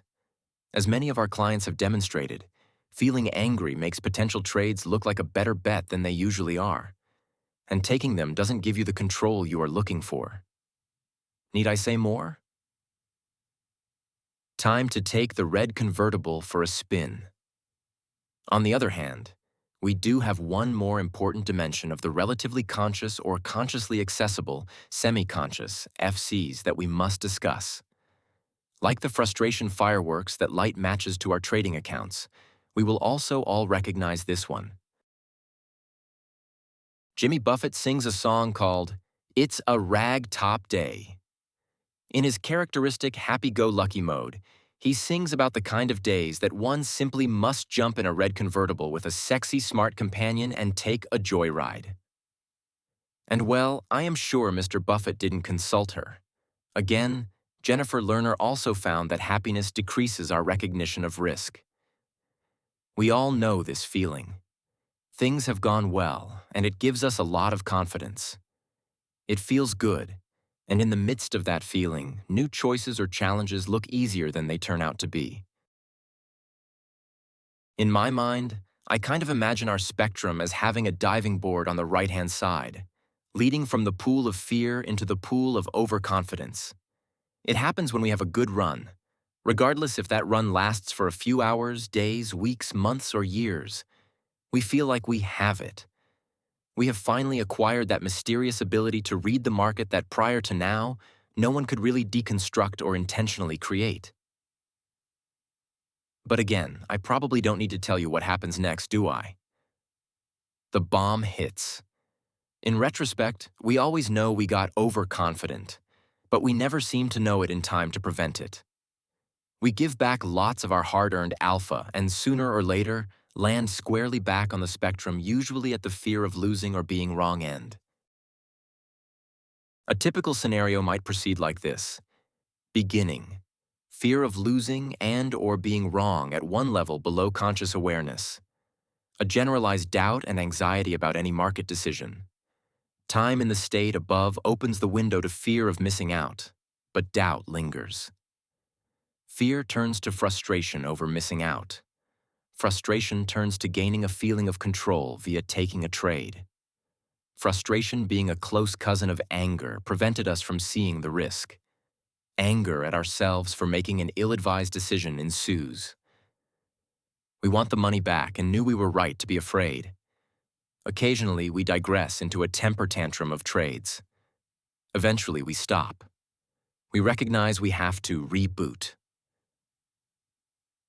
Then after the reset, we put together a string of good trades made mostly from the middle of the spectrum, until we end up at one or the other end of the spectrum, joyriding or moping. Jump for joy or crawl under the covers. Can you see how the environment created by the last trade typically colors the next decision you have to make? While under the illusion of the whole CYE doctrine, everything we think we see and then everything we do emerges from the feelings and emotions that unconsciously spread from trade to trade to trade. We need to get to the levels of unconsciousness, or the fractal geometry in our perceptions. But let me leave you with one tidbit that interrupts or disconnects this context creep. Feel what you feel, as much as you can feel it. Get used to admitting to yourself, and if possible to someone you can trust, what you are feeling. Instead of trying to overcome or intellectualize a feeling, saying to yourself, "Stop doing that," say, "I feel like X, Y, or Z." Just let it be and don't judge it. Simply put, the more conscious of it you are, and the sooner you get conscious of it, the more you can use this knowledge first as risk management and eventually as a tool for reading others in the marketplace. Whether they know it or not, they live on this spectrum too.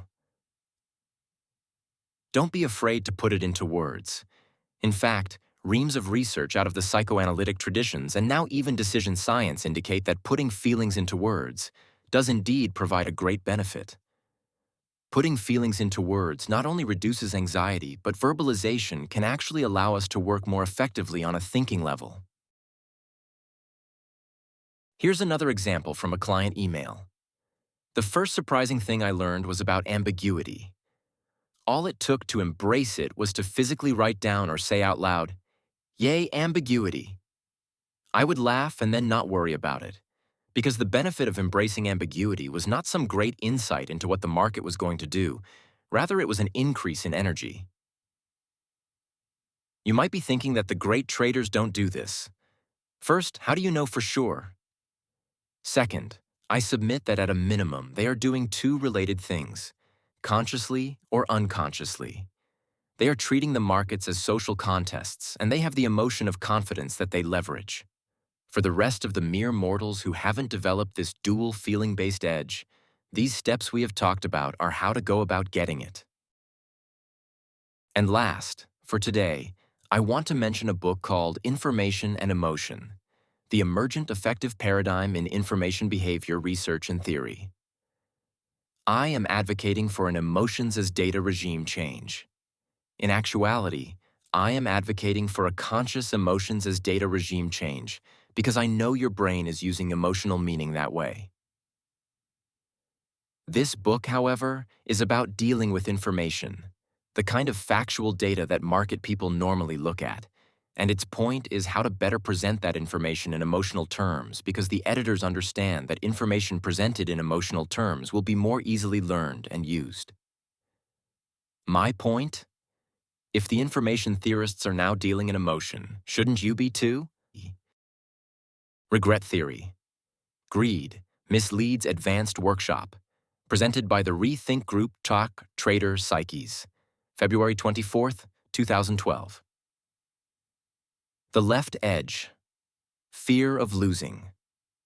First, we all need to realize that it is in fact oftentimes reasonable to fear losing money. One would be nuts not to. We might be told we are supposed to get over it, have full confidence in fake precise probabilities. But what if we really did? What if we had no fear about losing or not accumulating money? We basically all need or want more money. How is it then that we are supposed to not be afraid of failure? It is simply ridiculous to ask traders to feel something else. In fact, given what neuroscience can show about the backdrop, sequence, and automaticity of emotion, the dictates about emotion ironically becomes irrational. More importantly, as we were saying in yesterday's workshop, this fear or anxiety and doubt, once you learn to use it properly, can be one of your greatest risk management tools. For example, it can be a very early signal of the need to exit, after you have learned to work with its amorphous, multifaceted, and ephemeral characteristics. We will get to more of the impulse versus intuition question, but first we must recharacterize fear and its derivatives, anxiety and doubt. Embracing it as data, and even learning to assign it a relative value, can both be done and provides a significant trading edge, like psychological leverage. Once we learn to understand the relatively conscious fear of losing money, we can move to the more insidious levels where the fear of being wrong or even stupid resides. Those levels, which I call fractal emotional contexts or FEC, offer exorbitant amounts of psychological leverage in that acquiring an awareness of them can interrupt what seem like intractable acting out scenarios that traders and risk-takers everywhere find so baffling. The middle of the spectrum. Anxiety of uncertainty. In between the extremes, you will be living with at least some modicum of anxiety and doubt just about all of the time. This is the curse of having an ongoing relationship to something as uncertain as the markets. If nothing else, we all have some of the well-documented aversion to ambiguity. We want to make it certain because the fact that we don't know and we might lose or be wrong is indeed, and of course, nerve-wracking. In order not to waste valuable mental and physical energy on averting the uncertainty of dealing with something that can't be certain, it pays to go through an exercise where you consciously embrace uncertainty, or really where you consciously embrace what you feel about it. I conducted a workshop in 2010 where my students spent a weekend creatively working on feeling their anxiety about uncertainty. One trader, Ted, submitted what is now up on the screen. Take a look. I think you will enjoy his words. I woke up this morning, still thinking about ambiguity and my natural aversion to, well, mornings. After a cup of joe and a slice of shingle with a shimmy and a shake, I set myself down to ponder. Ambiguity coveted by politicians and poets, disdained by science and law, political science or poetic justice, artist freed from the needs to record unambiguous reality. Kodak moment or timeless Monet? Sirens of synchronous and synchronized sounds. Add feeling, and you have music. And of the movement of minds and markets? Rarely a consensus, always a conversation. But with whom? I am not sure.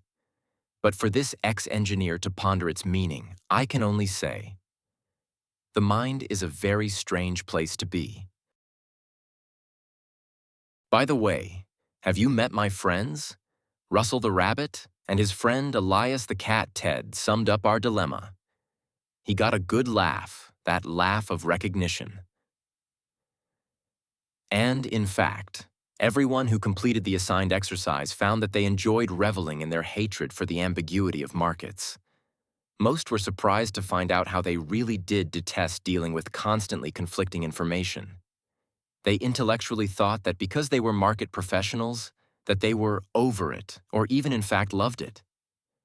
The exercise allowed them to put these unconscious feeling contexts into words and, in doing so, be much more conscious and then more comfortable with the anxiety the ambiguity produces. By the way, a whole series of poems and stories can be found on the Psychological Capital blog, and I encourage you to take a look. Many times, knowing what someone else feels helps us to know what we feel, or to get comfortable with it in cases where we don't like feeling that way. The practically omnipotent right edge. Fear of missing out. Conventional wisdom about markets almost always refers to fear and greed. Pundits and politicians alike think they know something when they reference these supposedly intractable emotions of the markets. Greed in particular gets inordinate amounts of play when it comes to assigning the blame for any kind of market, monetary, or behavioral fireworks. Guess what, though? Greed might be considered one of the 7 deadly sins, but in reality, the concept matters surprisingly little to what I am advocating as a more accurate and effective theory of the psychology of uncertainty. Oh yes, it sounds good. It sort of satisfies everyone by feeling familiar and by making people feel superior as they channel their frustrations toward the faceless evil bankers of the big city. Let me ask you a question. For how long has society been blaming both market meltdowns and trader travesties on greed? Has it been 25 years, 50, 100, 1,000? Niall Ferguson, in The Ascent of Money, traces the first instances of coins to approximately 600 BC, some of the first records of lending and loans to the 6th century BC, and hatred of the idea of interest to earlier than the year 1200. If he can fill a whole book with the cycles of affection and disgust for bankers and their ostensibly hip-attached greed, does anyone think that the modern version differs? Yet have the accusations of greed truly mitigated any risk, systemic or individual? I submit to you that it most certainly has not. We still find ourselves subjected to widespread market meltdowns and individual but influential cases of retrospectively inane risk-taking. Take the insider trading trials we have been witnessing of late. Do we really think that $70 million motivated a billionaire like Raj Rajaratnam to risk jail? Even on the other end of the trading spectrum, is it really the extra $250 that motivates the guy sitting at home in front of his market charts to risk his whole trading day, week, or month? Ostensible greed presents us with a case where while it may look like greed and it may walk and talk like greed, it often isn't. Just like anger typically overlays a hurt, greed overlays what in the majority of time is the fear of missing out. Successfully navigating markets presents such a challenge that the idea of not grabbing every emerging opportunity just becomes too hard to resist. Indeed, after listening to thousands of active traders talk, I can verify that flavors of FOMO lie behind the largest percentage of trades or even whole asset classes gone bad, and management isn't immune from the feeling either. Consider Chuck Prince of Citigroup's famous line regarding the subprime CDO market. As long as the music was playing, we had to dance. Less famous traders than Mr. Prince refusing to exit a position that is happily up 20 to 30 to 40%. By God, it is going to the moon, in a short period because they were looking for 45%, only to see the name deflate faster than a punctured balloon.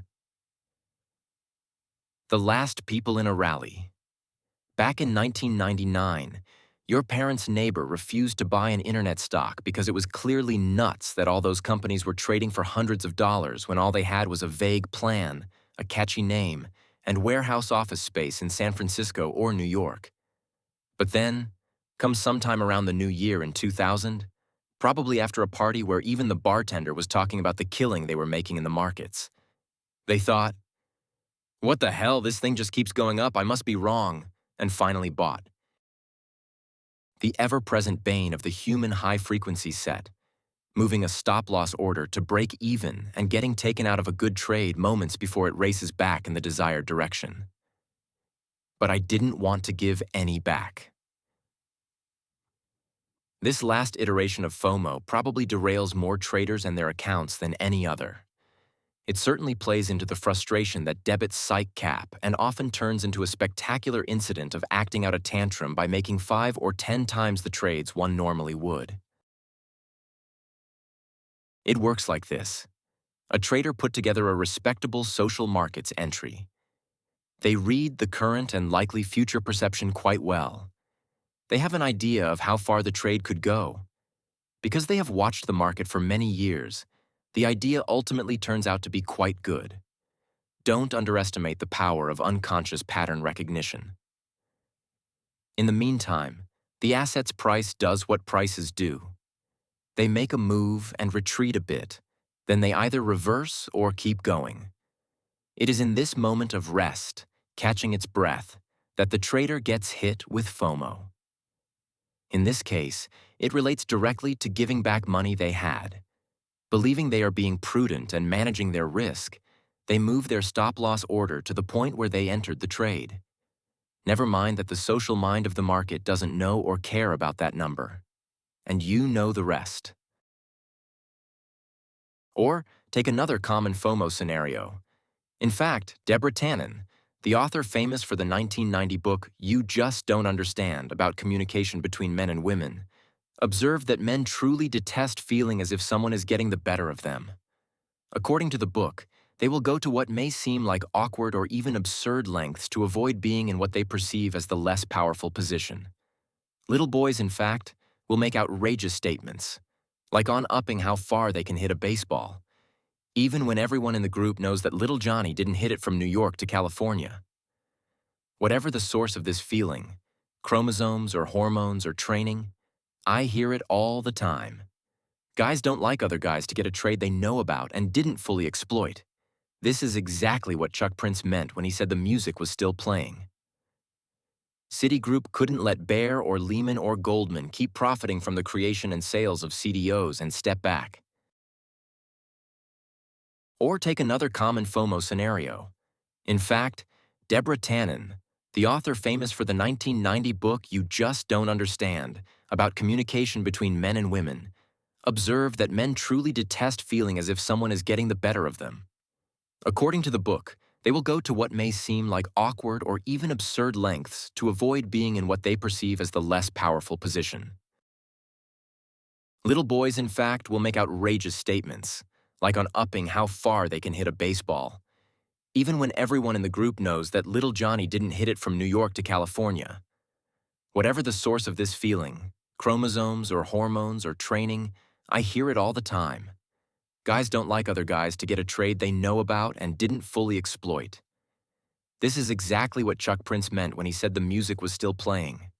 Citigroup couldn't let Bayer or Lehman or Goldman keep profiting from the creation and sales of CDOs and step back. We'll come back to this specific feeling in a moment, but first, let's take a step back and discuss the overarching strategy for incorporating FCs or feeling contexts into your decision-making. Anticipate feeling lousy. Regret theory, the logic of FOMO. Here's an irony for you.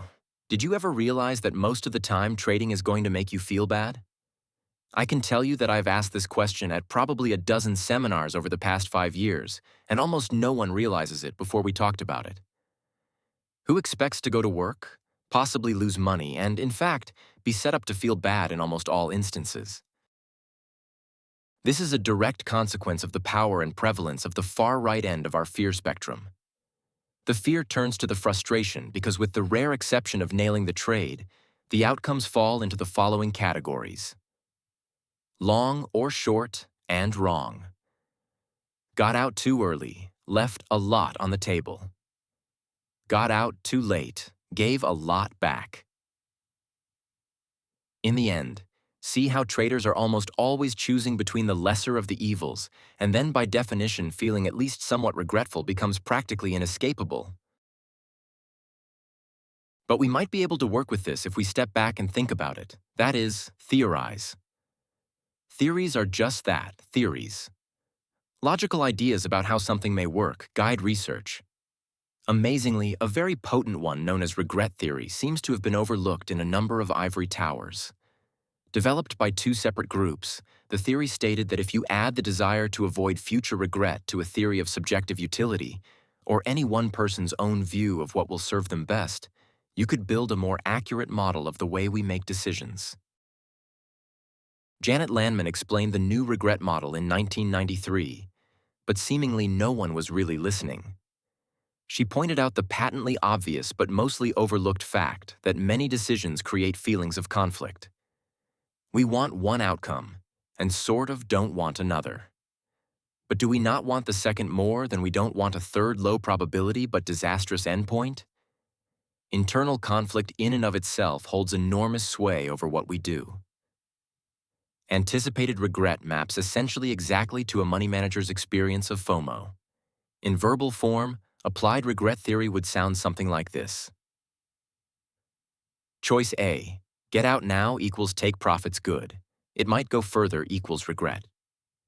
Choice B, wait for trade to move further equals let profits run. It might reverse and I will give all my money back equals regret. Choice C, put a trailing stop in equals I get a chance to make more. But I might regret giving it back when it reverts to my trailing stop, to the exact tick and then continues. Michael again turned to Renee and shook his head. Yes. Isn't regret truly an awful feeling? I mean, fear doesn't feel good nor does anger, but that feeling that you made a mistake, sometimes a very serious one, and there isn't anything you can do about it. You can't go back in time and get a mulligan. You are powerless to change the past, and feeling powerless leads to feeling depressed. Is it no wonder that we try to avoid regret? Getting over regret seems to be harder than recovering from other feelings. It tends to nag at us. If, only if. We will even dream about being in the alternative situation only to wake and have to relive the entrance into a new reality. Again. Day-to-day trading exits may not invoke this kind of intensity, but entries, or rather missing them, scare the crackers out of us. The market represents such an ongoing mental challenge for us that watching our bus come and go without getting on blasts the fear of regretometer. Understanding the inherent conflict in relentless uncertainty changes everything. Or rather, maybe I should say accepting it. Stop trying to make it certain. Stop trying to get rid of the conflict. In fact, lean into it. Try to feel it. If you do, you won't act on it. Believe me, I know that you want to know what to do, and the answer is simply feel. And watch what happens. I think you will be amazed.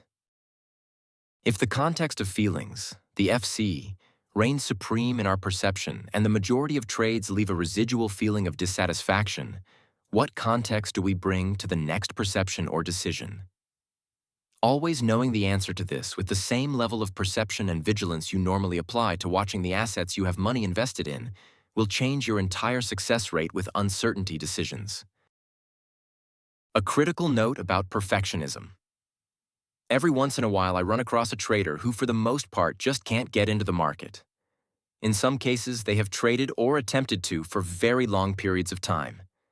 Yet most of the time, they watch the ticker go by and do nothing. We will get to this tomorrow in our lecture on the fractal geometry in our perceptions, but if you happen to be one of those people, you feel the opposite of FOMO. And while that fear will almost certainly always remain the most pervasive one, you yourself live on the other end of the spectrum. In your case, The fear of future regret revolves around how it will feel to have lost money or to be wrong. That is a stronger feeling for you than missing out. It seems like an intractable problem, but in reality, it can be easy to fix. Once we get to the fractal psychology part of trading, in the next lecture, you will see. Just know for now that ultimately this default position tends to be easier to fix than an overly developed or sensitive need to be in the game. What could Roman cauliflower have to do with the psychology of uncertainty? What if I told you the answer was everything?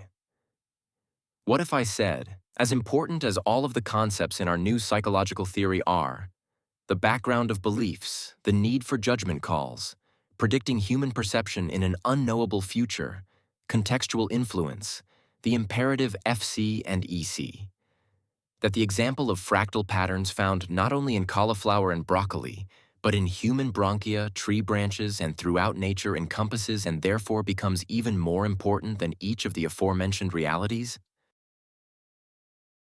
Benoit Mandelbrot, a French mathematician who taught at Yale and worked in IBM's premier think tank, the Watson Research Center, discovered and codified the world of fractal geometry. Euclidean geometry deals in finite smooth lines and shapes like lines, triangles, and circles. Fractal geometry, by contrast, focuses on the rough and seemingly messy shapes of nature, such as lightning, mountaintops, and coastlines, that often infinitely repeat. Prior to Mandelbrot's research, such shapes couldn't be accurately modeled by any mathematical formula. Today, for example, the film industry sometimes uses Mandelbrot math to create realistic-looking coastlines from a computer program versus film shot from a helicopter or drawn from satellite photos. Even more to our topic, fractal geometry makes sense of the data of price movement. It can reproduce number series that appear virtually identical to the real price series as reflected on market charts. As most of us know, prices are anything but random. Early on, Mandelbrot noticed that clusters of large moves occur within relatively brief periods of time. For example, think back to August 2011, the week when the Dow closed up or down by 400 points for 4 days in a row. That volatility occurred after a rather sanguine and plodding pattern of price movement that had lasted from March 2009. The key idea in fractal thinking. A simple pattern repeated over and over forms the core idea of fractal geometry. The pattern might be turned or twisted backwards upon itself, but the original distinct element remains. Take our picture of the Roman cauliflower. Can you see how the small nodes actually look like the one big node, or conversely, how the whole head looks essentially the same as each of the smaller nodules? Likewise, at the very same time, while clearly the eye can see the virtually exact same pattern repeated in different sizes, a sort of natural small, medium, and large, we can also see that each repetition fails to be as 100% precise as if we had glued a handful of three-dimensional triangles together. In other words, while clearly an elemental pattern repeats itself, it does so in an obvious, albeit rough way.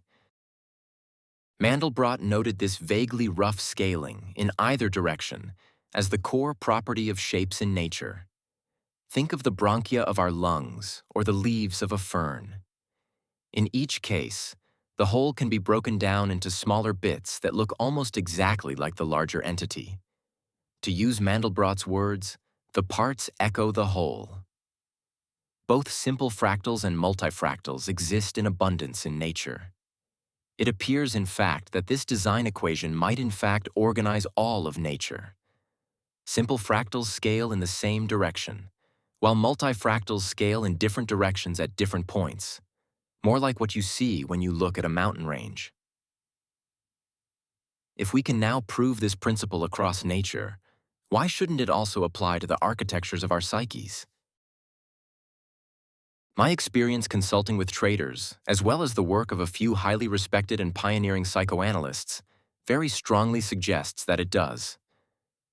And take this in light of the fact that even though I had studied classical as well as the relational, modern, and contemporary schools of psychoanalytic theory during and after my work at the University of Chicago, I began my performance coaching practice with absolutely no expectation of finding core ideas from psychoanalytic work so front and center in explaining to a client what was happening in their interpretation of their own and the market's behavior.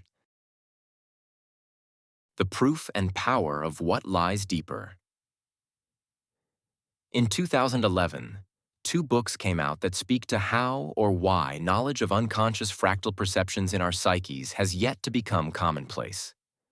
The first, David Brooks's The Social Animal, notes John Barge of Yale commenting that while Galileo removed the Earth from the center of the universe, today's intellectual uprising displaces our conscious minds from the position of most importance in human behavior. He also paraphrases Daniel Patrick Moynihan as saying that the central evolutionary truth is that the unconscious matters most. The second book, Incognito, by Professor David Eagleman, came out a few months later. To use a direct quote, "The conscious mind is not at the center of the action in the brain. Instead, it is far out on a distant edge, hearing but whispers of the activity."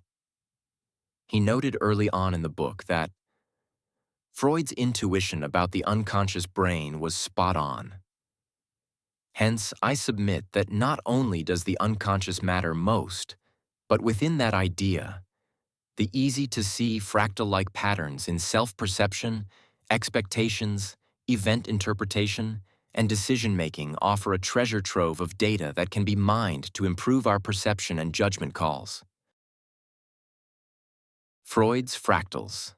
Freud originally articulated the well-accepted psychological phenomena known as transference and the compulsion to repeat. Transference simply means to move something from one place to another. In life, the concept refers to the fact that we apply what we learned about ourselves, our relationships to important people in our lives, and our perceived role in the world when we were young, to our perception of what is happening in our adult lives. Fractal scale and likewise transferences scale. Each can be very precise, but due to the complexity of human interaction and perception, rough at the same time. Like the patterns in broccoli and other plants, the repetitive patterns may not be 100% identical, but they are so close that in practicality, they might as well be. Just the fact that anyone can see fractal patterns in ferns or human lungs obviates the need for an identical match. When it comes to our psyches, eventually, if we peel back all the layers, sooner or later, the core fractal usually turns out to be our feelings about ourselves in relationship to our mothers. Think about it. They do give us our first feelings of self-worth or lack thereof. They are the first ones to respond or not respond to us. Many think the baby has no awareness or nothing that will stick with them when, in fact, the brain is developing based on the experiences it is having at the fastest rate it ever will. When we first begin to look at our unconscious patterns, we probably shouldn't go directly to mom. It's easier and more productive to pass through the layers of our history, and by definition our psyche's development, of our fathers, siblings, and other important people like coaches and teachers and events from our school years. We typically think that somewhere along the way, we discarded all of that and replaced it with a new set of adult lessons.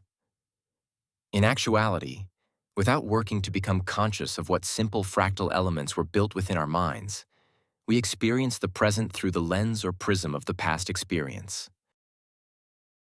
If you think about brain development, this is not so startling and of course makes sense. We build on the knowledge and experiences we have learned before, year after year after year, beginning logically at conception or shortly thereafter. This is a biological fact. Mother Nature meets the brain. Could it be any other way? The small pattern, the simple fractal, repeats itself because the memory traces laid down early on merge together to form the foundation of our temperaments, personalities, and character, or the multifractal design of human nature. Over the years, I have called what I now know to be a fractal element in the development of the human adult psyche by many other names, such as echoes, emotional architectures, emotional templates, Echoes referred to the idea that we all have an internal echo, originally developed in childhood, of what our self-worth is. We hear the criticisms, spoken or unspoken, of our teachers, siblings, fathers, and mothers. And even if they didn't overtly criticize us, because children are narcissistic by nature, that is, they think the world revolves around them. Anything that happens that is bad, an argument, a divorce, an accident, they attribute to or blame themselves. Given the emotional import, the self-blame remains. The latter becomes an internally generated criticism and ends up influencing us in ways even more hurtful than an externally sourced one. Initially, the characteristics of these special relationships interact with the substrates in our brain to create an emotional architecture, a style of being and reacting. Like architectures and templates, years later, our unconscious minds follow the rules of the architecture or template, while often hearing the self-talk that remains as an echo of earlier explicit criticisms. Whatever I call it, echo, emotional template, emotional architecture, it operates according to the principles of fractal geometry. Self-similar repetitive patterns, or in the multifractal version Freud called the compulsion to repeat. Add a series of transferences together, play them out over time, and you get a repetitive circumstance. In effect, you have the same natural phenomenon as a complex fractal built on taking elemental units and flipping them over, reversing their order, turning them right side up, etc. Frankly, I can't articulate the end result any better than Freud did. In his essay, Beyond the Pleasure Principle, he said people all of whose human relationships have the same outcome, such as the benefactor who is abandoned in anger after a time by each of his protégés, however much they may otherwise differ from one another, or the man whose friendships all end in betrayal by his friend, or the man who time after time in the course of his life raises someone else into a position of great private or public authority, and then after a certain interval, himself upsets that authority and replaces him with a new one. Or, again, the lover each of whose love affairs with a woman passes through the same phases and reaches the same conclusion. Laplanche and Pontilus, in their Dictionary of Psychoanalytic Terms, defined the repetition compulsion that Freud originally discovered with words that might ring more true to a traitor. Frankly, I can't articulate the end result any better than Freud did.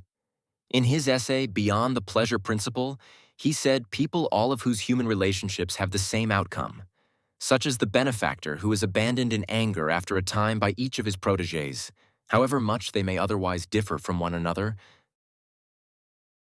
or the man whose friendships all end in betrayal by his friend, or the man who, time after time, in the course of his life, raises someone else into a position of great private or public authority, and then, after a certain interval, himself upsets that authority and replaces him with another. Or, again, the lover, each of whose love affairs with a woman passes through the same phases and reaches the same conclusion. In their Dictionary of Psychoanalytic Terms, the authors Laplanche and Pontilus defined the repetition compulsion that Freud originally discovered. They used words that might ring more true, especially for a business trader. The compulsion to repeat is an ungovernable process originating in the unconscious. As a result of its action, the subject deliberately places himself in distressing situations, thereby repeating an old experience, but he does not recall this prototype. On the contrary, he has the strong impression that the situation is fully determined by the circumstances of the moment. These patterns acquired in childhood are forgotten and are instead acted out and repeated in life. It is reproduced not as a memory, but as an action. Bear with me here for a minute. Think about the definition of these relationships for a moment. Many of us recognize, for example, how our long-term partners often turn out to behave amazingly and disappointingly, just like our parents. Also, it's not uncommon to catch ourselves speaking to our children in the exact same way our parents spoke to us, and being stunned to realize it. In the exceptional cases where people don't repeat the pattern, they often repeat the inverted fractal, or purposely take the opposite path. Still, Even those opposite paths, while appearing different, wouldn't exist without the original pattern and are analogous to turning the geometric patterns upside down or backward. And in fact, whether you know it or not, you each have a relationship with the market. It's kind of like a love-hate relationship. You have feelings about the market, you argue with it, you don't understand it sometimes, and you can feel controlled by it. Aren't those all the same feelings of a human relationship? What happens when we make buy or sell decisions, or even when we are just perusing the market to make a decision, is that we experience a mosaic of feelings that we have felt many times before. We rarely, if ever, recognize it for what it is. We were never taught how the ingredients of our subjective experiences in adulthood were largely constructed very early on in life. Over and over circumstances recombine to falsely seem as if they are the same old thing inexplicably happening yet again.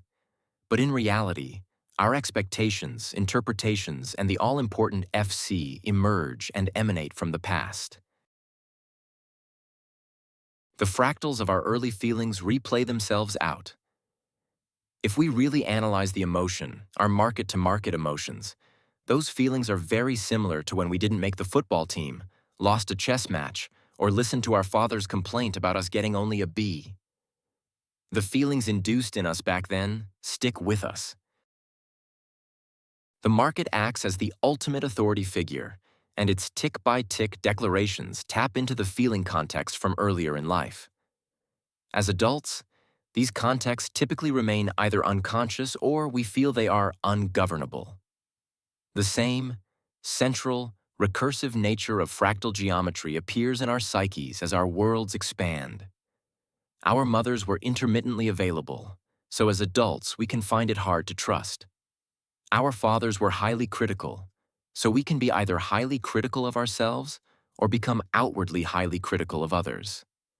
The basic elements of perception we have formed about ourselves and others becomes infused into our expectations and explanations for circumstances in our ever more complex lives.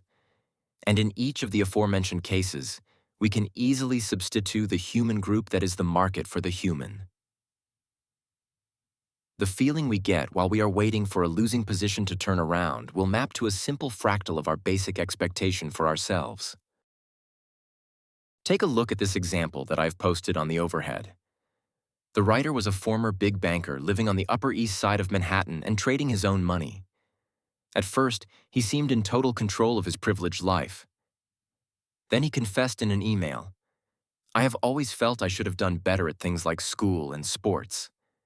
He said that to this day he could count on his mother's response to anything to be not quite good enough. An A should have been an A+. A successful Wall Street career should have come with an even higher salary. Even a birthday present of flowers should have been chocolate, or chocolate should have been wine.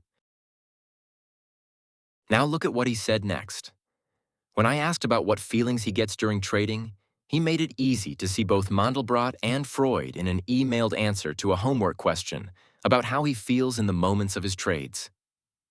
Almost immediately upon entering a trade, unless it moves in my direction right away, I feel it was a mistake, and I have a strong impulse to exit before it blows up in my face. Can you hear the fractal repetition of should have done better? He even went on to unknowingly drive the point home by adding, if the trade goes my way, I am frantic it won't get to my initial target. Again, the original pattern of perception and expectation now has been transferred to his reaction to the market. The context of feelings this trader brought to virtually every trade had moved from his mother's mind to his, and then inserted itself into his perception of what the next market moments would bring. Traders have a fundamentally fractal reactive pattern to what is a fundamentally fractal reality. The way prices move. Not good enough. Life in general induces most of us to at least sometimes feel that part of the human condition that isn't good enough. The markets in particular, with their tick-by-tick assault on our egos, frequently inspire this feeling. We don't like to talk about it in polite company, or even really admit it to ourselves. But in fact, most of us on some level feels either not good enough or as if we are about to be not good enough. Once I heard a man worth hundreds of millions of dollars talk about a bad month in his business. I teased him about being worried, to which he responded, "It might all go down the drain." He laughed with that nervous kind of, "maybe it is true" laugh. I realized I was hearing his fractal emotional context of perception. He really did still feel like maybe he didn't deserve it, or some other nuance related to being not good enough that clearly sprang from an earlier time in his life. When we seem to sit passively watching the market's ticker tape, it can easily taunt you like some smattering of the people who populated your early life. Just about everyone has a father, mother, brother, teacher, or schoolyard friend who made them feel not good enough. This stuff sticks with us. Just because you decided on taking a long or short trading position, your brain on uncertainty doesn't change how it goes about making judgment calls in uncertain circumstances. The basic process steps through the context belief perception cycle because it can't help it. Uncertainty means, at least to part of your neural and white matter networks, that a black bear, ready to eat all your apples, and you with them, could be just around the corner. The more uncertainty, the more you can realize how much you are relying on contextual clues in order to make sense of the situation. Shortly after I worked with the not quite good enough trader I described a few minutes ago, I talked about this story in a seminar I gave at the then Chicago Board of Trade. Within hours, I received the following in an email. I had been unable to pin down the issue that has been holding me back as a trader. Bottom line is that when you mentioned the client who had always believed he should have done better in school, etc., it hit me like a ton of bricks. My issue has been somewhat the opposite, that I always believed that I deserved more than I got, especially from my mother. It always seemed to be that the things I wanted were right in front of me, even to the point of being shown those things by my mother, but being told that those were things that other people were lucky to get, and that I should be happy with what I had. I thought I had come to terms with that in my life, but I see now that it has been affecting the one thing that means the most to me: trading. I even acted out the emotion today in the market. I have been a stubborn trader, looking for that one or two more ticks, because I could see them there within reach, only to be seemingly denied something I felt I deserved, for making a good entry, placing a good stop, doing all the things a great trader should do, only to seemingly be denied by someone with more power than me. This has been the one issue that remains in my trading that has held me back from super profitability, sometimes trading for 3 weeks with no losing intraday trades, and then giving it all back over a silly couple of ticks. I believe these stories speak for themselves, but I'm sure you can see the fractal repetitions of perception. Trader A could barely get a trade on before the fractal of his mother's feelings hit him.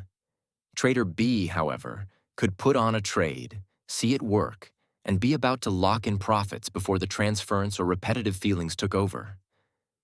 The first exemplifies a relatively simple fractal of mother's feelings infused into trader's brain. The second seems to me more multifractal. It includes the second order repeating not only of the market playing the role of the mother, but of the trader reacting and recreating the exact same experience. Except he did it all for himself. He entered a trade. It became successful. He patiently waited for the end of the price action in his direction. But if the market did not provide what he thought it should, he reacted as if it were his mother holding back something she could indeed have given him. In doing so, he acted out his emotions toward his mother as a response to price action and ended up getting way less than he should have for a trade otherwise well executed. He became his own mother to himself in the same way that a triangle connected and overlaid in fractal geometry can become a star or a snowflake. To put it in the words of another team of researchers, Tamieto and de Gelder, there is now increasing evidence that non-consciously perceived emotional stimuli induce distinct neurophysiological changes and influence behavior towards the consciously perceived world. In other words, you may have no idea that you've been induced to feel this way or that, but your body does. It signals inside your psyche and alters how you react.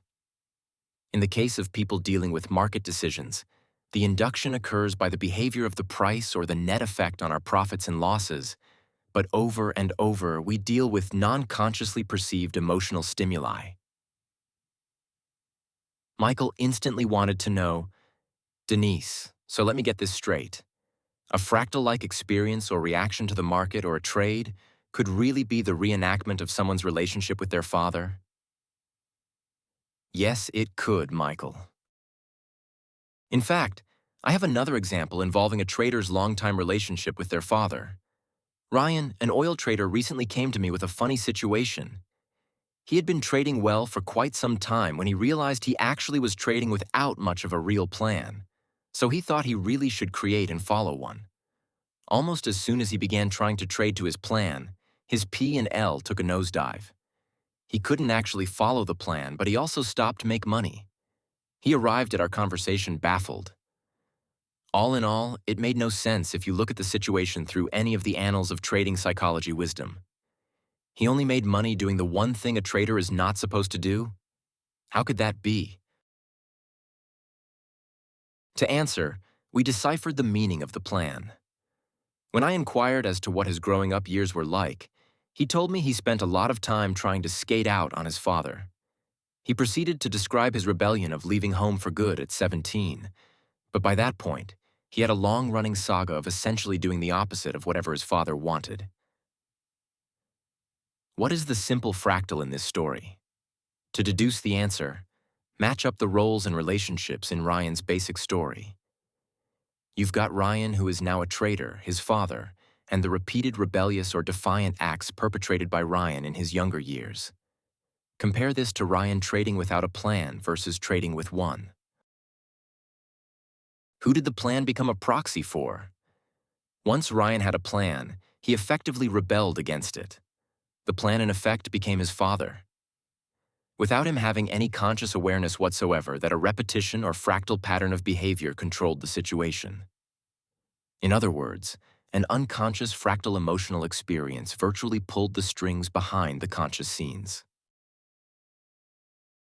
Furthermore, in the way that fractal geometry tends to be very clear and rough at the exact same time, Ryan also eventually discussed his tendency to fight market trends. Now many people fight trends, and, of course, there is a series of relatively conscious feeling contexts that cause them to do it. Missed the trade and want to be in the market. Fear of missing out on the move altogether but can get the pullback. The feeling that it just can't go any further. Since I have been consulting on Wall Street, I have yet to find someone who habitually fights trends that doesn't ultimately reveal a very clear and specific reason that arises out of their personal and family history. The easiest ones are traders who can notice that they want to prove they are smart. When we dig deeper, however, they always want to prove to someone, in my experience, usually their fathers, that they are indeed smarter than they were ever given credit for.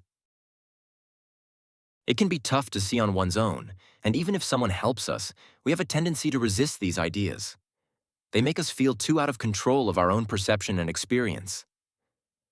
We have a very hard time accepting that simple fractals of perceptions and reactions got organized before we had any choice, and now we are just playing our role. We like to think we have total free will and objectivity, and not that how we feel or explain something when we are 35 really stems from a smaller, less complex stalk of broccoli. But really, the better question would be, how could it not work that way? How do you suppose your brain develops? Does it just start working at, say, 5 years old? 10? 15? Of course not. Layers upon layers of perspective and knowledge develop most likely from even before birth, but certainly from after. Most specifically, we gain a sense of who we are and how we fit in the world very early on. Childhood experiences pile up on top of ideas or states of feeling about ourselves that come from before we can speak. All this time, the brain is wiring by firing. We are learning ideas about who we are supposed to be, our place in the world, and what we can expect of others through our experiences. We don't just reset at 16 or 18 or 21 or 30 and throw all that out. All of the later experience builds on a very early foundation.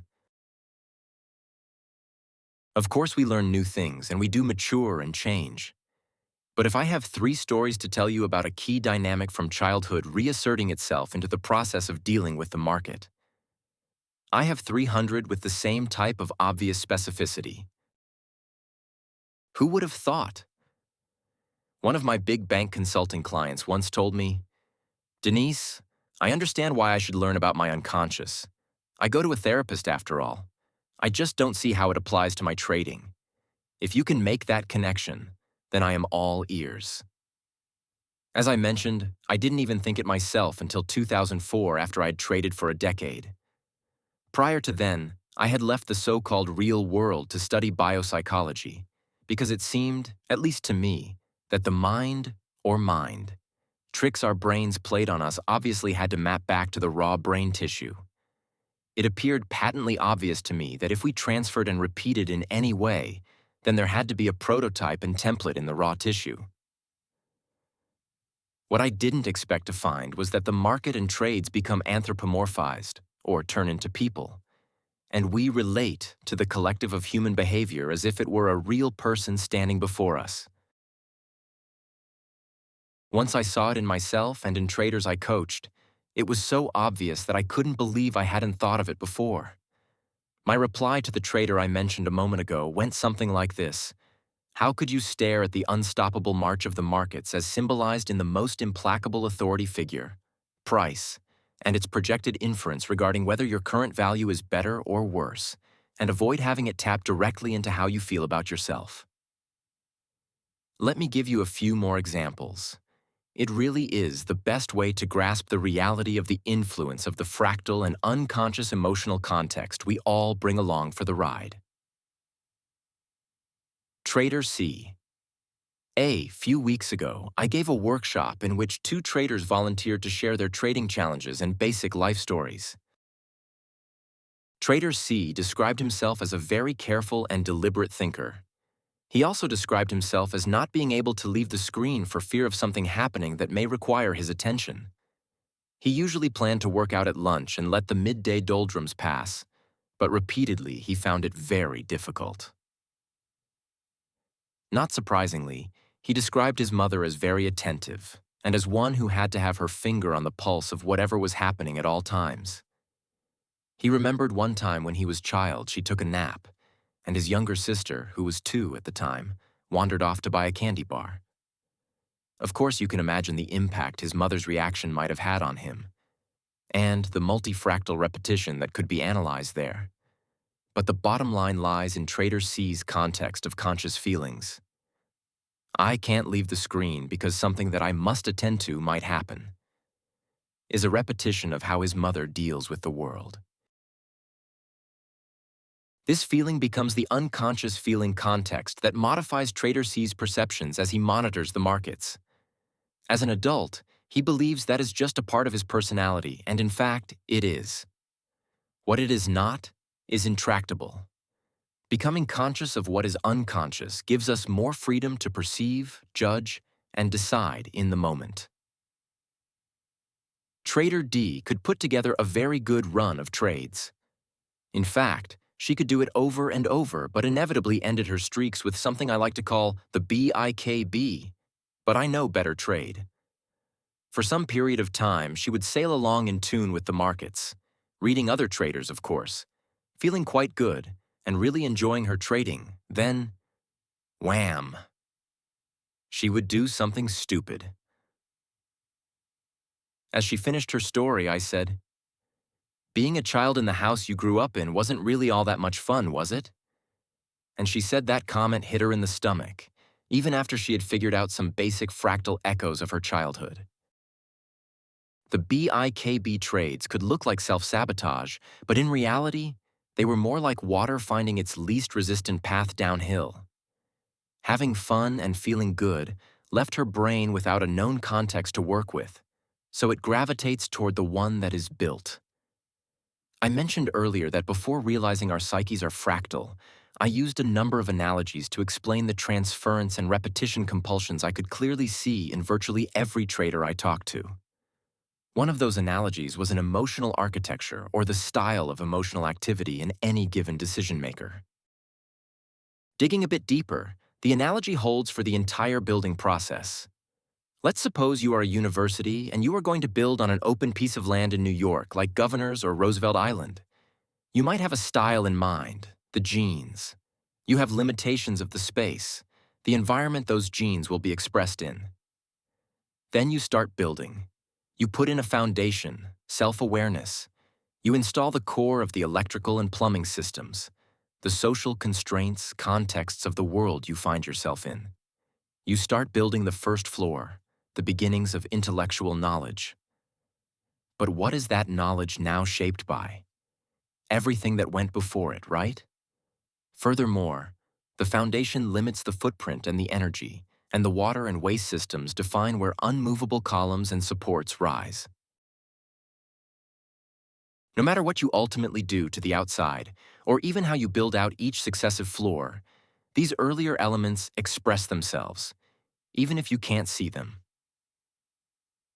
Eventually, you can renovate or become aware of these limitations and modify the building. In the trader's case, this is the process of becoming conscious of how much the whole building emerges from the earliest decisions.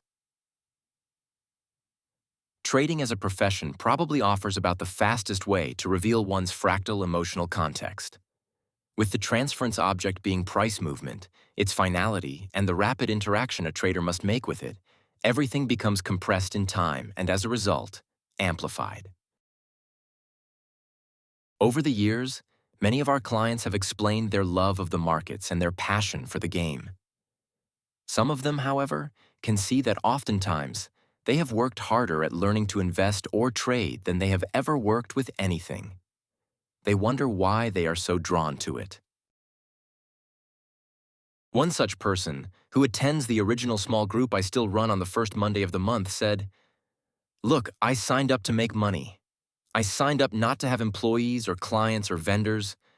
I most certainly did not sign up to have to figure out my baggage. I mean, come on. Who thought this trading thing was going to make me think about my relationship to my father? But now it is clear that I must. Nothing besides trading would have made me see this, and I am glad for it." I didn't originally sign up for this either.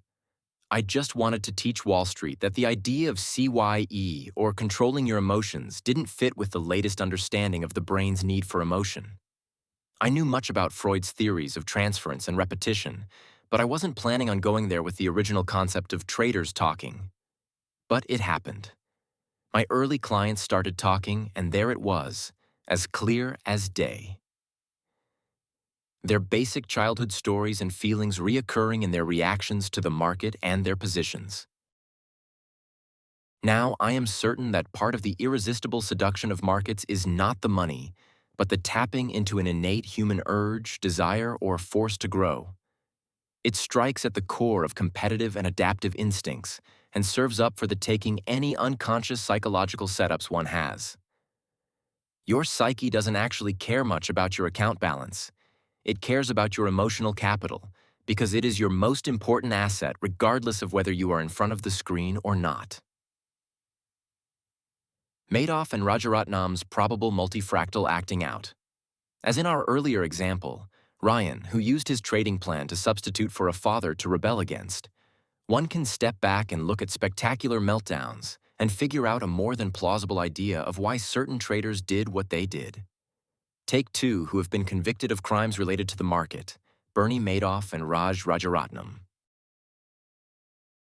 Now I am certain that part of the irresistible seduction of markets is not the money, but the tapping into an innate human urge, desire, or force to grow. It strikes at the core of competitive and adaptive instincts and serves up for the taking any unconscious psychological setups one has. Your psyche doesn't actually care much about your account balance. It cares about your emotional capital because it is your most important asset regardless of whether you are in front of the screen or not. Madoff and Rajaratnam's probable multifractal acting out. As in our earlier example, Ryan, who used his trading plan to substitute for a father to rebel against, one can step back and look at spectacular meltdowns and figure out a more than plausible idea of why certain traders did what they did. Take two who have been convicted of crimes related to the market, Bernie Madoff and Raj Rajaratnam. If you analyze Madoff's behavior, it seems that what he wanted was to be liked. I actually met him twice. The first time, back in 1996, it stunned me when I went to his office to consider using his firm to clear my trading desk's trades. I didn't expect to talk to him, but in fact, he invited me into his office and we chatted for almost 40 minutes. At the time, I didn't understand payment for order flow. I would come to find out that it was perfectly legit, but it didn't seem so at the time. The second time I met him was at the Philoctetes Center in October 2007. The subject of the day's panel was the then extreme volatility of the previous August and market structure. In my notes from that day, I wrote, "He is hiding something." I don't say that for any other reason than to note his demeanor when I asked a market structure question. He shifted around in his chair and looked at the floor. New York Magazine recently published an interview with Madoff. It illustrates what I wrote for Reuters' HedgeWorld blog in December 2008 after having seen him in person. According to the New York article, he's very concerned about being perceived as a sociopath or as evil. He talks about being upset with the whole idea of not being in the club. I was the little Jewish guy from Brooklyn. In other words, it appears to me that his whole cultivation of private clubs and exclusive access was probably concocted not just for marketing purposes, but to satisfy his unconscious needs to be liked, to be a part of the club. Likewise with Raj Rajaratnam, the billionaire convicted on multiple counts of insider trading in 2011, though there is less data on him, the public pieces point to someone who very much needed to feel like an insider. Reading the news reports, he seemed to relish being at the center of the wheel, being the one with the power.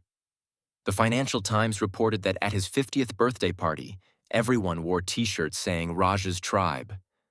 Also, he publicly stated that going to work felt like going to war.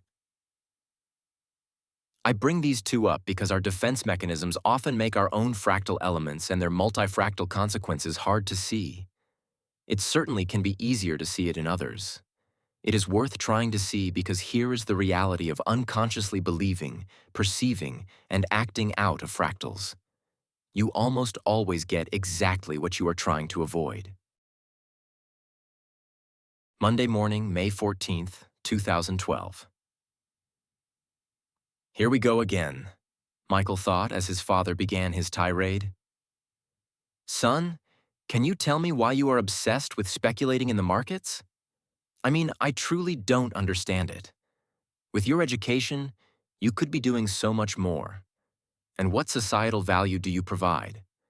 At least at Stearnsman, you played a role in hedging the bank against losses elsewhere in their business. Now you are just going to play with money for money's sake. What was I thinking even calling him on my way to my first day of work? Michael wondered, as he pulled the earbud out of his left ear. He willed his mouth to stay shut. It could only egg his father on, and with no response, he would hopefully soon run out of his litany of criticisms. You would think being estranged from one son would be enough. Michael's father seemed to push everyone out of his life. First, it was his brother, and then his mother left him as soon as she got accepted to graduate school herself. Michael even now felt like cutting him off too, not only from this phone call, but for good. He'd always made excuses for his father, but he just couldn't take the non-stop berating. Getting to know Renee's father and his new firm's benefactors made him see that not every father felt compelled to itemize their children's perceived shortcomings. A part of him did feel sorry for his father as he didn't have anyone else. Richard's father had also been the same way, so that is where he learned it. Grandfather Kelly thought nothing of continuing to criticize his son about decisions made almost 40 years ago. The litany was similar. Why didn't Richard go to West Point instead of Columbia? Why did he go into business instead of serving his country? As his father said, "Well, I can tell you aren't even listening, so let's just end this call now." Michael realized that his father had no idea and never even bothered to ask if he was seeing anyone. A change of scenery. It felt good to be back in Chicago. New York was okay, but Chicago seemed so much more navigable. Michael had taken an apartment at Eugenie Terrace just north of North Avenue so that he could easily bike back and forth to their new offices in the original Chicago Board of Trade building. Even if his investor group hadn't insisted, Michael knew that he didn't actually need to be in the hotbed of capital raising or hedge fund networking. He just needed to get to work refining and then executing on his goals, objectives, market strategies, and trading tactics. He and Chris had agreed that at least for now, they would cornerstone their strategy in directional betting across the most liquid futures markets. Chris knew these markets well, could lease his CME Group membership to the firm to save on transaction costs, and had a slate of recommendations for everything from charting to prime broker relationships. Michael was particularly interested in developing his trading ideas around oil, gold, and the 10-year Treasury note. He had kept half an eye on oil and gold since the 2008 meltdown, and he felt that both lent themselves to social markets approaches. As each were watched worldwide, he felt they matched up with a numbers-as-language philosophy and hypothesized that a psychologically based sentiment model would emerge slightly more easily than if he focused exclusively on any equity index. Eventually, he would take the Commodity Trading Advisor exam, but for now, he needed to develop the tactics that would embody the strategies he and Chris had roughly mapped out. Besides day-to-day management, his potential ability to do this, bringing his previous momentum experience, his brief but valuable time on the Stearnsman U.S. fixed income desk, and his analytical skills, was what he was, at least currently, getting paid for. He studied the oil boom from 2008, the gold explosion that more or less began in 2010, and of course the 2011 market gyrations. Each testified to how markets have personalities. They have rhythms and speeds at which they trade, at least for a while, and then they switch it up. CNBC and their contributors call this kind of thing regime change, which is a metaphor for personality change if you think about it. The trick wasn't to get the very beginning of a move or the very end, but the meat in the middle. And more importantly, to know and to sense the difference between when the price action was telegraphing a pending change and when no one really had a strong feeling and everyone is waiting around to see what everyone else is going to do, otherwise known as chop and slop. He'd also already discussed with Chris about having a psychology coach on the team. He felt a little funny about it, but then he'd learned from a random guy he met on the lifts in Aspen that over the years, firms like SAC Capital and Paul Tudor Jones had kept full-time psychologists, psychiatrists, or the like on staff. Renee, who technically was just an especially interested observer at this point, of course thought it was a good idea and told her father so. She was hoping to join the firm as soon as she could finish her coursework, but practically speaking, they all seemed to consider her a key advisor even now. As it turned out, the request didn't faze Chris or the other partners at all. When they discussed it over a planning dinner at Gibson's, the overall reaction had been that it was a good risk management move. Michael didn't even need to answer any questions about who he might hire for the role. Quarterbacking a Portfolio Psychological Leverage Coup d'etat Capital In-House Seminar, August 6, 2012. First of all, let me say thank you for hiring us. It's exciting to help get a fund off on the right foot. Our first objective for this educational workshop will be to help you lay out your own psychological capital plans. We can of course tell you what to do and talk through it with you, but in the end, if it hasn't emerged from your own idea of the material we can teach you, you won't believe in it and subsequently will forget all about it when pressure strikes. Let's begin by thinking through how we normally approach a decision about uncertain markets. Or to put it more correctly, when we are making a determination about how people's perceptions will change as events unfold, something that is fundamentally impossible to know. As professionals, we track the market moment to moment, day to day, and week to week. We track price movement in the markets we trade, as well as those we think are relevant, sometimes as close to 24/7 as possible. During our day shifts, we sit in front of screens, watching every tick. We monitor the screens in order to keep constant track of anything unexpected or any development that might fit with some predetermined scenario. we long ago deduced would likely lead to a certain type of market reaction from which we know how to extract some points. During our night shifts, we check the markets right before we go to sleep. We sometimes get up in the middle of the night to see the open in London, and we usually look at our phones or CNBC before we even start making coffee in the morning. So we are tracking the numerical movements as much as humanly possible, correct? And this ongoing saga seems to be primarily intellectual. We track the news, make notes to remind ourselves of the upcoming economic events, and typically think of all of this as it appears, as a numbers game.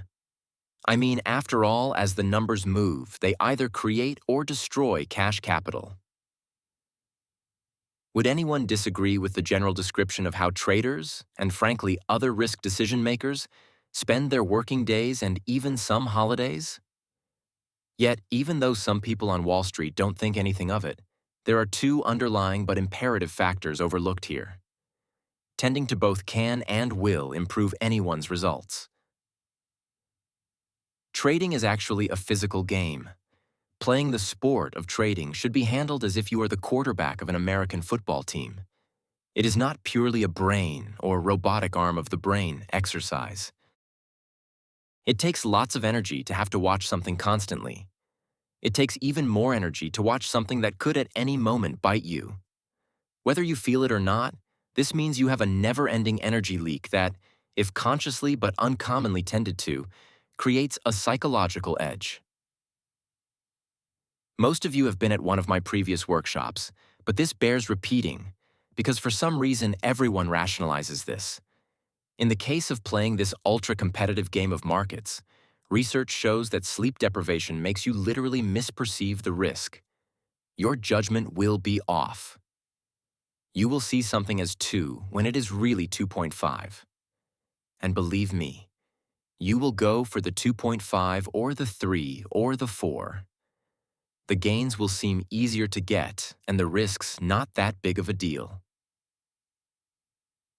Given that 100% of the game relies on your good judgment, why wouldn't you create the advantage of being well rested? Sleep is an edge. Along with that, most people don't recognize that thinking burns calories. If one really concentrates, the body and brain use an inordinate amount of energy. So at the risk of sounding like your grandmother, eating properly keeps your energy up and adds to that physical psychological edge. Last, on this basic level, we of course have exercise. We all know that exercise gives us energy and makes us feel more optimistic. Working off frustrations at the gym creates a physical boost, and that physical boost translates into a boost in attitude, which counts as psychological capital. Simply put, the machine of judgment outperforms through the singular unit of the body-mind machine. Being in the position of market decider means you should reimagine the entire endeavor as if you were the quarterback of a professional American football team. If you were, you would tend to your body first and foremost. Every trader who does so creates an automatic edge over everyone who doesn't. At the end of the year, execution is what counts, and it is psychological capital and mental leverage, built on a base of physical energy, that will make the difference. It even applies to thinking of and testing quantitative models. Your brain works much better when sitting atop a well-fueled machine. Spend less time searching for some deeply hidden nugget of unknown market information, and instead get more sleep and exercise and invest in foods that make you feel good. The mind emerges from the brain, and the brain receives its energy from the body, so the body counts essentially as much as your intellect.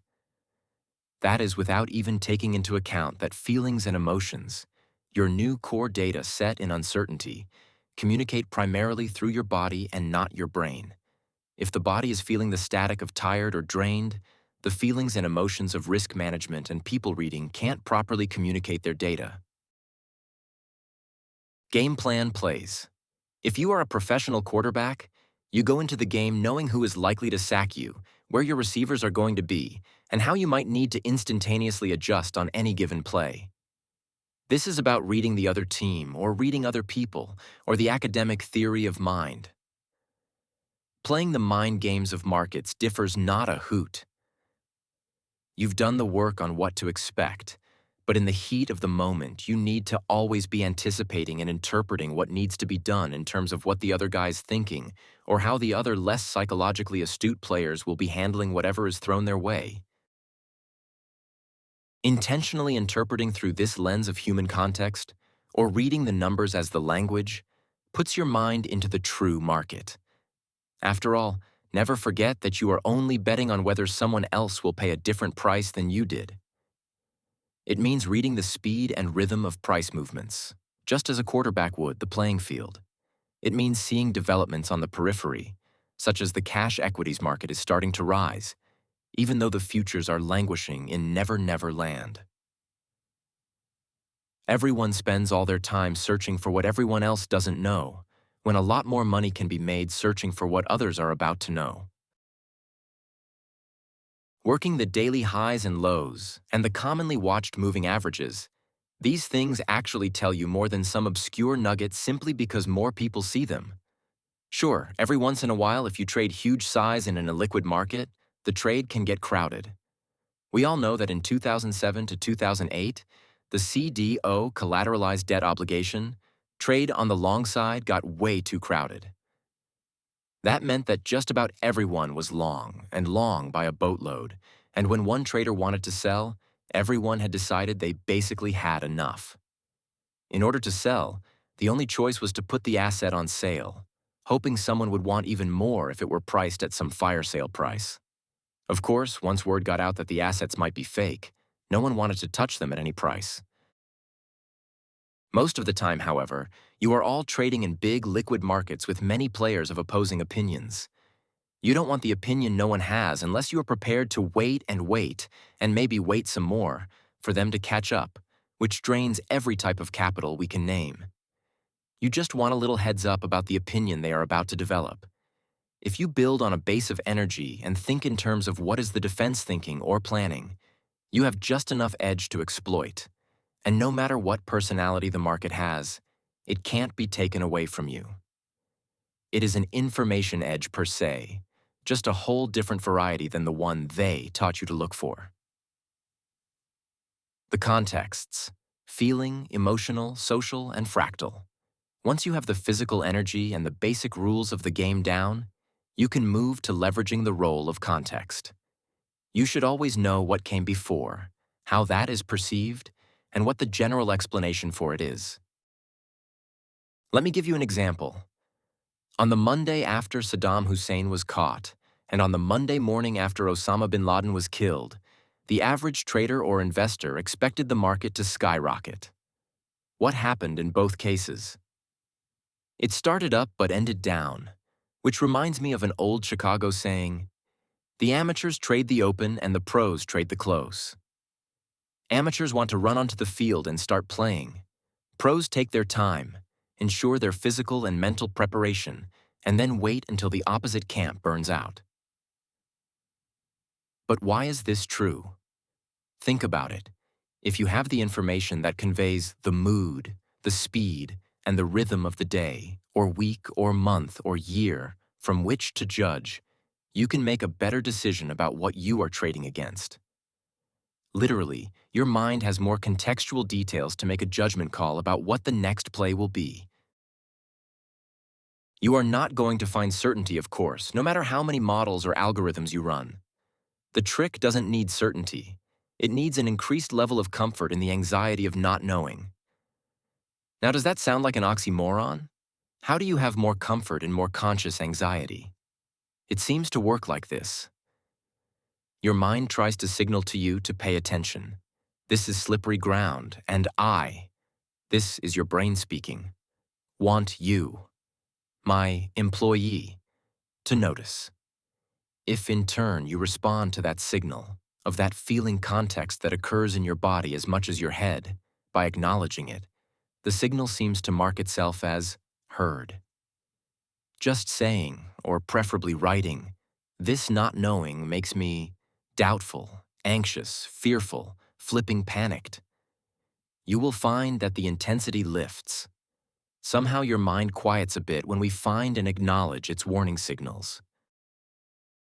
Kateri McRae's group researched what some cognitive neuroscientists call bottom-up or top-down emotion generation, and found that when we use our intellects to try to override the pay attention signal, the signal just squawks louder. It might work to talk yourself out of bothering to be annoyed with your obnoxious brother-in-law at Thanksgiving, because he doesn't have any real bearing on your life or your P&L.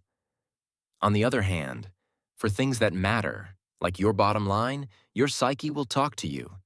And it won't be with words you learn to read in school. It will be through the physical data of feeling and emotions. I know that most of your team here attended last winter's NYC workshop, but let's review for a moment. Before you get to the nearly omnipotent context of the FEC, the unconscious fractal emotional context, you can get lots of risk and market edge mileage out of knowing the knowable feeling contexts. For example, where are you on the spectrum between fear of losing money and fear of missing out? If you want psychological leverage, you need to elevate this introspective analysis to a priority even higher than knowing what the market is doing at any given moment. If you don't know the feeling or emotional context you bring to any decision, market, trading, or otherwise, then you become the computer with GIGO, garbage in and garbage out. Again, while counterintuitive to what most of you have been taught, this endeavor implicitly provides you an information and judgment decision-making edge. It gives you the risk management tool that no computer can match. So what if you miss a trade or two because you realize that the psychological context you were about to operate from would put you at a serious disadvantage? Think of the upside. You skip the trade as a risk management strategy. Deal with the psych cap debit, with sleep, food, exercise, break, or talking through the feeling, and you come back energized and clear-headed. What has happened to your capital? You clearly have saved cash and you are in the catbird seat ready to pounce on our new, more accurate perception of what other players have been doing and what that means for what they are about to do. Let me boil the basic plan down to a cheat sheet. 1. Create physical energy. 2. Read other people. 3.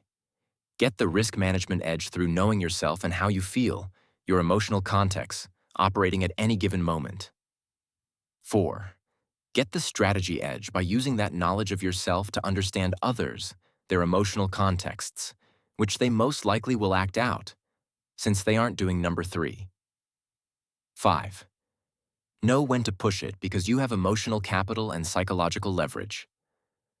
6. Know when not to push it because you are acting out of an emotional context fueled by the past, be it the immediate past or the distant fractal past. Never say dollars per day. Again. Many an ostensible expert will tell many an unsuspecting trader to try to make X amount per day and quit.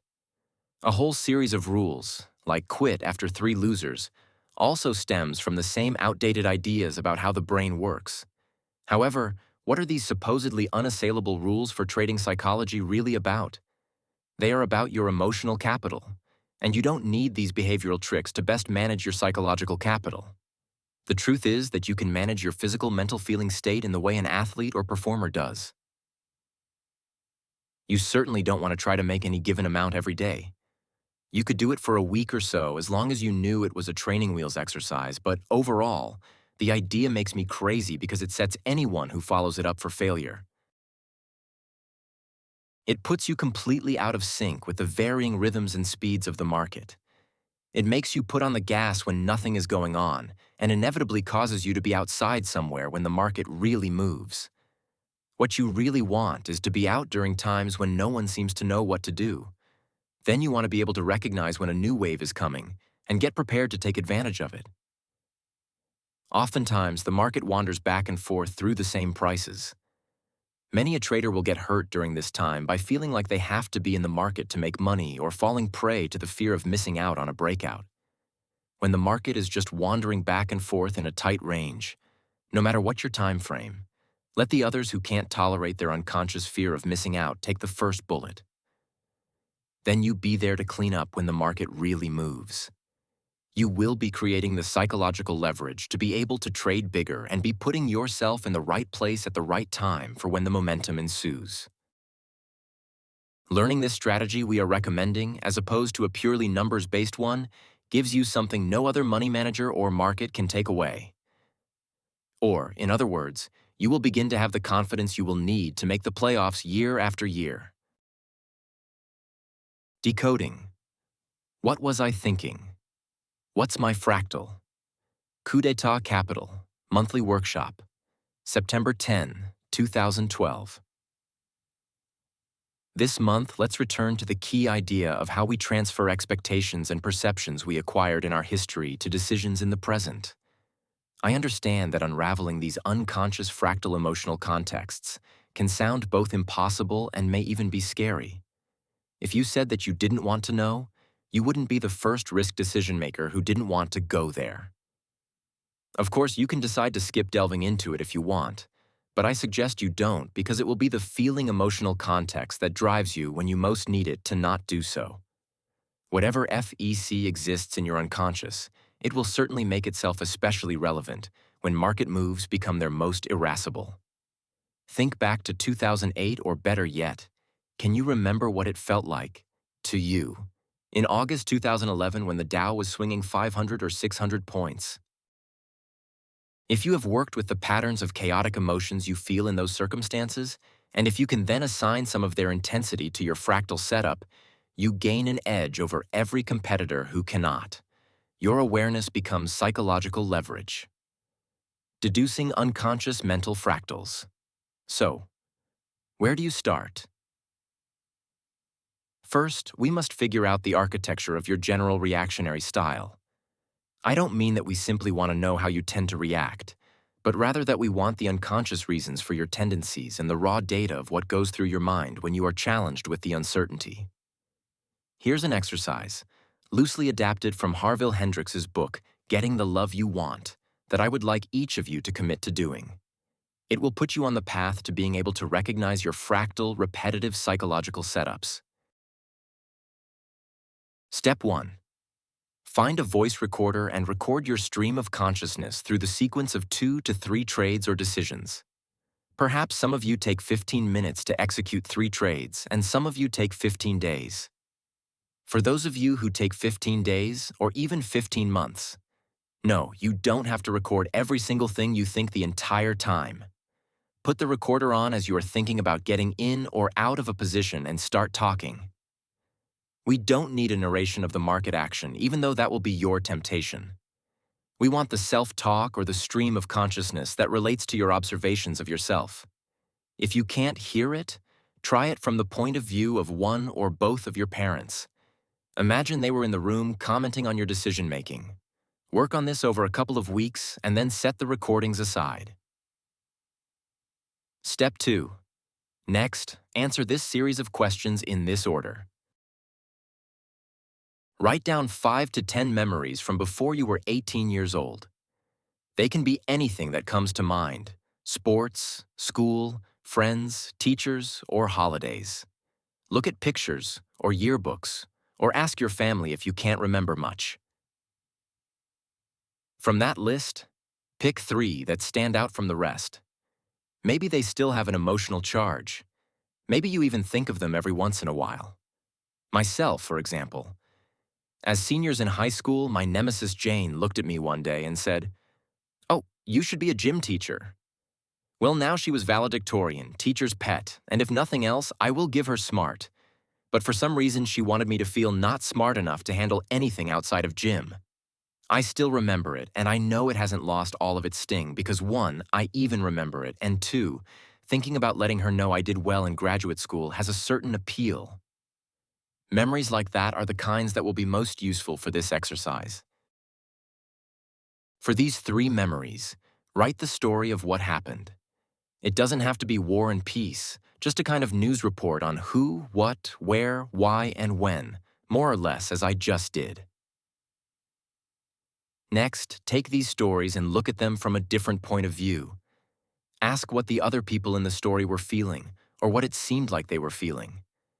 In my case, my good friends were sitting around and they burst out laughing. Fortunately, not at me, but at Jane for her misjudgment and clear put-down. Nothing against gym teachers. Actually, it sounds like a very fun job now that I think about it. Last, write down how the situation made you feel in the moment and what you told yourself about the situation. Once you get this far, set the writing and the recordings aside for a few days or weeks. Just let both steps simmer in the back of your mind. Listen to yourself here. Work at the pace that feels right to you. Step 3.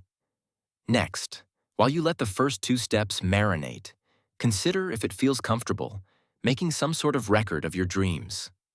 In this case, what actually happens doesn't matter one iota. What matters is the sequence of feelings and emotions in the dream. Or, in other words, those feelings that you wake up with in reaction to the events in the dream. I know it isn't necessarily easy to remember, but do what you can. Keep a bedside notebook or your phone nearby so you can jot down your thoughts and feelings right away. For the purposes of this exercise, try to get 3 to 4, but also know that this is a good habit to get into because the emotional sequences in dreams usually escape the filters of waking life.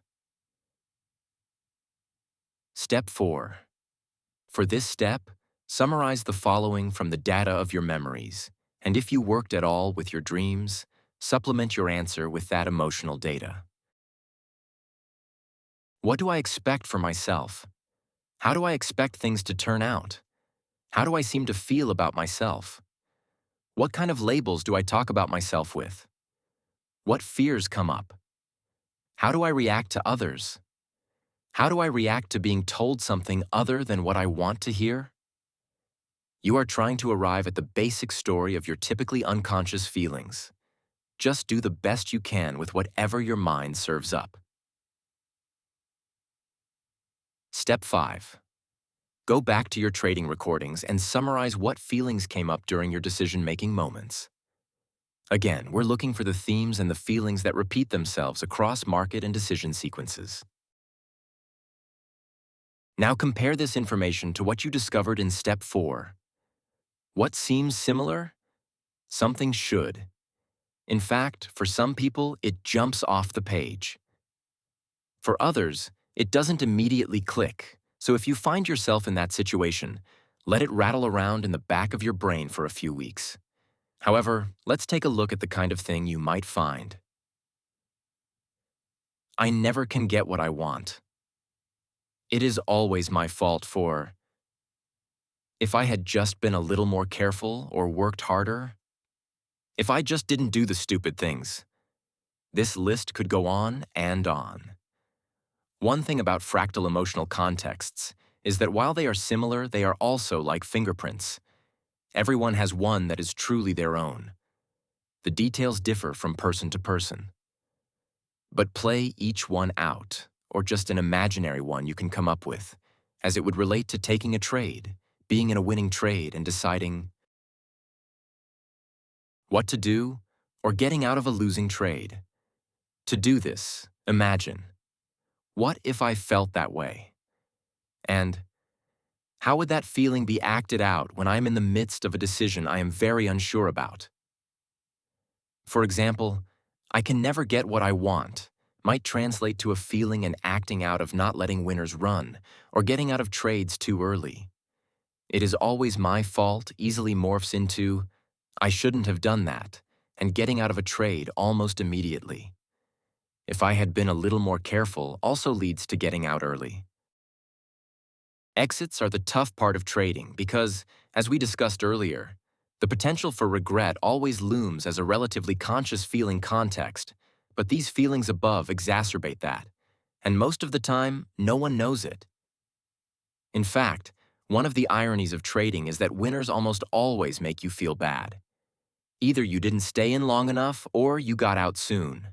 We expect losers to make us feel bad, but we fail to realize that winners ironically usually put us in a no-win situation in terms of our satisfaction with the result. The independent money manager's blocked fractal.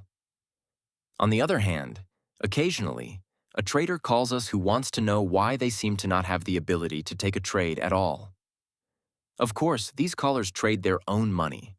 But over the years, I have run into more than one who has sat in front of a screen for years, can usually explain the market quite well, and yet can't actually put money at risk.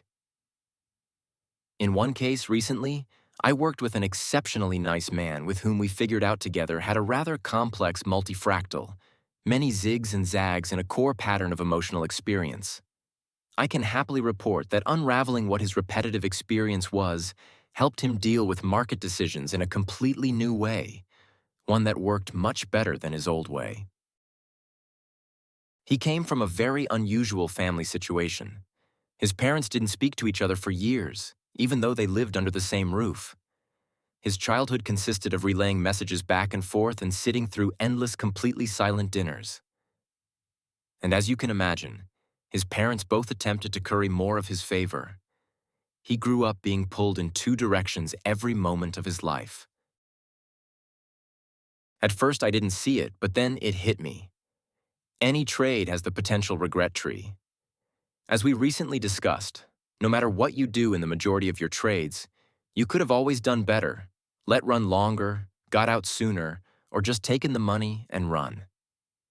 In short, after working on this issue for a few months, we realized that the pro-con argument for any market decision mimicked his previous situation with his parents. Any reasons to buy and the feeling contexts in place took on the role of one parent, and the reasons not to buy or to sell unconsciously took on the role of the other. No matter how much he understood what was happening in the market, or no matter how much confidence he had that he had seen this movie before, it didn't matter. The completely unconscious emotional fractal operating was an exact repetition built of the two transferences, one stemming from his mother and one originating with his father, of his childhood. Amazingly, this went on for years, which, while again astonishing, isn't really when you remember that his brain was wired to fire within this context. So what solved the problem? The classic Freudian viewpoint says that the interpretation, or that just by realizing the trade was not really a recreation of his parents' push-pull dynamic, will solve the problem. Other schools working with psychoanalytic theory have found it much more effective to create a new emotional experience. Given that you have to have a feeling to actually take any action, we somehow had to work with the feeling, on the feeling level, in order for him to be able to implement a market decision and not be stuck going back and forth forever between the pros and cons of a given situation, like how he was stuck forever going back and forth between his parents.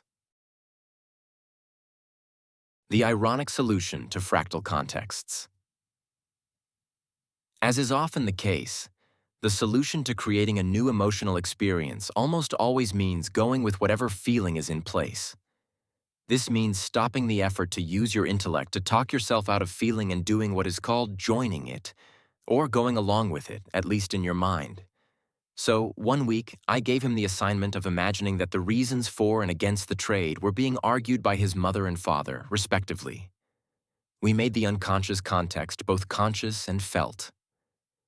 A couple of weeks went by, and sure enough, he found that by putting the feeling context into the here and now, he was actually able to work with the underlying feeling. In turn, their power to be unknowingly acted out dissipated, and he actually took a trade. Now believe me, I know that seems almost impossible, but I have seen this kind of thing over and over. Renee was actually having a little trouble following this. Denise, are you saying that instead of using his intellect or cognitive capacity to remind himself that the two sides of the trading argument were not literally his mother and father, you asked him to do the opposite? Most people would try to remind themselves about reality, right? But if I follow you, you are saying that a kind of play acting that demonstrates the underlying feelings can be more effective. Is that correct? That's basically it, Renee.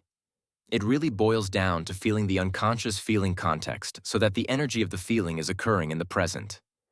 They call it joining the resistance, where resistance means an intellectual defense against awareness of the repetition or recreation of an earlier experience. Let me give you another example.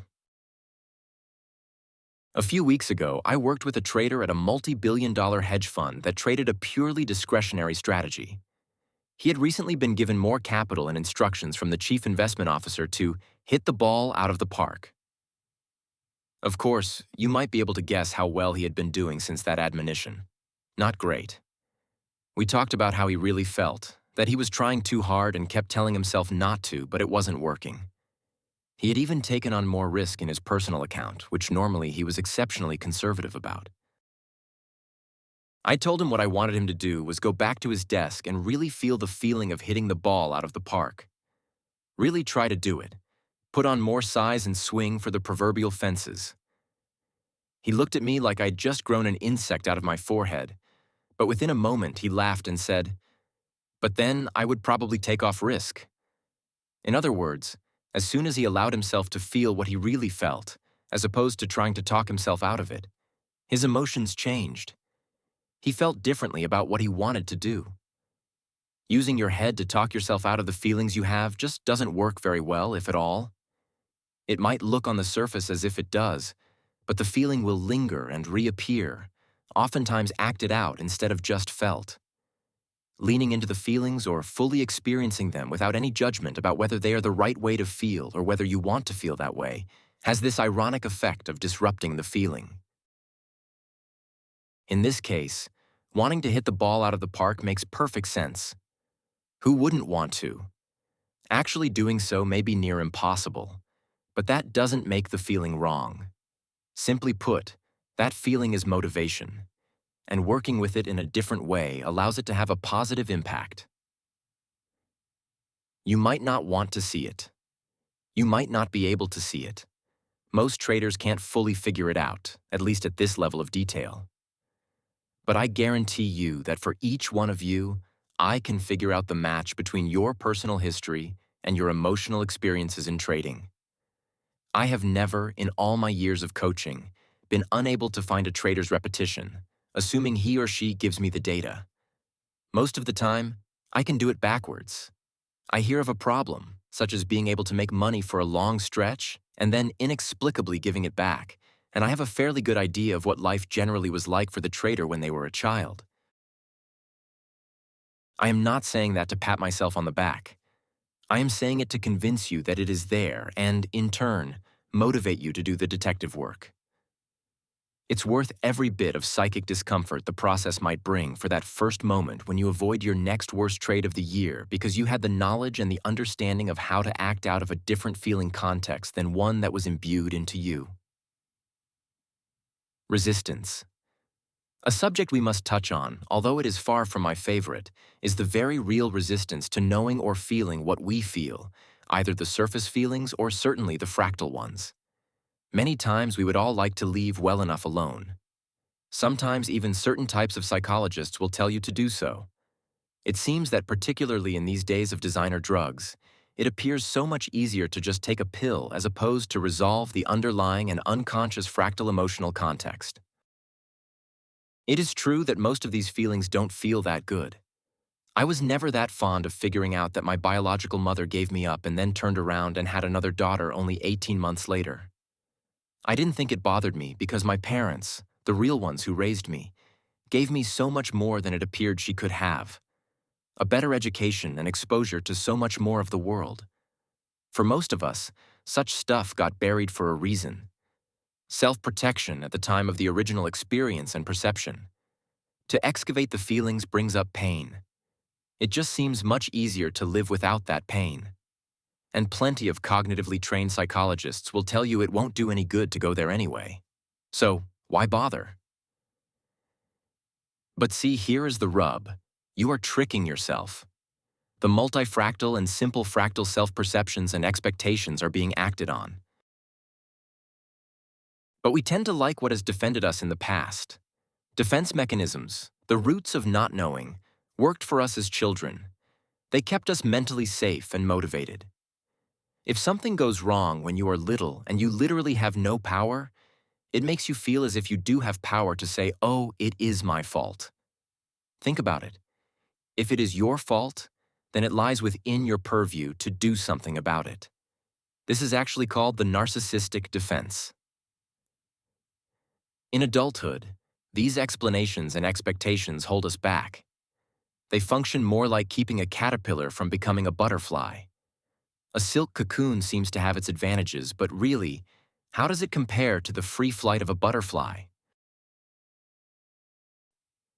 The terror of being lost in Home Depot. How does a 2-year-old feel in general? Can you remember? I know that neither Michael nor Renee have young children, but what about the rest of you? Think back to some of your earliest memories, or if you can't remember, conjecture. As young children, don't we all feel totally dependent on the adults or otherwise helpless? Aren't we all scared out of our mind if we wander off from our mothers in the grocery store? Can you get a sense, a visceral memory of that level of fear? In a way, the market again makes us all feel exactly that way on one day or another. The Monday after the S&P downgrade in August 2011 put everyone into a situation where they had no context of any kind, factual or emotional, and as such was a very nerve-wracking day for many even very experienced professionals. Or it might have been the flash crash, October 2008 or August 2007. If you were around, it might have been in October 1997 or 1987, the days when what seems to be the norm comes unglued because it does. The glue, the general rhythm, range, and speed, goes haywire. Probabilistically speaking, it is the path to all correlations go to 1. Contextually speaking and on the surface, it depends on what came before. But feeling context-wise, it returns all of us to fractals of childhood. For a moment, or much longer, we have no idea what to do. We do everything we can to avoid this feeling of falling into an abyss. We add charts and news analysis, and now machines whose operators purport to have taught them to learn through ostensibly lifelike neural networks. We might, however, want to consider simply feeling this feeling consciously and intentionally. Think of it as battle training. If we are familiar with the feeling context, then we will have a better idea what to do when it strikes. If we are not, and you can say this about every feeling, we will just act it out. We will buy or sell at the worst moment. Normally, we think we act out when the pain is too great, and that may be true to an extent. I submit to you, it is actually when the uncertainty is too great and we imagine the pain. And yes, I know, Home Depot can scare the heck out of anyone at any age. Either you have no clue what to do with all of this stuff, or you have no clue how you are going to do everything the person with you is planning as you walk down the aisles. Blink. Coup d'etat Capital Monthly Workshop, November 12th, 2012. Thank you, Michael, Renee, and Chris, for getting your whole team together for this month's workshop. In order to pull together everything we've been working on, I would like to use this month's meeting to talk a bit about how to know when a feeling is an impulse imbued with fractal fuel, or when it is what we commonly refer to as intuition, but we should think of as experiential knowledge. We've never specifically focused on this, but the question is a certain physical feeling mosaic Malcolm Gladwell's blink? Or does it just feel that way in the moment? Behavioral finance can produce research showing that we find patterns where there are none, but we all also know that sometimes we just know. The trick is learning how to tell the difference. What is implicit learning, intuition, or unconscious pattern recognition? I suggest we begin with thinking about what the phenomenon of just knowing actually is. Intuition, as it's usually called, is that knowledge communicated via a feeling that stems from having seen something before and recognizing the details at a level below awareness. I like to call it unconscious pattern recognition or tacit knowledge, a term used in a 2008 intuition study done at the University of Sweden. Consider it the difference between knowledge learned in a book and knowledge built through doing and experiencing. Think of it this way. What differs between a brand new MBA and someone with years of trading desk experience? The recent graduate might have more technical knowledge, but that book knowledge has no feeling attached to it. It's a case of knowing something only theoretically. Without experience, one lacks the sense, which is of course a type of feeling context, of how things fit together, or whether they are true or false. The Swedish study quoted skiing champion Ingemar Stenmark as saying, "My legs think faster than I do," and Wayne Gretzky now famously saying, "Skate where the puck's going, not where it's been." The study also documented work done with physicians and business people in the 1990s that of course showed how people with experience perform better than those without. In 2009, the New York Times published an article called "In Battle, Hunches Prove to Be Valuable." The article recounted a 9-man team going out on patrol in Mosul, Iraq, one horridly hot summer morning, and just barely avoiding a bomb explosion because their leader leveraged this "I just know" feeling. One of the soldiers had wanted to approach a car with 2 school-age boys inside to give them water. Something told the leader, "No, something isn't right." And sure enough, within moments, the car exploded. The situation had been arranged to draw the soldiers in. When the sergeant tried to recount what he saw, he had trouble. But he also said, "My body suddenly got cooler. You know, that danger feeling. I can't point to one thing." The Army has done all kinds of work on intuition and says that the speed with which the brain reads and interprets sensations like the feelings in one's own body and emotions in the body language of others is central to avoiding imminent threat. An Army psychologist said some fighters can become very sensitive to small changes. That is, they learn to realize, to hear the feeling signal. It's not the conventional wisdom of ignoring how you feel. It is honing your awareness of it. Their research found that under threatening situations, the Green Berets and Navy SEALs experience the same avalanche of brain chemicals as regular recruits, but their levels plummet more quickly. I think their psyches are satisfied with the intrapsychic communication, if you will. Once the more influential departments in our minds are sure the operations department, what we think of as our conscious knowledge, has received the message, they move on to other things. Cool. Another 2008 study showed how experienced people make decisions faster.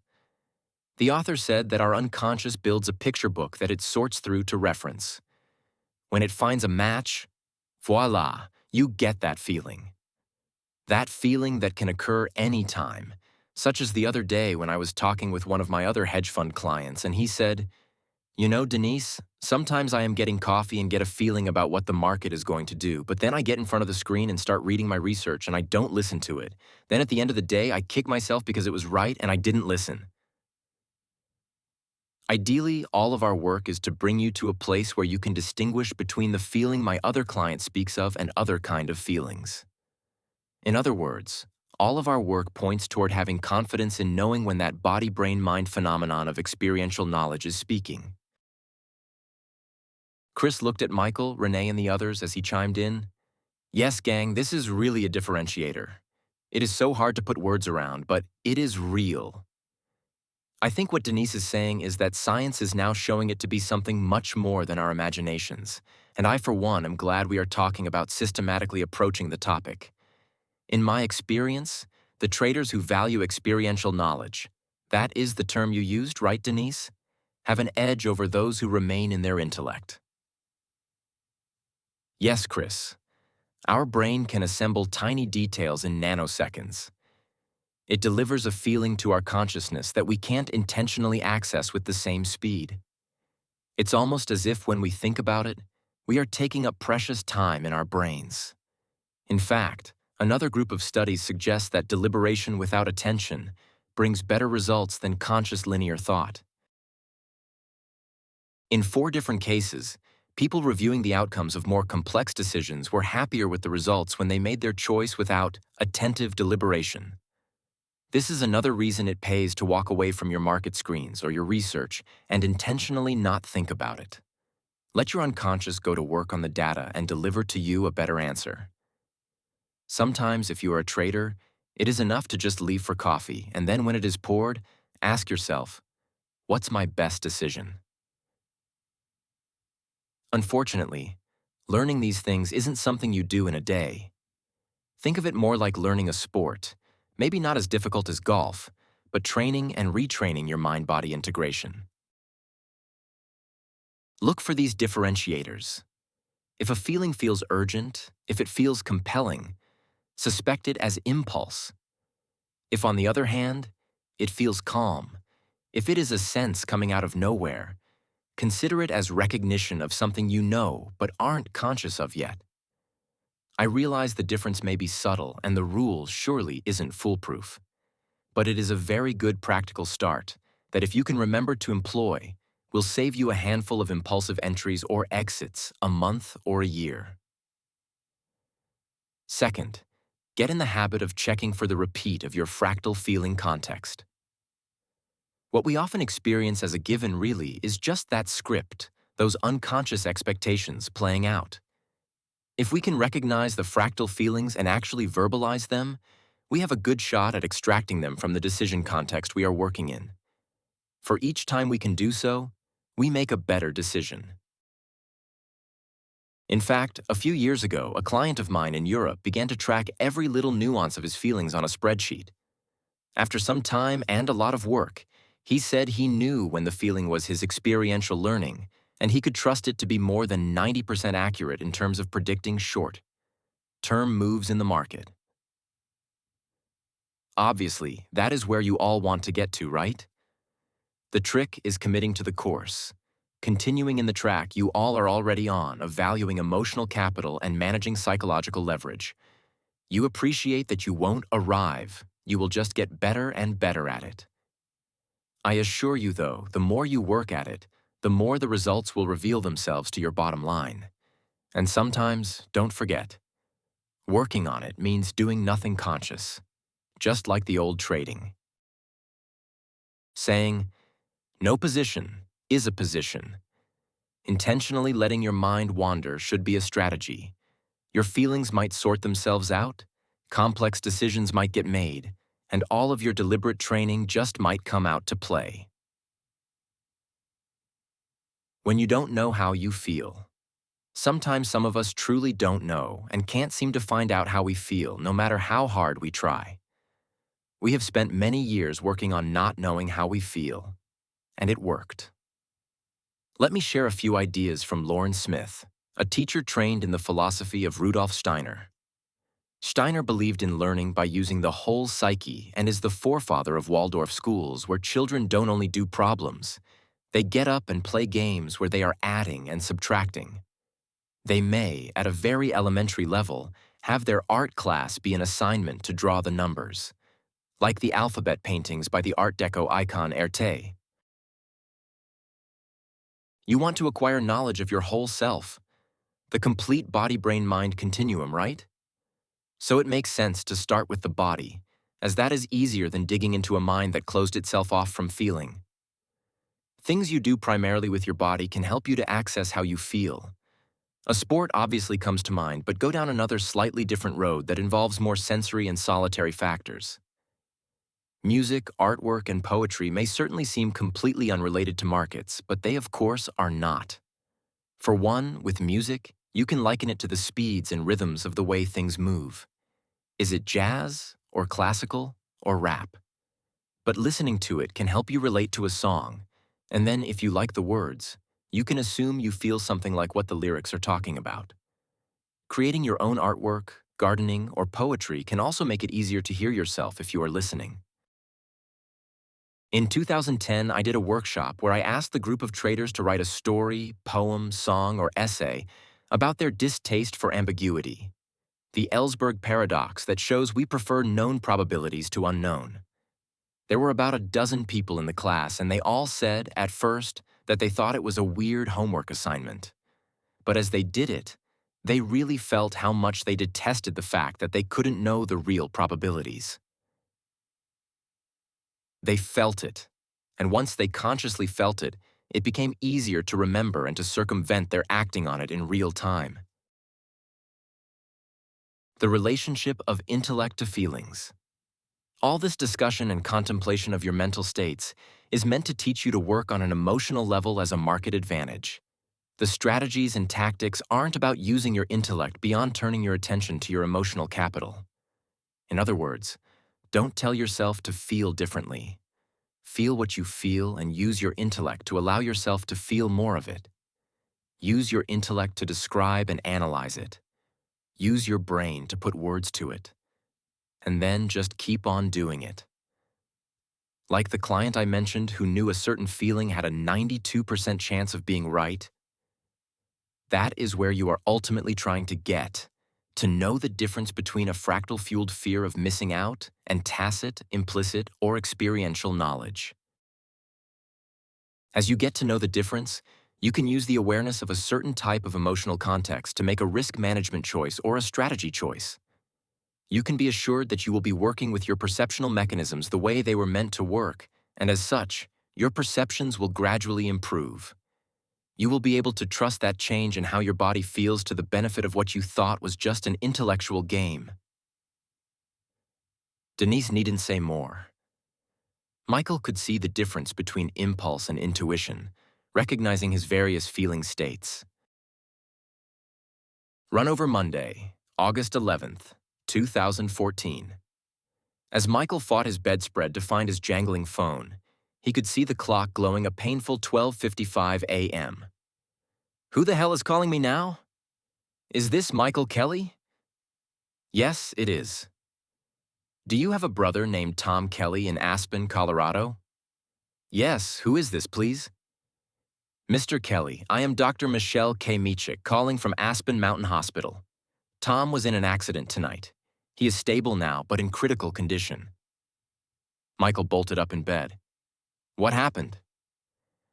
As best we understand it, sir, he was riding his bike at dusk coming back into town, and as he made the S-curve, he was hit from behind. He was wearing a helmet, but nevertheless suffered a concussion, a broken tibia and fibula, which we have surgically repaired, and as there is bruising, it appears that his abdomen made contact with the handlebars, so we are watching his spleen and pancreas closely. Are you his closest relative? Well, yes. Well, no, I mean our parents are alive, but he and my father don't speak. I see. Well, Tom needs a family member here, so I must urge you to call them and figure out who can get here the soonest. He is stable, but critical. Sure, of course. Who are you again? Who do we contact? My name is Michelle Komechik. I am the emergency room physician on call tonight. Okay, thank you, Dr. Komechik. No, wait, can I talk to him? I am sorry, Mr. Kelly. He is still sedated. Please let the nursing station know approximately when a family member will arrive. Let me give you their direct line. Do you have a pen? This can't be happening, thought Michael. Crap! I have so many positions on, and I am the only one who understands them. Between the second ratings downgrade of U.S. debt in a little over a year and China's severe recession, the perfect storm for global bond and gold markets had been brewing for weeks. But I have to go, Michael thought. This is serious and no one else can help. Surely Renee can help me manage the positions. She had been building an options hedge for them anyway.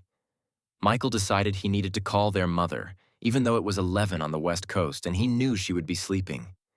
He filled her in on what happened and mentioned that someone had to get to Aspen as soon as possible. Michael, I can't get to LAX at this hour. Can you get the first flight out? Yes, I am going to try. It's just that, well, I don't know if you have been paying any attention to the markets lately, but, well, obviously Tom needs us, and I really do want to go.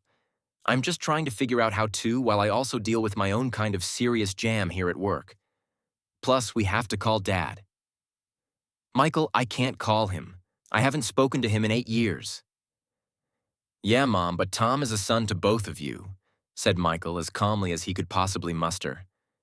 Yes, but you are the only one who talks to him at all. And you know how he will react. The doctors don't have a clue. He has to step in. You know.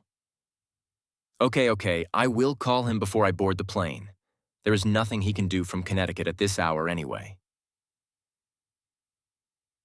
Michael stuffed a bag with a change of clothes and his laptop, and then realized he had just enough time to go by the office for the London Open and make a 6 a.m. flight to Denver out of O'Hare.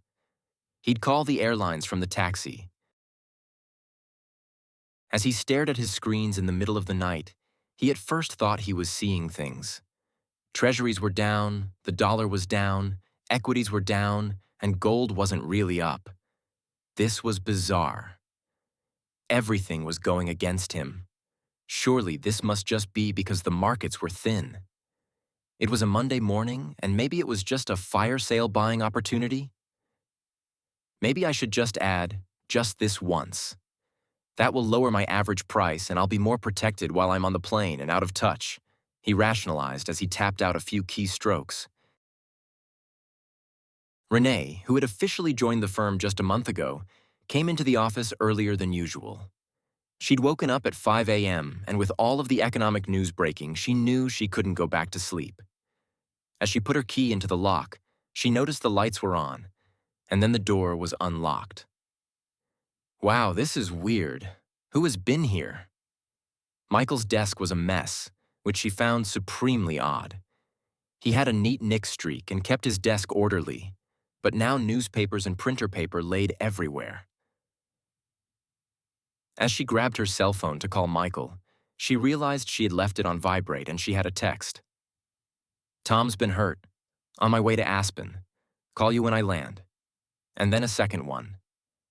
See what you can do with the book. Everything was against me in the middle of the night. What's he talking about? Is he kidding? She thought. It was his book. He only gave her a broad idea of his themes. I'm not a directional trader, she thought. She decided to check their prime broker's trade log, and what she saw surprised, even stunned, her. Michael had added to 2 losing positions at 3:47 a.m. That wasn't like him, she thought. And he had broken one of their cardinal rules. Now the losses were getting even worse. She felt her phone rumble. Don't have much time? Have to sprint to get to the Aspen gate. What's the market doing? Michael, did you add to these positions in the middle of the night? She asked in a clipped tone. Yes, this is crazy.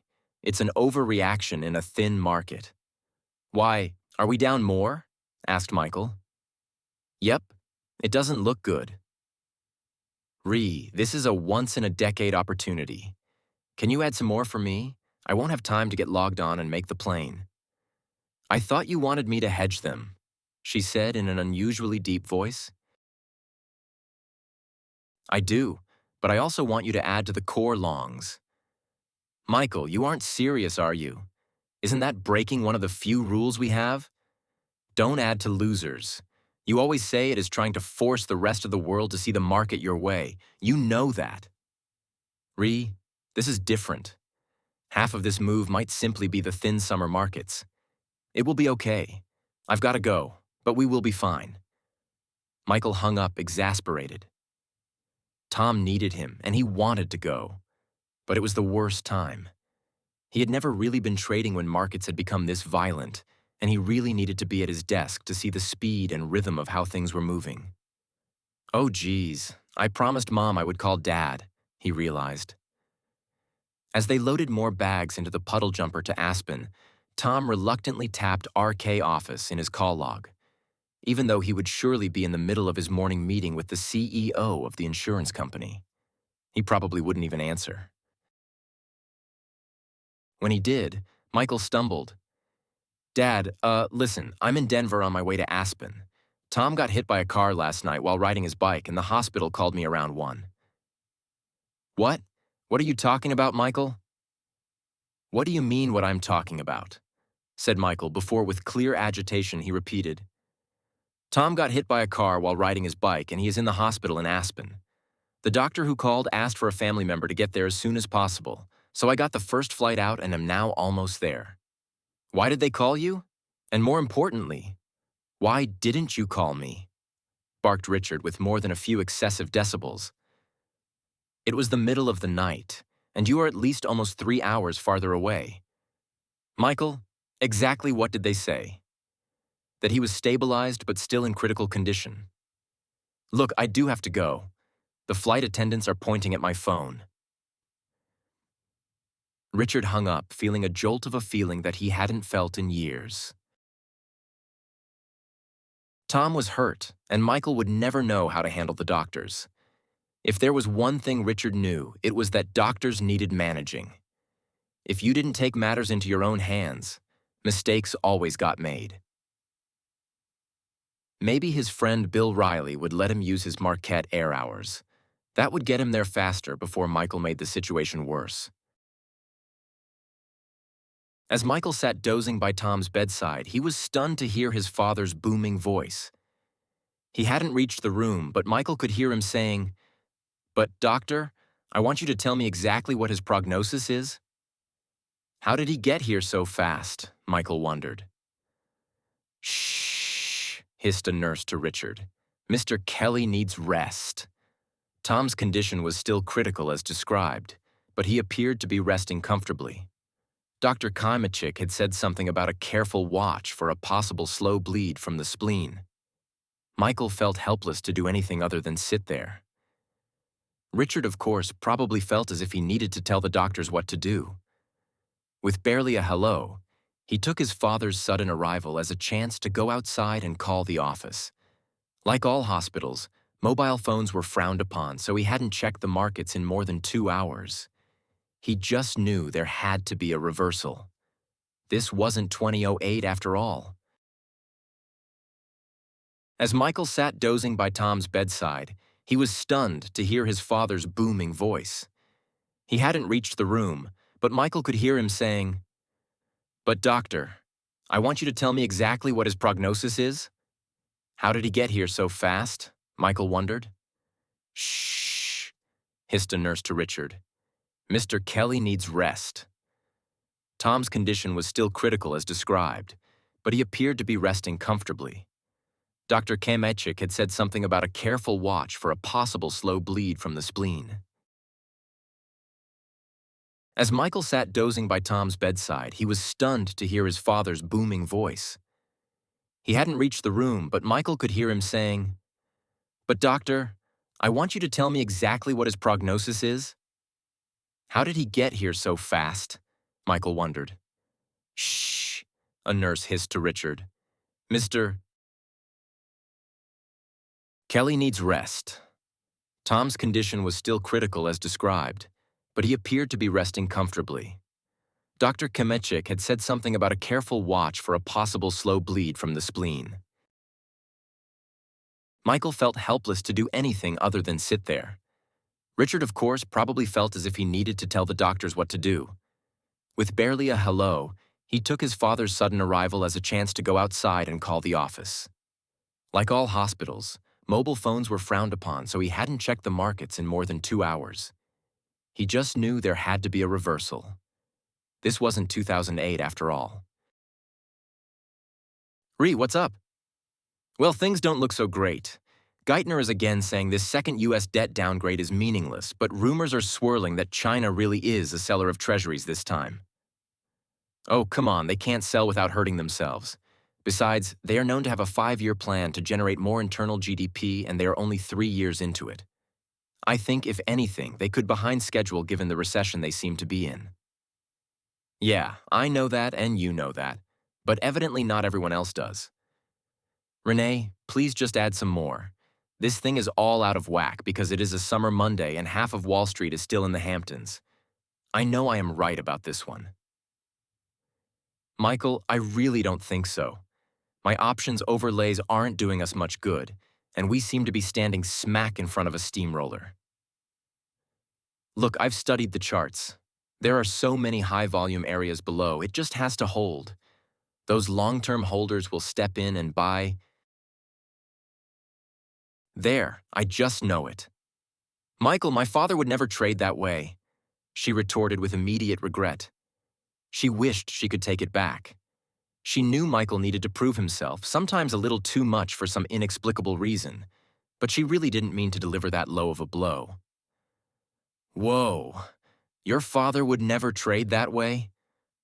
Michael felt as if he had been punched in the gut by a very big man instead of a lithe female volleyball player. "Michael, I'm sorry, I really didn't mean it the way it sounds." "Never mind. I will just call Josh at New Line. He's always saying we don't work him hard enough for the prime brokerage commission we pay, so now I can. He will trade my account as I ask. He'll see the opportunity. The Chinese aren't really going to sell any of their US debt holdings. It is all talk, so the markets are oversold. Plus, we could be up over 25%, maybe even 50% if it works. That would be our best year to date. When we start to raise outside capital next year, those kinds of numbers on the boards would look really good. Sounds like what Denise always calls fear of missing out, if you ask me. Or needing to be right. Look, I have to get back upstairs before Richard irritates any more of the staff, said Michael as he hung up without waiting for a response. Thank God Tom was at least stable. The doctors were saying it would take 36 hours to be sure about the spleen and the pancreas. Their mother was about to arrive. He hated to leave. He knew Tom didn't need their father terrorizing the doctors or to even see him when he woke up, but coup d'etat was really Michael's whole life. They had some junior analysts and execution traders now, but having been laid off from trading desks twice, this was going to be his last chance. Dad, I think now that with you and Mom here, I am going to try to get back to Chicago tonight. The markets are crazy with all this debt talk, and it is just too hard to manage from here. You are going to do what? Rush right back to that money-grubbing operation of yours while your brother's life hangs in the balance, growled Richard. Dad, they said he was stable, and Mom will be here in less than an hour. She's already landed. But you are the one who can stay up and monitor him at all hours. I am too old for that. Can't you do what you need to do from here? Things are moving too fast. I need to be back. The only place you need to be is here, and that's my final word. Yelled Richard loudly enough to startle the nurses at the desk 4 rooms away. He didn't feel like calling the office. Renee would probably just harass him over the positions. Josh would give him an update without judgment. Really, what do you think? Michael asked his prime broker. Well, man, I don't know. You've got a big position here. I might cut it. Really, I was thinking of adding to it. None of this makes any sense. China can't really sell, and the Fed and Treasury will certainly step in. The dollar can't just keep getting hammered like this. In fact, yeah, I am sure of this. Just buy some more 10 years, Apple, Google, and LinkedIn. Are you sure, man? Yes, and while you're at it, add 5,000 e-mini spoos too. Over his father's objections, Michael did make it back to Denver and onto another overnight flight, first west and now east, in a little over 24 hours. He went straight to the office despite desperately needing a shower and shave. Normalcy would have to wait. He had to see all his markets together.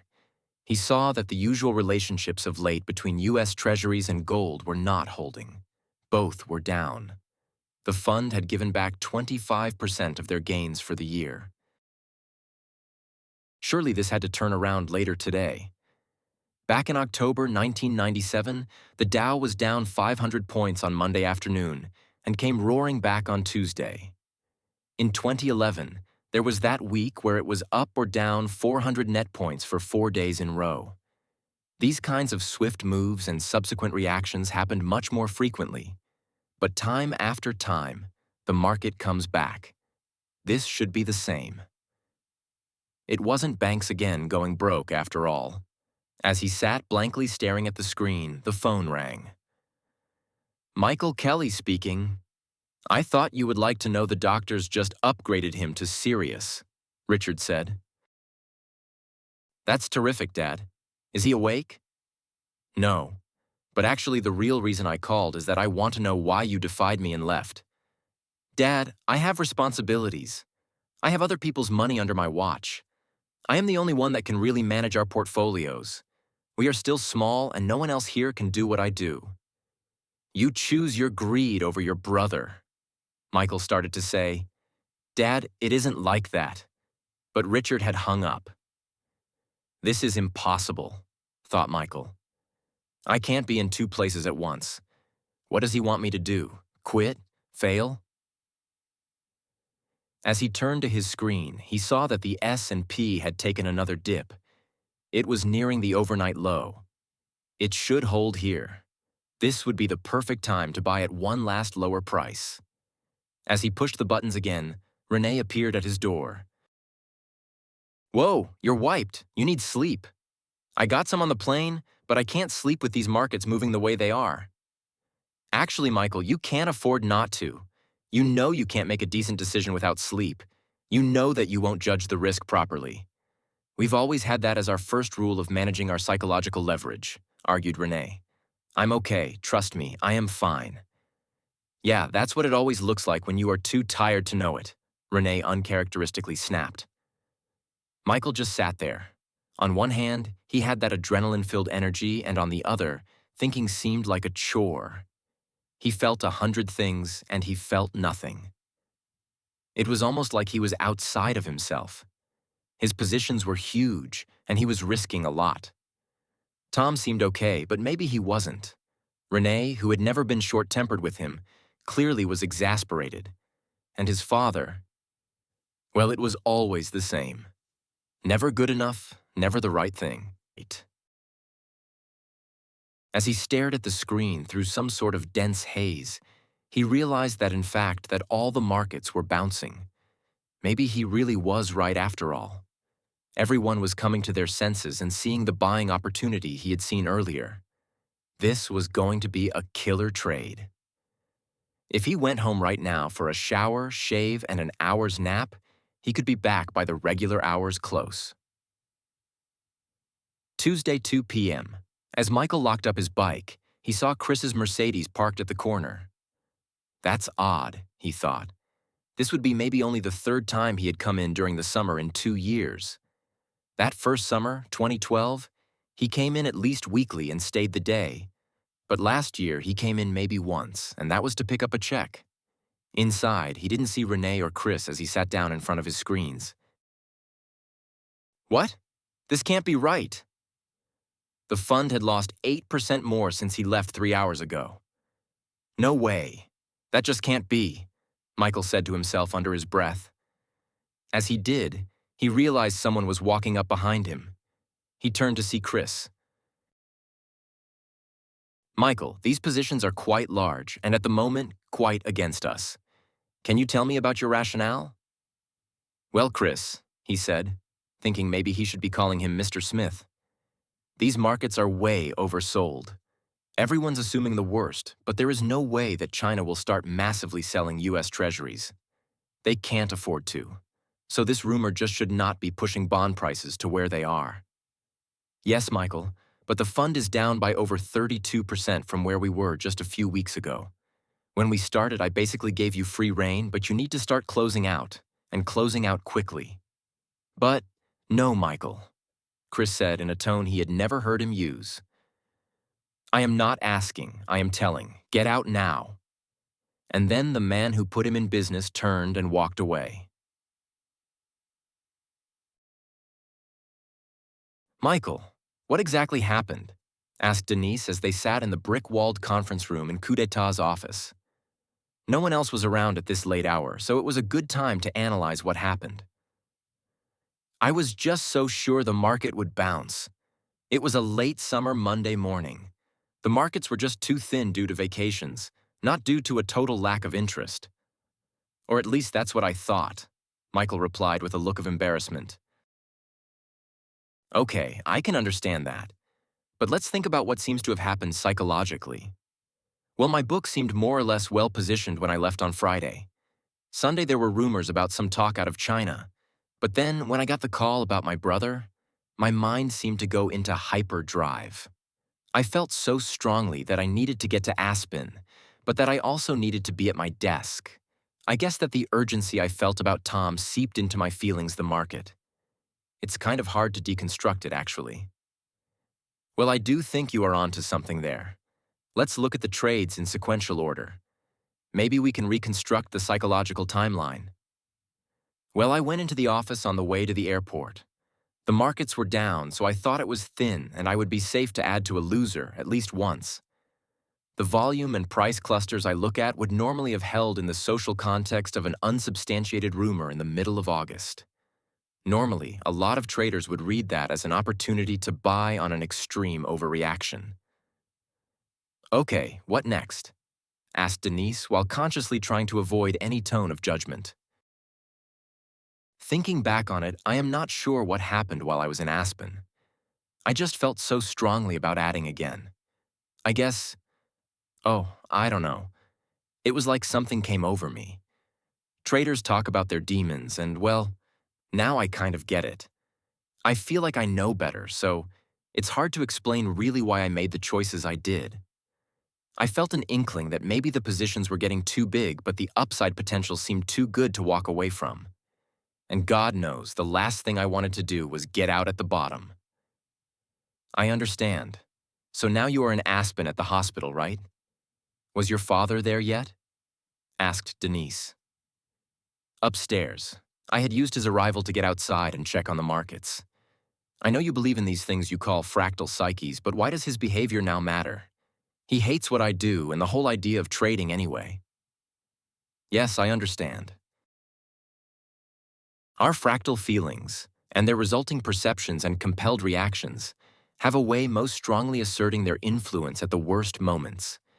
The individual elements or simple fractals of our expectations and feelings get rolled together like a cookie recipe that turns into a repetitive experience. After some time passes, we can see we weren't really responding to what was happening in the moment, but to an emotional context emerging from another time in our lives. Fair enough, said Michael as he again shifted his eyes to the window. Let me think. I can't remember exactly how long he had been there when he said that I was the one who needed to stay with Tom. In fact, he didn't ask me. He ordered me. Really? That seems a bit overbearing, wouldn't you say? Well, yes, but typical Richard Kelly style. You've told me he looks down on your trading and is generally critical of just about everyone. What feelings did his behavior induce in you? Not sure I know what you mean by induce, Denise. Good question. A person acts a certain way, and that in essence gives us certain constellations or mosaics of feelings. We wouldn't have them without interacting with that person. Well, for one, he made it seem like he even showed up there because he thought I couldn't handle it. I mean, he bought, expensive jet hours to get there. And this is after not speaking to Tom for years. That certainly made me feel as if he were afraid I would somehow make the wrong decision and Tom would be worse off. But he always has made me feel incompetent and unimportant, so that wasn't anything particularly new. Okay, I think I understand. But what's the story behind his behavior towards Tom? Denise asked. I mean, not speaking to him. That seems quite extreme. Yes, he used to clearly favor him, but then he missed making the U.S. Olympic ski team by one spot. Richard blamed Tom. Duh. He accused him of staying out too late partying the night before. He even blamed me for letting him, but in fact, I was with him and he was home by 10. Dad didn't completely stop talking to him then. It was the next year when instead of going back to get his MBA, he went to Aspen to patrol. Dad got so angry and, in effect, seemed to have disowned him. Until now. So Richard is extraordinarily judgmental, right? That's got to impact you. Are there other details or nuances in how he typically makes you feel? Well, he acts like, and basically says that, what I do is criminal. He doesn't realize the smarts it takes to do this, and he certainly wouldn't give me credit for them even if he did. So in general, is it fair to say that it seems as if he has no respect for you? Asked Denise. What would make you feel as if you had some power in the situation? I'm not sure what you mean. If you could have, what would have liked to have done or said to Richard? Well, to go back home, stay out of it, and let Mom manage. I would also like for him to realize the dilemma I was in and how I really desperately wanted to be in two places. But of course, he could never see that. Michael, can you remember how you felt after you had your broker enter that last order? Oh man, there was so much going on. I don't know, it's so hard to parse and even harder to remember. answered Michael. Try for whatever comes to mind, said Denise. I was so unbelievably tired, but also running on adrenaline. If I really think about it, I kind of recall a feeling a bit better, though. It was sort of a feeling of relief, like the pressure was off, I guess. Yeah, that's it. I remember feeling excited, and I guess you would say stalwart, that I was going to do what I wanted and not let him control me.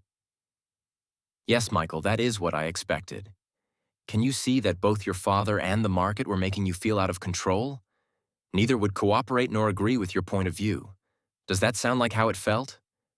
Well, yeah, I guess, now that you put it that way. Could there be a parallel? What do you mean? Wouldn't you say both your father and the markets were being judgmental and unfair? This meltdown occurred and got worse through psychological levers on more than one level. The first one is easy. Too many decisions made while you clearly were sleep deprived. I know how easy it is to forget. When you need to remember the importance of trading as a physical endeavor, it is also simultaneously the most difficult to do. The second is the fear of missing out. The market seemed oversold, and you were acting out the fear that you would miss a chance to substantially outperform. The third and most influential is the general feeling of having no power. I am sure when you got word about Tom, you felt helpless to do anything. Adding to the position gave you a feeling of some modicum of control. But the pervasive and unconscious motivator was fighting back against your father's criticism and judgment with the, "I'll show you, Mr. Market, I will be right, and sooner or later you will have to admit it." In fact, this would have exacerbated the entire scenario. This is the biggest factor in what made you add both when in Aspen and again back in the office on Tuesday morning. Haven't you told me in the past that one of the problems you would like to solve is getting stubborn? You can be assured that that trait, if you want to call it that, isn't just being stubborn. There is a fractal emotional context that has been with you for a long time. Undoubtedly, it served you well in getting through challenging moments in school or fighting for the bank job or even being willing to take on this hedge fund challenge. In fact, when the pattern first started coming together, I am sure it served you well. It is acting out anger, and if we do that consciously and intentionally, it can be our best ally. But when we are doing so without really knowing who or what we are trying to retaliate against, it tends neither to serve our best interests nor to make us money. I can and have told you stories of traders who act out like this. You have heard me talk about some of them in my lectures. The guy whose father became embodied in his whole trading plan. The guy who was always fighting for the last tick because his mother had never let him have a new bike or basketball shoes, even though they had plenty of money. I could go on. But the questions are, how do you recover? How do you avert this kind of being run over in the future? Recovery. Recovering in trading generally continues to be like recovering momentum on an athletic field, at least for those who don't really understand the leading edge of brain science. The intellect still is supposed to be in charge, as opposed to its real power or role, which is, albeit surprisingly, only a small part of the overall picture. In sports, everyone can see the drain or destruction, and everyone has also seen amazing turnarounds. But who can describe it systematically? Fixing feelings, which is what momentum or negative momentum stems from, with intellect, or at least intellectual coats of paint, rarely if ever really works. We all listen to the positive thinking advice and say to ourselves, "Yeah, but," and you don't understand my situation, it's much worse than you realize. In fact, the reason I really got into consulting in the first place was to help people who had been very successful recover from one or another of the various meltdowns that can befall a trader, particularly one that has had to plow his or her way through all of the ineffective and even damaging intellectual advice. In a new world where feelings and emotions count, step one turns out to be quite different than you would think. Ironically, the most helpful thing to do when you have blown it is to feel bad. It won't kill you. It won't even cause you to throw up, most of the time, but it will put your body in sync with your mind, and your mind in sync with reality. If you have made one or a series of spectacularly stupid decisions, what else are you supposed to feel? Isn't feeling like a chump rational? You blew it, so of course you should feel like crapola. In other words, step one of recovery amounts to mourning. You are mourning the death of your capital, and you are mourning the temporary death of your sanity. Believe me, the quickest way out of this is going to be to feel as bad as you feel, whatever that is, and let that be that. And yes, I know the objection. It seems that if you let yourself feel something bad, that you will end up in the abyss of that feeling. Most of us don't. We allow the feeling and it passes. While it is passing, it points our minds, and yes, even our intellects to areas where we can improve or learn. We also disrupt the acting out of the feeling. Typically, men more than women want to do something, and intentionally feeling whatever feelings exist doesn't seem like doing anything, even though it is. Men tend to immediately ask, "What should I do?" Where do involves some sort of deliberate physical movement. Many of my clients move first toward taking action, and the action of consciously feeling something, maybe because it is internal and can be done sitting still, clearly doesn't seem like doing anything. In terms of understanding one's overarching emotional context, taking action can prevent one from ever knowing what that context really is. It just doesn't make sense to literally do anything, take physical action, until you really understand what went wrong, and you don't have a snowball's chance of understanding where your perception got so off track until you let yourself feel crummy, most of the time, for however long it takes. I know you have visions of half-empty pizza boxes and beer bottles strewn all over your office, but even if that did happen, would it be so bad? It might seem like this strategy catapults you into a deep, dark hole. All I can say is, trust me, it doesn't. I have given this exercise to many a trader, including one who sits as a managing director on a major bank trading desk, and, in his case, the next time I talked to him, he didn't even remember feeling bad. Most of the time, if you have the courage to feel badly, get to the root of the feeling, and realize that XYZ feeling or fractal emotional context crept up on you without you knowing it, the feeling pops like a balloon. Even if it doesn't pop, it begins losing air like a tire going flat. The overwhelming sense of urgency begins to dissipate. As that energy goes away, it gets easier to see how the feeling, emotional, and social contexts, the conscious and previously unconscious, were coloring your beliefs and perceptions. Bottom line, the debilitating part just won't last that long if you just let yourself feel and articulate it, even if only to a journal. Some people will tell you to put a time limit on it. That is only because they fear what will happen if you don't. Trust your psyche, it will take care of you. Feeling bad has informational value. It leads you to be introspective, and while you are doing so, here are some questions to ask. What was the feeling context and emotional context, the FC and EC? Where were you on the spectrum between the fear of losing and the fear of missing out? You were definitely somewhere, and more often than not, the mistake you make will be on the right-hand side at the fear of future regret. What was the fractal emotional context, the FEC? Of course, this third one will take a little help to figure out, and even more diligence to manage. But it is manageable. Set phone alerts, put up sticky notes, talk about it. I can guarantee you that a psychological setup exists in your trading that makes you feel like you felt when you were a child.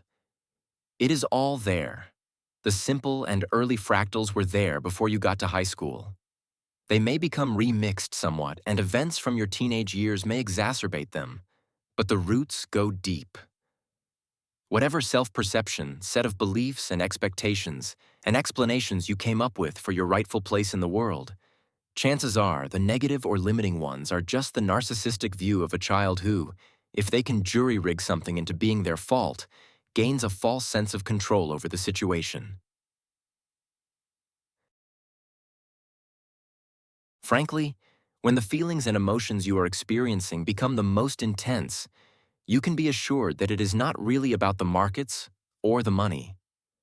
When the thing you need to do, get out or walk away, seems to be literally the hardest thing to do, you can be assured that what you are feeling has a fractal component.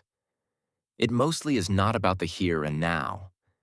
The sooner you can remember this, in the heat of the battle, the less trouble you will get into.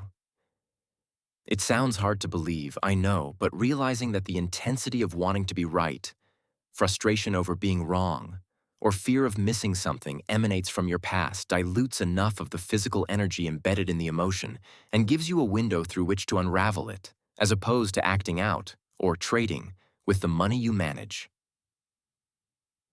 Understanding this internal data gives you an edge, the psychological leverage that no one can take away. The feeling contexts include the basic physical feelings like tired and hungry. The emotional refers to the relatively easy-to-get-at fears on the spectrum we have discussed. The innermost circle parallels your unconscious psyche. The fractal emotional contexts or the transferences and repetitions of psychoanalytic theory. Yes, there will always be time lags of varying degrees in how soon you realize it. But if you are managing to the objective of creating and maintaining psychological capital first, you will recognize your situation sooner. Likewise, if you recognize it sooner, you get to the point where you can have one awful trade. Just one. Sort of like one potato chip or one chocolate chip cookie. Instead of turning into a gorge fest, you have a psychological strategy to fall back on. Then you will have made it. It is rarely, if ever, that first loser that kills you. It is almost always what comes after it. In Chicago, they used to say, "Your first loss is your best loss." And it is true. Furthermore, if you manage to a strategy of psychological capital and leverage, oftentimes you will have your signal to take a break before you even get a chance for the second loss. The BIKB, the but I know better trade. The BIKB trade is that one you really regret. It is the one that you really didn't want to take, but then again couldn't help yourself. It is the one that you get the maddest at yourself for. Why? Because you know better, and you know better. Nevertheless, even in a case where the meltdown isn't spectacular, the process is the same. First, let yourself feel bad. In fact, try actively to feel as badly as you can about making a mistake. Once again, a feeling can't in and of itself hurt you.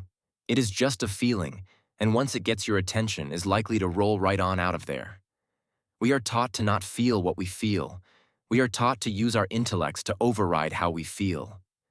We are taught to reframe how we feel.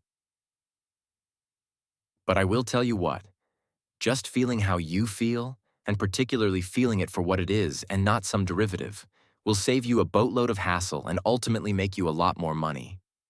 As the wife of a client once said, "Well, your head won't blow off." In fact, if you don't go through this process, you can bet on a losing streak.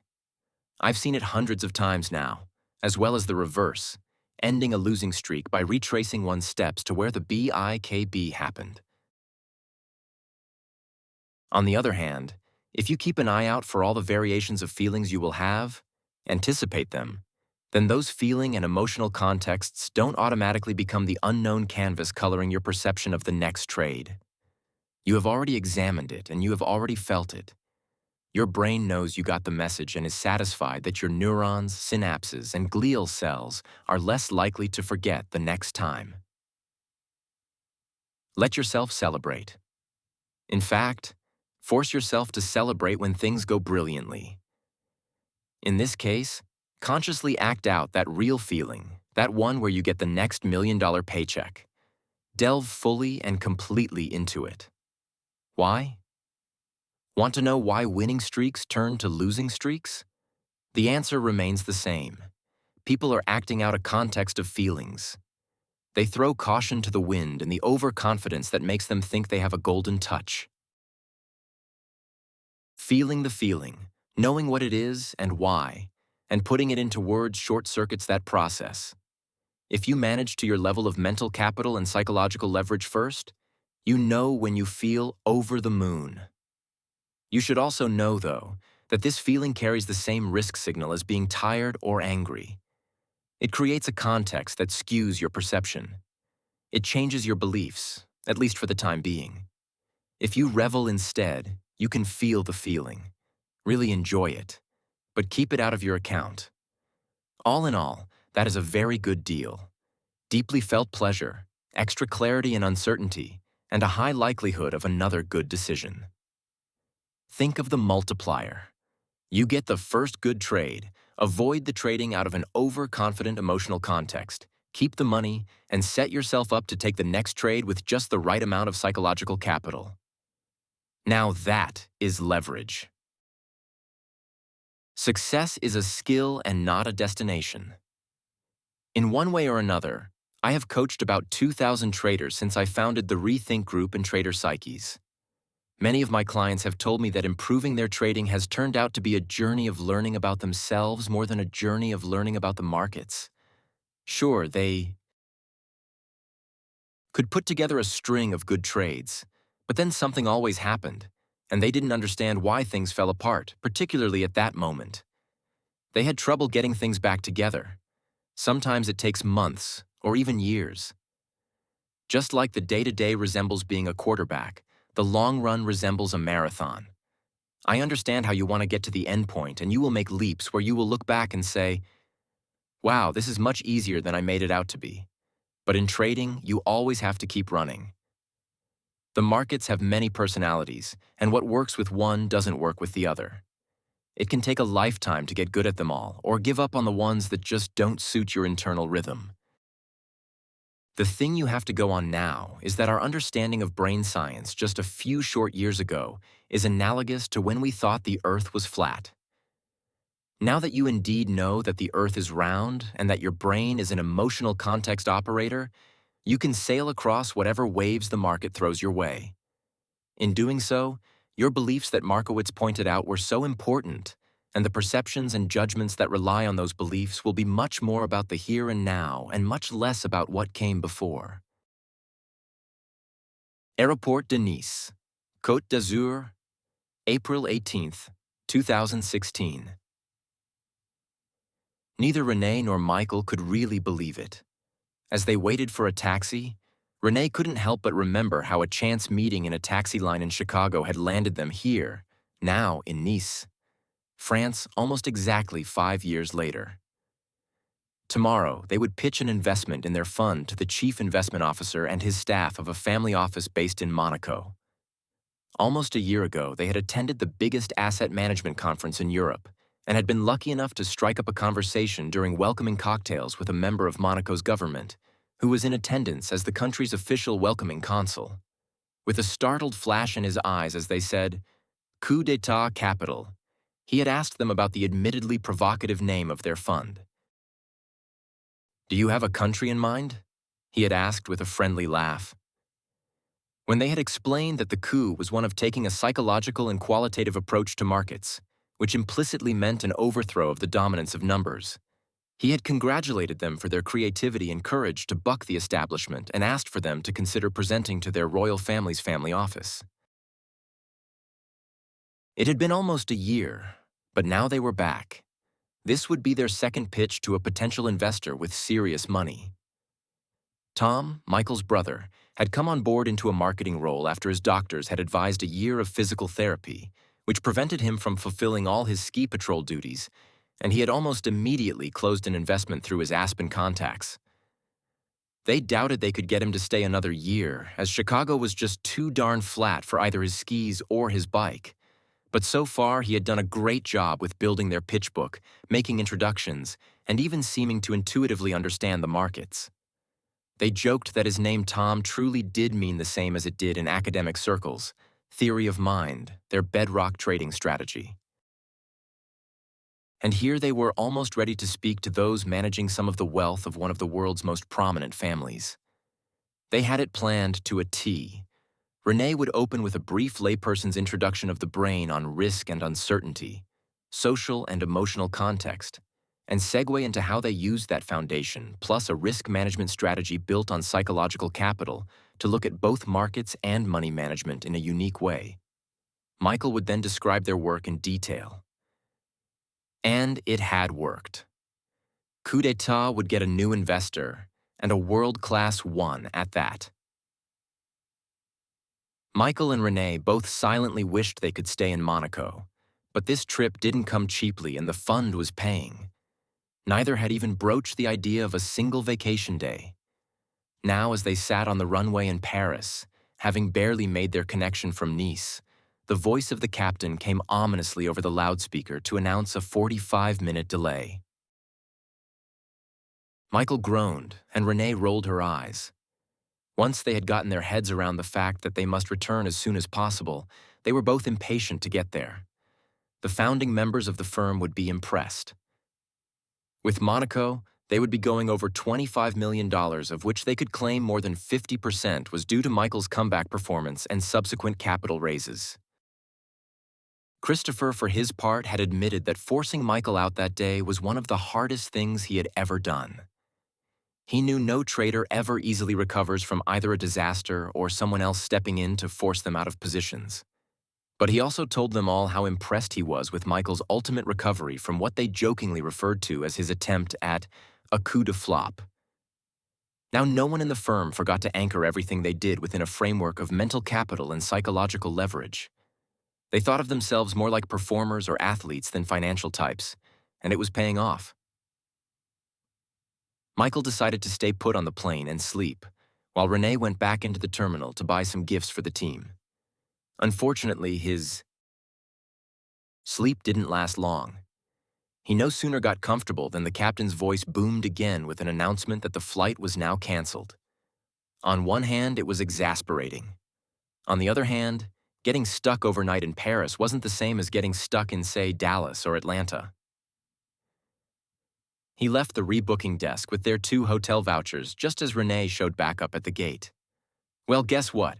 We've got a free night in Paris. We're staying." "Michael, stop it. We are not," Renee said, as she absent-mindedly stuffed her receipts in the back of her passport folder. "No, I'm not. They canceled the whole flight. Here, look," he said, as he showed her their 2 hotel vouchers and confirmed boarding passes for a flight that left the next morning at 11. "Wow, this is bizarre. But hey, what can we do? It's not our fault the plane isn't flying," she said with a tiny giggle. "If you ask me, this means we were supposed to celebrate," said Michael. Le Petit Retro Restaurant, April 19th, 2016. Both Michael and Renee had been to Paris before, and they knew 2 things. The Trocadero neighborhood had plenty of good restaurants, no matter which one they chose. And even dinner wine in France was better than anything by the glass in a good American restaurant. Under the circumstances, a little vino seemed more than appropriate, so they took the concierge's advice and walked the few minutes, in the surprisingly mild weather, to a highly rated local bistro. Once they were seated, had their toast to new capital, and Renee had ordered for them and her in broken French, Michael took her by surprise with, "Ree, now that we have a free moment, can I talk to you about something that has been on my mind for quite a while?" "Well, sure, I guess," she said while thinking. Why is he bringing up a problem now? "What is it, Michael?" Pushing back his chair, Michael stood up just far enough to clear the decanter. He gracefully bent over their tiny table, and before she realized what he was doing, she felt his lips precisely meet hers, an emotional context that neither needed any consulting help to comprehend. You probably decided to read this book thinking it would be about how to beat the market, about how the market really works. And at this point, you might be thinking, that isn't at all what this book is about. You didn't expect that you would be reading about how you unconsciously fall into clusters of perception and expectations that began as experiences you had somewhere between conception and your teenage years, and most likely on the earlier rather than later half of that span. You thought you intended to learn how to better analyze the numerical dance of market numbers. Here's the moral of the story. Once you become familiar and hopefully facile with consciously contextualizing or curating market information in terms of who is or will be taking the other side of your trade, once you give up on finding the non-existent facts, the mind game of the markets is in your mind and nowhere else. The perceptions belong to you, the interpretations are yours, and the one pushing the button, no matter what your time frame, is either you or your ego. Everything will fall prey to your ego and your unconscious, unless you make both conscious. You can leave the unconscious where it is, but that will be your biggest risk factor. Sooner or later, it will burn you.